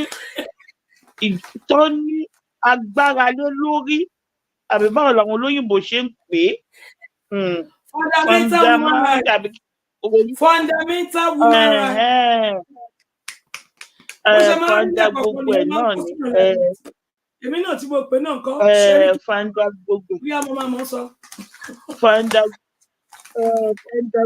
gbogbo ẹ̀ náà wà fanda. Ìjọba Nàìjíríà òun la kọ́kọ́ rí. Ipe èèyàn ní fundamental right àbí tó ń pè ìjọba Nàìjíríà òun la kọ́kọ́ rí pé ìjọba yìí aya assassin ni wọ́n ń kila mọ̀pọ̀ ni wọ́n. Àwọn tó tún pààyàn lórí right èèyàn òun níjọba Nàìjíríà. Bá ṣe yí ó káre o. Ó káre. Ó mú àwọn ọmọ ọlọ́mọ. Ó gbé tíágàsì láwọn ọmọ àlè Yorùbá yẹn lọ́wọ́. Àwọn ọmọ àlè Nàìjíríà ó gbé lé wọn lọ́wọ́. Oníkọ́ máa ṣọ́ọ̀tì fún tíágàsì sí àwọn ọmọ ọlọ́mọ. Àwọn ọmọ tó kúkú ya dìdìrìn. Àwọn náà kúkú mú ọ̀n kì mọ́lẹ̀ ọ̀n sọ sáwọn ọmọ àlè Nàìjíríà yẹn náà ọ̀n sọ padà sí wọn. Àwọn ọmọ Yèmí, àwọn ọmọ tí ó kẹ̀rẹ̀. Ọlọ́run ọba ọ̀ Nàìjíríà ni àkọ́kọ́ rí pé ìjọba yẹn olórí burúkú somebody ni wọ́n. Olórí burúkú aya assassin olè ambrọ̀bà kò sí nǹkan tí ò sí lọ́wọ́ Nigerian government. Kò sí nǹkan tí ò sí lọ́wọ́ Nigerian government. Alọ́kọ́ lóhun kígbe òun ni Nigerian government. Alọ́kọ́ lóhun kígbe òun ni Nigerian government. Ṣẹ̀ráyé yín lóde. àwọn ìlú tẹ́ ń fún níná tẹ́ ń taná fún tó jẹ́ pé fún owó yín padà fún yín owó iná tẹ́ ń fún wọn fún yín padà ń fi yín ṣe yẹ̀yẹ́ ordinary Ghana lẹ́ẹ̀lẹ́ẹ̀ yẹn tó jẹ́ pé tẹ́ bá sọ fún wọn pé Nàìjíríà ló ń fún yín níná máa sọ pé irọ́ o Nàìjíríà kọ́ ló ń fún àwọn níná ordinary Ghana ń fi yín ṣe yẹ̀yẹ́ wípé kò sí nǹkan tí Nigerian government ò lè dà ẹ wá mú torí pé àwọn ọmọ Nàìjíríà wà lórí ráìtì wọn bí àṣà àwọn olóyìnbó wọn tún wá bọ́ síta ẹ wá ń ṣù tí tear gas ṣòwò tó fi ra tear gas yẹn bàbá ojú yọbọ bàbá ṣe yìí ṣé o ò lè mú owó yẹn kó kó yọ kó fi ra oúnjẹ fáwọn ará ìlú àwọn ọmọ àlè Yorùbá yẹn náà àwọn ọmọ àlè Nàìjíríà yẹn náà àwọn náà wá ń sọ tear gas sáwọn ọmọ ọlọ́mọ kò sí nǹkan tí APC ò lè ṣe anything tí APC ò lè ṣe kò sí exist ìjọba APC rí ìlàmọ̀pọ̀ ní bíṣọ́ọ̀bù lọ́ní pópù lọ́ní gbogbo ẹ̀ kí lára lọ́wọ́ yín ẹ̀yin religious leader ẹ wá gbénu dákẹ́ ẹ wá ń wò ẹ̀yin religious leader tó yẹ kẹ́ ẹ wà pẹ̀lú àwọn tó ń rálì pẹ̀lú àwọn ọmọ Nàìjíríà tó yẹ kó ń rálì àwọn tó yẹ kẹ́ ẹ wà pẹ̀lú wọn kẹjọ máa rálì ẹ̀yin ẹ̀jókòó tó bá kúkú jíjọ́ Sunday àwọn tó jẹ́ pé Jésù kú fún wọn lórí igi àgbélébùú owó tó tún kù nínú àpò wọn wọ́n tún wá ṣọ́ọ̀ṣì wọ́n tún fi dáadáa wọ́n tún fi dá owó ọpẹ́ pé Jésù ṣé o jẹ́ kí iná kan ṣe kiri kan wọ́n tún kó lé yín lọ́wọ́ ìyàwó yín á tún gbé lọ sọ́jà á ti lọ fi ra gbogbo nǹkan tí àwọn tó ra tó dáwó yẹn fún yín wọ́n á fi rà ẹ̀yin náà dé ìjókòó ẹ̀dẹ́ máa jẹ́ sórí bíi tèdè how many religious leaders tó bọ́ síta ẹ̀yin ọmọ Nàìjíríà common sense yìí kò ṣiṣẹ́ mọ́ how many religious leaders tó bọ́ síta pẹ̀lú yín pé kẹjọ rálì how many religious leaders. ẹ sọ fún wọn kán lọ́dọ̀ wọn lọ́la kán máa ya ṣọ́ọ̀ṣì any church tó bá ti open. ẹ̀yin ọmọ Nàìjíríà ní ṣọ́ọ̀ṣì tó bá ti open ẹ lọ ẹ yá lọ ẹ pè wọ́n jáde nítorí pé àwọn gọgọ religious leader àwọn gọgọ lámbọba àwọn gọgọ lóde àwọn gọgọ ló ń tẹ̀lé àwọn ìjọba Nàìjíríà ìlẹ́yìn àwọn gọgọ ló ń fún ìjọba bá ṣe yìí ní agbára pé kó máa jalè lọ ẹ̀yin religious leader ìkà nìyí ìkà burúkú nìyí ẹ̀yin ọmọ Nàìjíríà tẹ́ ẹ rálì ẹ ti rálì o ibi tó yẹ tẹ́ ẹ ti bẹ̀rẹ̀ gángan nǹkan ibi tẹ́ yẹ tẹ́ ẹ ti ṣiṣẹ́ gángan ẹ ṣiṣẹ́ débẹ̀ okay end back government ṣé end back government ló yẹ kẹ́ ẹ ṣe ni àbí kẹ́ ẹ kọ̀ọ̀kan tẹ́ ẹ fẹ́ tó yẹ kéjẹ́ pé máa fún mọ́ wọn lọ́rùn how many times ẹ máa fi end back government gbogbo àwọn tó wà nínú kábínẹ̀tì bàbá Ṣèyí ó lè paraku ni wọ́n ó lè burúkú ó lè àǹbọ̀bà ọ̀fọ̀n akẹ́wọ́ alọ́kọ́lóhùn kígbe gbogbo ẹ̀ ní bá Ṣèyí kó sínú kábínẹ̀tì ẹ̀ bá Ṣèyí náà kọ́ ó lè burúkú ọmọ olórí burúkú yóò fò tó bọ́ síta Fọláṣadé olórí burúkú olójú dúdú bí ìsàlẹ̀ kòkò tó ń sọ yí pé ẹ pa àwọn ọmọ yín sílé bíi pé àwọn ọmọ tẹ tó ń sọ̀rọ̀ bíi pé àwọn ọmọ kéékèèké ló ń bá sọ̀rọ̀ pé ẹ̀yin tààtà ẹ má jáde síta o tààtà o ẹ má bọ́ síta o olórí burúkú olórí ṣì Fọláṣadé Tinubu ẹ̀mẹ́rin ó ń bọ́ sápò ó ń jẹun ẹ̀mẹ́rin àwọn ọmọ ẹ̀ ń ba owó jẹ́ ní kílọ̀bù ọ̀n bayé jẹ́ ọ̀nà àwọn jayé àwọn ọmọ ọlọ́mọ lọléèwé ọ̀kàwé ọ̀rìṣẹ́ àwọn tó bá tún fẹ́ jí pé tọmọ wọn kó ṣoríire lábẹ́ Fọláṣadé Tinubu àwọn ìyá wọn tún dẹrú àwọn tó fẹ́ kó wọn ọmọ ọlọ́mọ lọ kó lọ sókè káwọn ọmọ ọlọ́mọ máa wálẹ̀ kó jẹ́ pé orúkọ àwọn ọmọ títí wọn ló máa wà lókè àwọn ọmọ ọlọ́mọ máa jẹrú lábẹ́ wọn ìyàwó náà wá tún wá jẹrú ọ̀hún fẹ́ káwọn ọmọ aláàtà kó ṣoríire ju ọmọ tí wọ́n lọ tó bá dé ìyàwó àdẹ́gbẹ́ wọ́n máa forí dólẹ̀ lẹ́ẹ̀márùn lójúmọ́ wọ́n máa láwọn ń gbàdúrà s'Elédùmarè wọ́n láwọn ń kírun àwọn dẹ̀ ní ìkà burúkú ni wọ́n àwọn tó ń fẹ́ kọ́mọ ọlọ́mọ ṣoríire ju tọmọ wọn lọ gbogbo nǹkan tí bàbá ẹ fà múra Fọláṣadé Tinubu nǹkan Nàìjíríà ní olè ní wá tí bàbá ẹ gbogbo yín pátápátá olè níyìn olè níyìn olè ní gbogbo yín pátá má jẹ àwa kú ti sọ fún yín ìlú tẹ́jẹ̀ bá ti ta sílẹ̀ head of state ìlú yẹn òun ló ra gbèsè head of state ìlú yẹn ilẹ̀ kò fẹ́ ẹ̀jẹ̀ mọ́ ẹni ìlú tó bá tí ẹ̀jẹ̀ bá ti bọ́ sílẹ̀ lórí ibẹ̀ head of state yẹn ló jẹ gbèsè tó bá wù yín kẹ́ gbọ́ tó bá wù yín kẹ́ má gbọ́ Ọlọ́run ó dóòlà àwọn tẹ́lẹ̀dùmarè máa dóòlà ṣùgbọ́n pé àwọn ọmọ Nàìjíríà nǹkan tó bá wù wọn nìkan ṣe fún yín ṣùgbọ́n àtẹ̀yìn tó bá máa kó ápù tó bá máa yà yìí nínú gbogbo wọn ṣùgbọ́n àwa sọ fún yín any state tí èèyàn bá ti kọ́ sílẹ̀ ní Nàìjíríà yẹn wọ́n Ọlọ́run ẹ̀rí ń gbọ́ head of state yẹn ó ti gbógi nǹkan tí ò yẹ kó rù ṣèbí gómìnà Ondo state ṣèbí ó ti lọ bí tó yẹ kó lọ nísìn kò ṣẹjú ṣèbí nígbà tó pariwo fún ṣógbọ́ kò gbọ́ tìtìyín náà ń bọ̀ lọ ló tètè tí wà papọ̀ yìí ni kò sí wàhálà máa gbogbo nǹkan tó bá wù yín ní kẹ́ ṣe ṣùgbọ́n kólúkálùkù yín má jẹṣẹ́ owó yín jẹ́ tárùn momi sí tún swallow ẹ̀gán nǹkan tó wù yín ní kẹ́ ṣe ọjọ́ ń bọ̀ ni ṣòtìyẹ yóò lè ní gbogbo yín pátápátá gbogbo yín kábínẹ̀tì ó lè ní yín ẹnbà gọọmenti nǹkan tó bá wù yín ní kẹ́ ṣe kò sí ìtókọ̀mí ẹ̀yin ọmọ Nàìjíríà bọ́ síta kò sí nǹkan tó máa ṣẹlẹ̀ sí yín bọ́ ta Nàìjíríà ní gbogbo wa bó bá wù bá ṣe wo olórí burúkú bàbá yìí olórí burúkú bàbá yìí ó ń sọ yìí pé Nàìjíríà kò ṣe ọmọ pín Nàìjíríà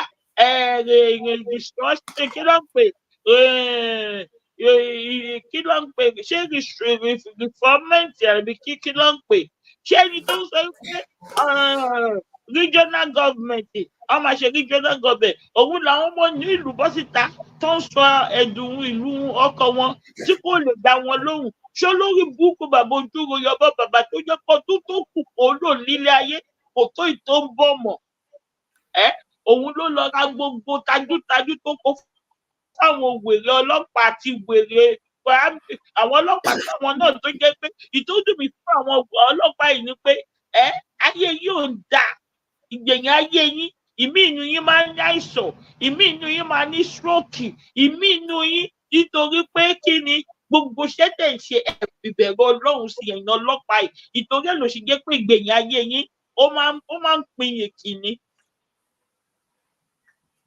ìgbẹ̀yìn ayé yín ẹ̀yìn ọlọ́pàá ó máa ń pin ìkíní ọlọ́pàá Nàìjíríà wo lẹ rí nígbà tó kó omi iṣẹ́ táyé ẹ̀ dà ìmí ilé tó ń kọ́ kò lè kọ́ tán ìmí tó bá kọ́ ọ̀tá rẹ̀ àìsàn ló fi ń wò ìmí ọwọ́ kan ìmí ẹsẹ̀ kan wò títí yín kò lè dùn yín torí pé kí ni ẹ̀san tí yín dúró dè yín ẹ̀san tí yín ẹ̀yàn ọlọ́pàá Nàìjíríà ó ń dúró dè yín ṣé yẹ̀yìn sójà Nàìjíríà yẹn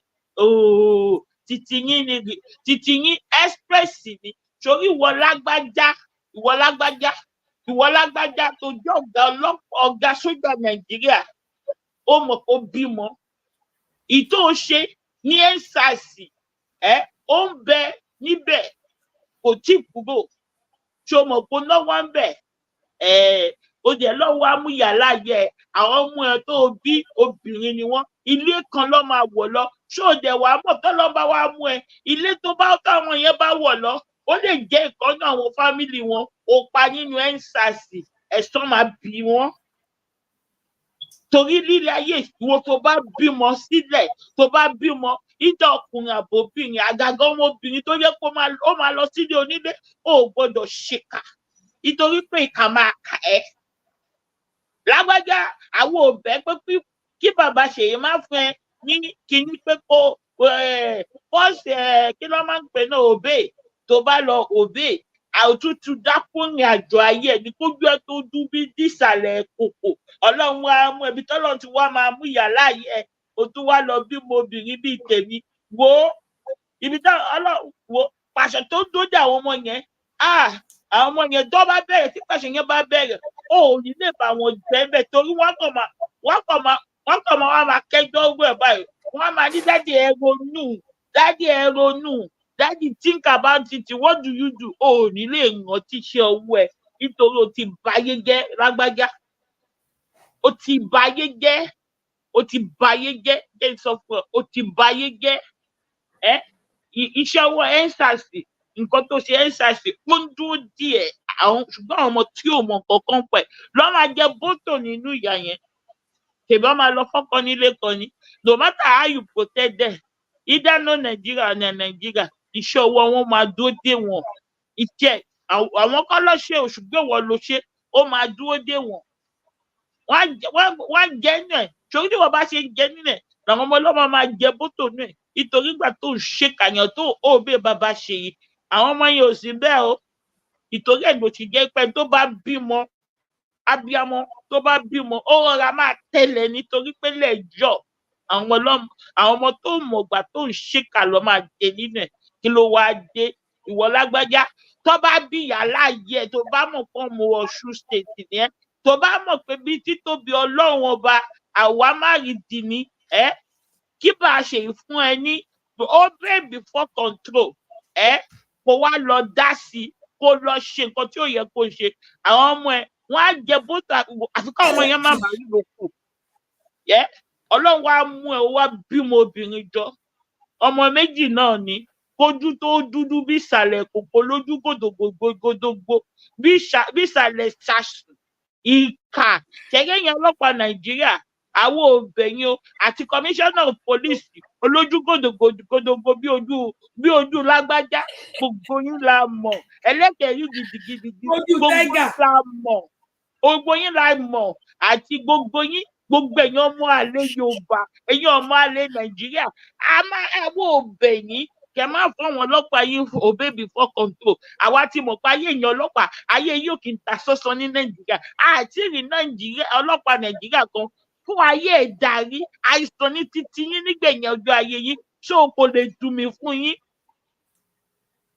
ẹ̀yin ọlọ́pàá Nàìjíríà both commissioner anything tẹ́ jẹ́ olórí burúkú nìyí lè jèrè torí èké ń jèrè láti ìgbà táwa tí mọ àwọn ọlọ́pàá ní Nàìjíríà yẹn kò sí táyé tó jèrè nínú yín rí ayé yín ò lè jèrè gbogbo yín bẹ́ẹ̀ fàìsàn ló gbà iṣẹ́ ọwọ́ yín máa ń dúró dé yín ni máa ń jẹ bótò ìmí báyìí tẹ́lómi bá rí á máa kánú yín ọ̀dẹ̀ ni mò ń pe iṣẹ́ ọwọ́ yín ló dúró dé yín àwọn ò ní kẹ́ má ṣe nǹkan tẹ́ máa ṣe o ọ ti sọ fún ìpele Nàìjíríà sọ pé òun ò fẹ́ jẹ̀mọ́ ọ ti sọ fún ìpele Nàìjíríà sọ pé òun ò fẹ́ jẹ̀mọ́ tẹ́ bá lọ ṣe mistake káàsì ẹ̀jẹ̀ sílẹ̀ Nàìjíríà wàláì tàláì jẹ bótó yà jẹ bótó lọ tó ló ń bá wa tí àwọn alálẹ̀ Nàìjíríà bá wá fẹ́ fi yín ṣe yẹ̀yẹ́ tẹ́ bá wá ń jẹ bótó yà kí àṣírí yín wá bọ́ síta àwa o èmi o màá wá pẹ̀lú ní àwọn tó máa fi yín ṣe yẹ̀yẹ́ màá sọ fún gbogbo wọn yí pé ìṣọwọ́ yín lẹ̀ ń jẹ́ ẹ̀yin ìkè ènìyàn àwọn ọbẹ̀ yín gbogbo èyí tẹ́ ń ṣiṣẹ́ pẹ̀lú Tinubu cabinet rántí pé ẹ bímọ kalẹ̀ àwọn ọmọ yín wọ́n á jẹ bótó yà ṣèbí bámúbámú lẹ yó bámúbámú lẹ yó ẹ̀yin ò mọ̀ pé píńpọ̀ ọmọ ẹlòmíì bámúbámú lẹ yó àwọn oníkẹ́ má ṣe ṣèbáwọn ọmọ Nàìjíríà tó jẹ́ pé ìyà ti jẹ wọ́n lórí ọ̀ní common sense mọ̀ ìwọ̀nba common sense tó kù ebi ló fi ń pa pé ebi ló ń pa àwọn ìtò wa ń gbogbo ìnísìn ó dàbí pé tó bá yá wọn á da ìgbàdo síwájú wọn sáré lọ ṣàjẹ kàkàkàkàkàkà tí ìyẹn olóṣèlú burúkú ìbá bọ́ síta tẹ bá bẹ̀rẹ̀ rárì àwọn olórí burúkú tẹ pa o àwọn olórí burúkú èèyàn tẹ ń pa wọn yìí nìsí àwọn náà lọ tó máa sáré tẹ̀lé yín lẹ́yìn àwọn náà lọ tó máa sáré tẹ̀lé yín lẹ́yìn nítorí pé nǹkan tó máa dòjè kọ́gbọ́n kò dẹ̀ ń ṣẹ́jọ́ wọn torí pé ti fi ìyà yí orí wọn kí odidi òṣìṣẹ́ ní kó máa gba 70,000 naira lóṣù owó tí ò wọ $50 kí odidi òṣìṣẹ́ Nàìjíríà kó máa gba 70,000 kí ni 70,000 nígbà ní oṣù nígbà tó jẹ́ pé ti fi ebi àti ìyà àti ìṣẹ́ ẹ̀yin politicians Nàìjíríà ẹ ti fi yí wọn lórí kò dẹ̀ wá ń ṣẹjọ́ yín o àwọn wòlíì tá a ní Nàìjíríà àwọn CEO àbí kí ló ń ṣe CEO ní àbí DEO ní tá a ní Nàìjíríà tó jẹ́ pé ó lè ní títí wọn mú wá àwọn dádì àwọn mọ́mí jáde gbogbo wọn ó lè ní wọn nítorí pé ibi tó yẹ ká ti bá ọgbọ́n àgọ̀ là ń bá bẹ̀ ó lè every one of you ẹ wo Ọlọ́run yóò dẹ́mi gbogbo wa sí Ọlọ́run yóò dẹ́mi gbogbo wa sí àwọn Olódùmarè ọba tó fi gbogbo ayé ṣe àpótí ìṣẹ́ rẹ̀ yóò fún wa lẹ́mìí gígùn àtara líle àtẹ̀yí tẹ́yìn ṣèkà báyìí Ọlọ́run ó fún yín lẹ́mìí gígùn àtara líle kí ẹ lè fi jẹ̀yà yín dáadáa níwájú Elédùmarè kí Elédùmarè lè fi ojú yín ṣe yẹ̀yẹ́ kó lè fi yín ṣe sìn wọ́n bá a pàdé lórí ìgboro ayé àwọn ò bọ̀ síta á sọ pé yíká yín ní o á sọ fún àwọn ọmọ yín pé nǹkan tí bàbá yín dálẹ̀ ní Nàìjíríà tó ṣe nílé ayé òun ló ń lọ tá à ń wò yìí ẹ kì í rántí pé ìkà máa kà yín níjọ́ kan ẹ̀yin ẹ̀ka ènìyàn ẹ̀yin ìkà burúkú torí pé bá ti ní bàbá nígbẹ̀jọ́ ẹ ti bìlífù pé kò sí nǹkan tẹ́ ẹ̀ lè ṣe fọ́mọ ẹ̀dá dámọ̀ ẹ rò pé máa mú jẹ kò dẹ̀ mọ̀ pé kò sí nǹkan tó tíyàn ṣe gbé lágbé ọ̀run ẹ̀ àṣegbé òsì àṣepamọ́ ló wà tó bá ṣe pamọ́ ní jọ́ǹkan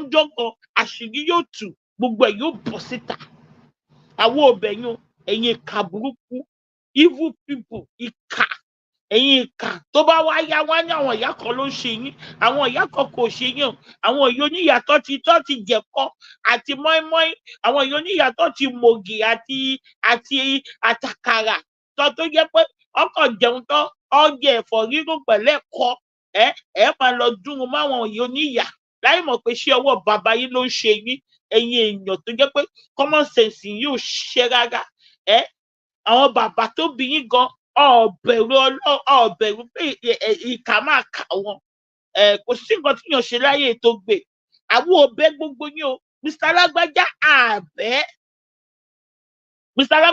àbẹ́ àwa ń sọ fún ẹ àbẹ́ gbogbo information làwa mọ̀ pátápátá àbẹ́ ṣóyè tó di extent àwa mọ orúkọ ìyàwó ẹ a mọ orúkọ àwọn ọmọ ẹ àwọn ò ní ìdí gbogbo yẹn àwọn ò ní ìdí ẹ commissioner of police Lagos State gbogbo commissioner of police ní Nàìjíríà àwọn ò bẹ̀yìn o ṣùgbọ́n ìlọ wò pé àwa mọ̀ pé ìgbẹ̀yìn àwọn ọlọ́pàá kò dáa Nàìjíríà kò sí ọlọ́pàá kan tí ayé ẹ̀dá nígbà tó wà ní ẹnu iṣẹ́ ní Nàìjíríà bàbá ṣe ń kó lọ́fíìsì ayé wọn máa ń pa mọ́nàmọ́ná ni ayé wọn máa ń bàjẹ́ bí omi ògì ni ayé wọn máa ń kan bí omi ẹ̀kọ́ ni so ọ̀rọ̀ tí yín ò lé tẹ́yìn bá ṣe ń bọ́ aṣọ wèrè yín yẹn lẹ̀ iṣẹ́ ọwọ́ yín tẹ̀yìn lọ́wọ́ lẹ́sẹ̀kẹsẹ̀ so kò lé alálẹ̀ ìlú Nàìjíríà yẹn ó ń fún ilé iṣẹ́ ọwọ́ yín lẹ́sẹ̀kẹsẹ̀ kò sọ ọlọ́pàá Nàìjíríà kan táyé ẹ̀dá nígbà àwa tá a mọ̀ yín rè á mọ àwọn ọlọ́pàá kò sí Nàìjíríà pólísì wo láyé ẹ̀dá àtọ̀gá àtọmọṣẹ́ pólísì wo láyé ẹ̀dá rí tẹ bá tẹ ṣe ń pò níbi iṣẹ́ báyìí tẹ ti ń fi ṣẹlẹ̀ ní ayé yín ti ń kan bí omi ẹ̀kọ́ làwọn alálẹ̀ ìlú location láì ti ń gbéṣẹ́ ọwọ́ yín lẹ́yìn lọ́wọ́ so ọ̀rọ̀ tí yóò lè dùn yín ṣóyè yín ẹ máa ṣe obey before control kẹwàá mọ táyé yín ṣe máa ta sí àtẹ̀yìn tẹ̀yìn tí a ga sí tó yẹ kó ẹ jọyìn wọn àtẹ̀yìn tẹ̀yìn ṣe gbogbo ẹ̀ àwọn òbẹ yìí nítorí pé kò sí nǹkan tó dá nínú ayé yín ẹ̀yin ọlọ́pàá Nàìjíríà ẹ̀yin ọlọ́pàá àwa ti túmọ̀ nǹkan tó ń lọ nínú Nàìjíríà kò sọ ọlọ́pàá kan tó rò rè rí after tó kúrò lọ́fíìsì kò sọ ọlọ́pàá ìtó bá kọ́lé nínú yín tó bá kúrò lọ́fíìsì àìsàn ń ṣe ọ̀tẹ̀ ọ̀ ń talé ọ̀ ń rulé tàbí gúgúrú àtẹ̀pà ní àwa mọ̀yìn nítorí àwọn alálẹ̀ ìlú Nàìjíríà yẹn ọ̀hún pẹ́ kẹ́ ẹ bọ́ṣọ wèrè yín yẹn kúrò ìkà máa ń kà yín ni ká yín máa kà yín ni ká má ti sọ pé àwọn ọmọọṣẹ́ kéékèèké àwọn ìyẹn ló tiẹ̀ máa ń jẹ bó tó yà nínú yà wọ́n tún fi rìtáyámẹ́ǹtì wọn wọ́n tún fi jẹ wọ́n níyà rìtáyámẹ́ǹtì wọn wọ́n tún fi jẹ wọ́n níyà so ọ̀rọ̀ ẹ̀yin ọlọ́pàá kò jẹ́ nǹkan kan fáwa ní Nàìjíríà yẹn a ti mọ̀ yín pé ayé yín ò ń dáa a ti mọ̀ pé ayé yín máa ń bàjẹ́ tẹ́ bá ti kó lọ́fíìsì so rádì tó wà ń ta ẹgbọ́n sì bá ṣe lẹ́nu kẹ́ ẹ lọ ṣe takuntakun kẹ́ ẹ tún ta ẹ̀jẹ̀ sílẹ̀ Ọlọ́run ẹ̀rín wa alálẹ̀ ìlú Nàìjíríà ń gbọ́ ọ̀rọ̀ ẹ̀ kò ní lọ láláìṣẹ àwọn wòlíì ẹ̀ ti jíṣẹ́ Olódùmarè ti rán àwọn ti tiẹ̀ síwájú ó ti jíṣẹ́ síwájú ẹni tó bá ti ta takuntakun àti head of state o àti ọ̀gá ọlọ́pàá o àti ọ̀gá sójà o ẹ jẹ bó tó yà o àwọn òbẹ̀ yìí o. ẹ ṣé gan-an ni mọ́mi wa ẹ ṣé gan-an ni màá kó thank you tó a ní ìrìjù báyìí lọ lórí YouTube a dúpẹ́ lọ́wọ́ yín gan-an ni thank you ẹ ṣé mo dúpẹ́ dáàdì mi ké mo dúpẹ́ lọ́wọ́ yín ẹkú náà wẹ̀ ní dáàdì mi Akínlọ́lá mo dúpẹ́ lọ́wọ́ yín o ọ̀dọ́ rere òní dá yín gbogbo yín tẹ́tẹ́ṣẹ́ bọ̀tì gbogbo yín tẹ́ra gift tẹ́ra star tẹ́ra gbogbo ẹ̀ ọ̀dọ́ rere òní dá yín lágbára Ọlọ́run Ọlọ́run bá mi sọ yín lẹ́san rẹ̀ oòrùn yẹn ti gbóná jù gan-an ni ó gbóná jù tóòrùn bá ti gbóná ó máa affect mi gan I don't know why mi dẹ̀ kúrò nílé bọ̀ bí ìtì yẹn bó ṣe ń ṣe yẹn wẹ́dà yẹn ó ti gan fún mi so ẹ jẹ́ ká fi eléṣe àlọ́ ẹ má bínú lórí YouTube ẹ jọ̀ọ́ nítorí Ọlọ́run ẹ̀yin tẹ́ wà lórí TikTok máa ń dẹ̀ máa padà wá kí n lọ bíyà kí n lọ wẹ̀ ní àbí kí n relax ná bí 2 minutes bí 2 hours máa padà join program mi ni wá sórí YouTube o máa wá sórí TikTok mo sì máa padà wá sórí TikTok ẹ jẹ́ kí n lọ relax ná ìtì yẹn ti pọ̀jù fún mi. máa ń wọ́ọ̀mù gan bẹ́ẹ̀. ó affect mi. ìṣọ́dọ̀ yín máa ń wọ́ọ̀mù gan bẹ́ẹ̀. ọ̀dọ̀ yín máa ń wọ́ọ̀mù gan bẹ́ẹ̀ yìí. owó ọ̀mù náà ló ti bọ̀ mí lẹ́kọ̀ọ́ òun ní ṣá. ó tútù bá mú ó tẹ́ mi lọ́rùn ju oorun lọ. àwọn èèyàn kan wà bẹ́ẹ̀ èmi gan mo ní òtútù ìgbò tó bá ti ń tutù jù mí láìjẹ irú tí mo ṣe wà nínú ilé nìsín nínú bẹẹdúmù mi mo tán pan. tó bá tutù jù gan kò sílẹ̀ tí ò bá mi lára mu ní tutù nínú ilé mo lẹ́kì wíńtà ju sọ́mà lọ. AC ṣiṣẹ́ tí tóru yẹn bá ti mú mi jù ó máa ń dàbí pé mímí mi ó máa ń yàtọ̀ ó máa rẹ̀ mí. bẹ́ẹ̀ ni àtẹ̀mí náà ṣùgbọ́n bóun yẹn ṣe ń gbóná báyìí.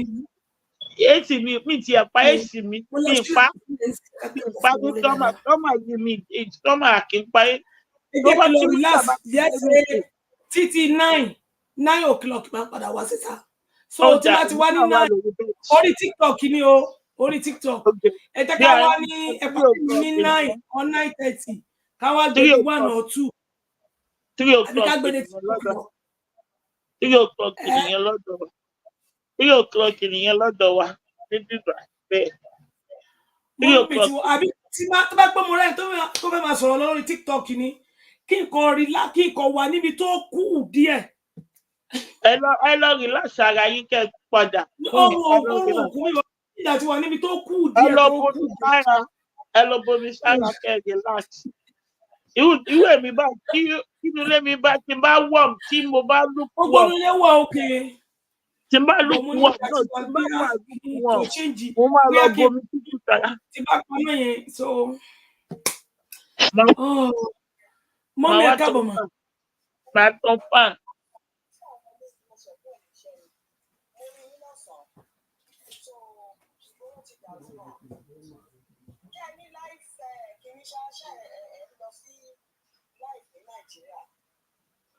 mo ń gbé lórí YouTube mo ṣe ń gbé lọ́wọ́ lórí YouTube náà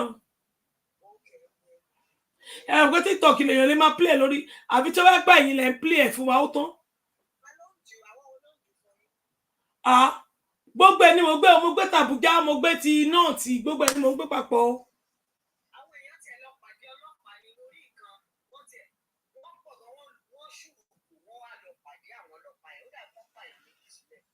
Wọn ò pààyàn kankan lẹ́ni o. Kíní ni wọ́n yìn tear gas wọn pa anybody. Tear gas ni.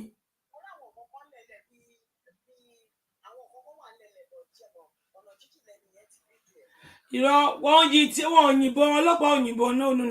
No, yìnbọn tear gas ló yìn. Internet mi ò gbé mo gbé TTZ àwọn TTZ yẹn dẹ̀ kọ́ lẹ́ẹ̀tì wíwá pé wọ́n máa ń fira wọn sí gbogbo wọ́n máa ń ní èèyàn kọ̀ọ̀kan ní gbogbo state gbogbo ni mo gbé pé àwa wà ń bí Kánò la wà kí wọ́n mú rìpọ́ọ̀tù wọ láti gbogbo state torí kò sí àwọn kìnnìkan pé kò sí anybody òkú o but tear gas ló pọ̀ tear gas ló ti pọ̀ jù wọn pa ìlà kan. Àwọn ọmọ yẹn náà dẹ̀ sọ padà fún wọn tó ṣe ń sọ báyìí tó ń dọ̀dọ̀ wà wọn náà ń pìkẹ́ ń sọ padà fún wọn lẹ́sẹ̀kẹsẹ̀. Fake news tear gas ni gbogbo ọlọ́pàá yìí kàn wá síta lọ́la ẹ pọ̀ sí lọ́la kàn tún wá síta lọ́la so tear gas yẹn ló ti pọ̀ jù ó tán. Wọn ọlọ́pàá Nàìjíríà ò yìnbọn no. Wọ́n kàn yín tear gas ni òyìnbọn. Wọ́n gbébọn dáàbò wọn yìnbọn tear gas yẹn ni wọ́n fi bòmbáàdì wọn ni wọ́n dàbò wọn. Wọ́n kàn gbébọn dání láti fi ṣe ṣẹ̀rùbà wọn ni. Wọ́n tẹ gbogbo ẹni mo monitor pátápátá mi ò kúndùn kan pé lọ. Èmi náà tí mo ṣe ń wò nínú studio ni mò ń wo orí Arise TV. Arise dẹ̀ nínú wọn tún àwọn èèyàn wọn sí káàkiri gbogbo wọ́n wà wọ́n give report láti Kano wọ́n give report láti Taraba gbogbo wọn àyẹ̀wò kan ọtí àgàsì yẹn wọ́n àfi bí omi ni wọ́n dàbò lẹ́ni. Àwọn ọmọ yẹn náà dẹ̀ sọ padà fún wọn. Wọ́n dẹ̀ dáhùn wọ́n mú tí àgàsì yẹn wọ́n tó lẹ̀ mọ́ àwọn gan wọ́n lẹ̀ mọ́ àwọn gan wọ́n yìnbọn. Tó bá ti ń sọ báyìí kó tó balẹ̀ àwọn ọmọ yẹn àǹtí mú wọn tún sọ padà sí wọn. Wọ́n ti dúró wọn. Ó lẹ́tí kẹ́ panáì. Èrò pọ̀ 100,000 èèyàn ló jáde lẹ́kọ̀ọ́ 100,000. Èrò pọ̀. Àṣepẹ́ ọlọ́pàá máa wá sí tógèètì ọlọ́pàá máa lọ síbi tógèètì àwọn ọmọ yẹn ò lọ bí tógèètì ensars yẹn ọlọ́pàá máa lọ bẹ̀ ọlọ́pàá tó wà bẹ̀ pọ̀ rẹpẹtẹ àwọn ọmọ yẹn ò yá lọ bẹ̀.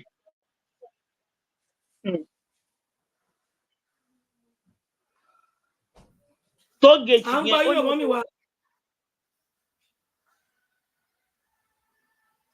tógèètì yẹn ó yẹ kó close tógèètì yẹn kó máa fi tógèètì yẹn ṣe memorial kìíní fáwọn ìbẹ̀rẹ̀ ní iléeṣẹ́ Tinubu. Olórí burúkú bàbá ojú yọbọ Ọlọ́run ikú máa yẹn ikú tó ní máa yẹn máa kú tí ó bá jábọ́ nínú plane tí ó bá jábọ́ nínú aircraft díẹ̀ ló máa kú torí ikú bàbá yẹn mi rò pé ikú bàbá yẹn máa dà Ọlọ́run bá o. Ẹwù ẹ̀yin tẹ́lẹ̀ tó máa rè gbáyé lẹ́yìn ẹ má bínú amọ̀pọ̀ ní bákọ̀pù yín lọ́wọ́ ẹ má bínú òṣùpọ̀ but máa yín kò fi bẹ̀rù yín sí ó kàn jáyé tó ṣe wù ni. Ikú tí màá yẹn máa kú Ọlọ́run wo Ọlọ́run kó ṣàánú ni Ọlọ́run kó ṣàánú ó ń jayé burúkú bí pé ó ń jayé yẹn pé kò sí nǹkan tó lè fi ṣe òun ní bákọ̀pù àwọn abiyamọ lẹ́yìn.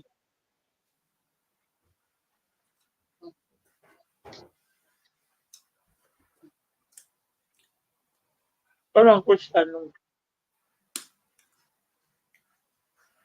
Ṣé ẹnu tẹ́lẹ̀ bá wa sọ ẹ ṣé o ẹ bá mi kílíkì tó ń pọ̀pọ̀ lórí YouTube o.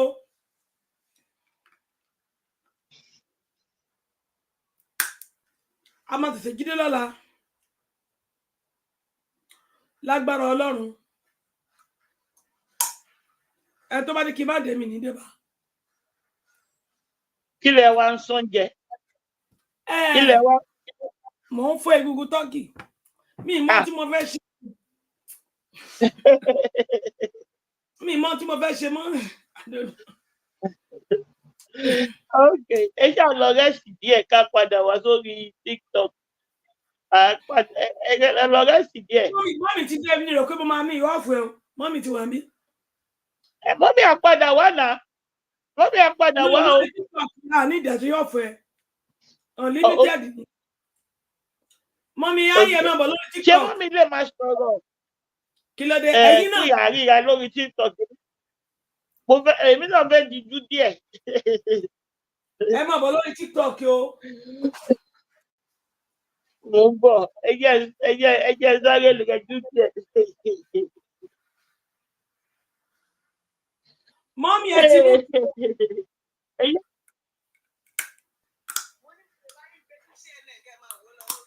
Okay. Oya.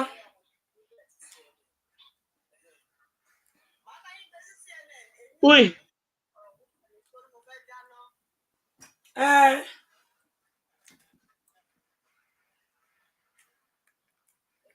Ẹ bá wa sẹ́tà ẹ̀. Ta tún lè tó mú.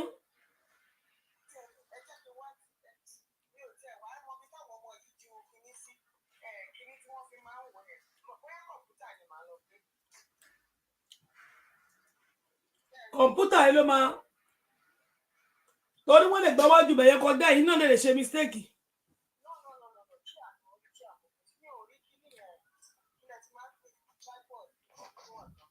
Kẹ́ mọ́ lọ gbọ́ wájú kámẹ́rà tẹ tàn sílẹ̀ kẹjọ.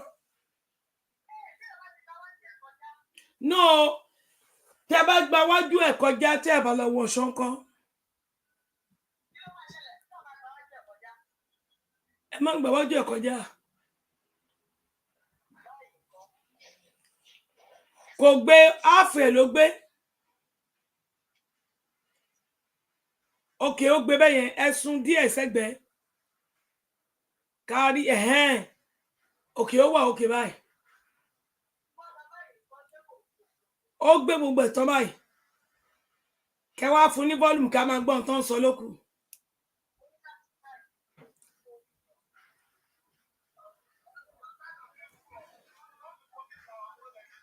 Good. So ẹ má bọ̀ lórí TikTok mo dúpẹ́ lọ́wọ́ gbogbo ilé ọlá lágbára Ọlọ́run máa tètè wá sórí YouTube. So èmi náà máa gbé TikTok mi lọ sí orí bẹ́ẹ̀dì nsìn. Mo ní láti wà níbi tó kù díẹ̀. Tó kù ju bí tí mo wà yìí lọ. Ẹ mọ̀ pé inú omi mo ti wá, so that is why. Ẹni san kíní báyìí tó bá ti jáde ó máa affect mi. Ẹ má bínú.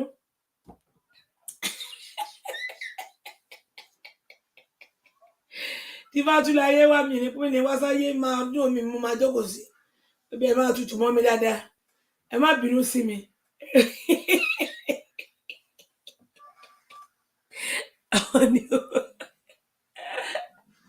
Ẹ má bínú. So ó dàárọ̀ gbogbo ilé ó dàárọ̀. Mo fẹ́ lọ wà níbi tó kù díẹ̀ jọ̀nà. Ẹ wá bá mi lórí TikTok mi sùn ohun òkun mi bọ̀. Àwọn ohun yẹn ó ti affect mi bákan. Ẹ ṣé.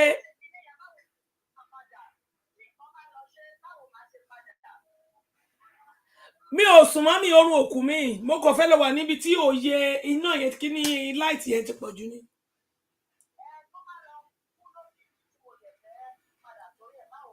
Ẹ̀yin ni ká gbé péjì yín mi wọlé. Eléyìí tẹ́ wà ńbẹ̀ lè gbéra yín wọlé.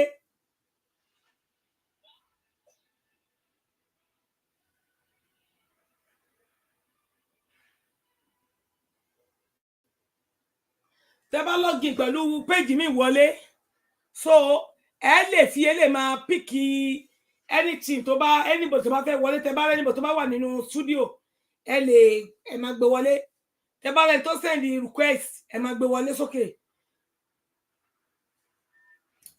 Ó dàárọ̀ o ẹ ṣeun mi tí lọ mọ́ mi mo wà lórí YouTube ni mo ń sọ pé ó dàárọ̀ sí Orí YouTube mo ti ń lọ mọ́ mi.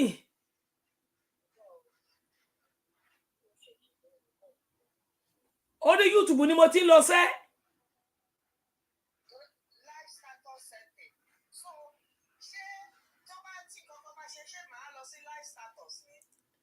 Bẹ́ẹ̀ ni ẹ lè ṣe anything bẹ́ẹ̀ yẹn. Ṣé bẹ́ẹ̀ ti rí pé live kì ní anything tẹ́ bá fẹ́ ṣe mẹ́ẹ̀ máa ṣe. Ẹ náà. Ṣé rí tí eléyìí bá péjì yìí kejì yẹn ẹ lè fi eléyìí adìẹ fún ara yín.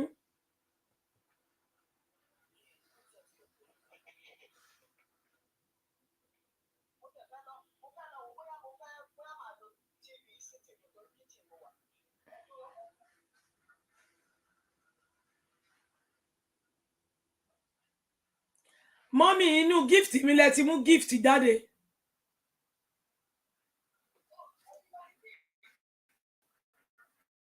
Gift mi ni.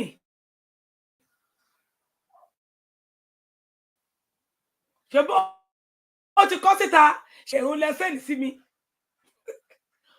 Owó ọ̀bùlẹ̀ fi ṣàbú mi lálejò. Ẹ kà kọ́ tó kọ̀. Ó ní congratulations, Aduke Fantastic. It is up rose in Queen DAY1 Channel 7 gift gallery.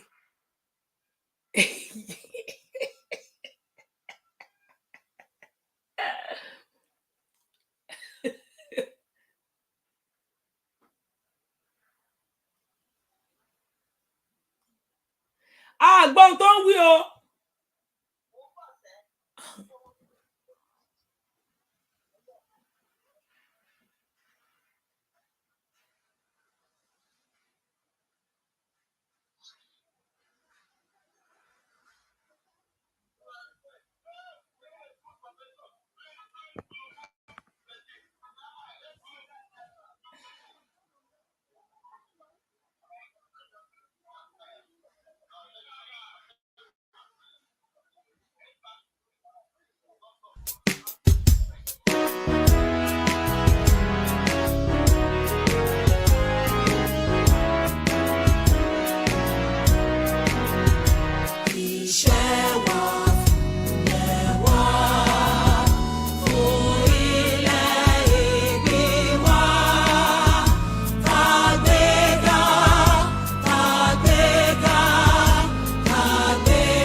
Mo wà lórí TikTok, Daddy K, thank you, sir. Thanks so much.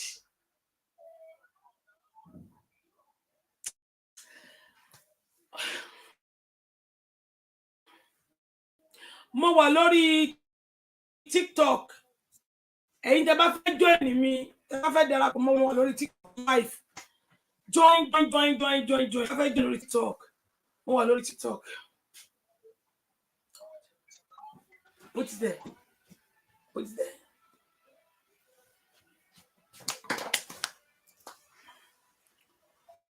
So tẹ́ bá fẹ́ darapọ̀ mọ́ wọn lórí TikTok, come closer. So tó ṣe jẹ́ nìyẹn. Ẹ ṣe wẹ́dà yẹn ti pọ̀ jù fún mi. Ọmọdún sí kò tó.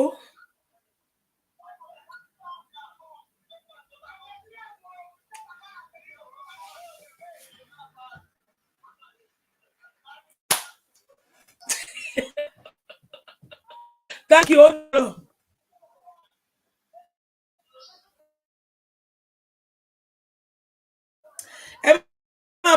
TikTok.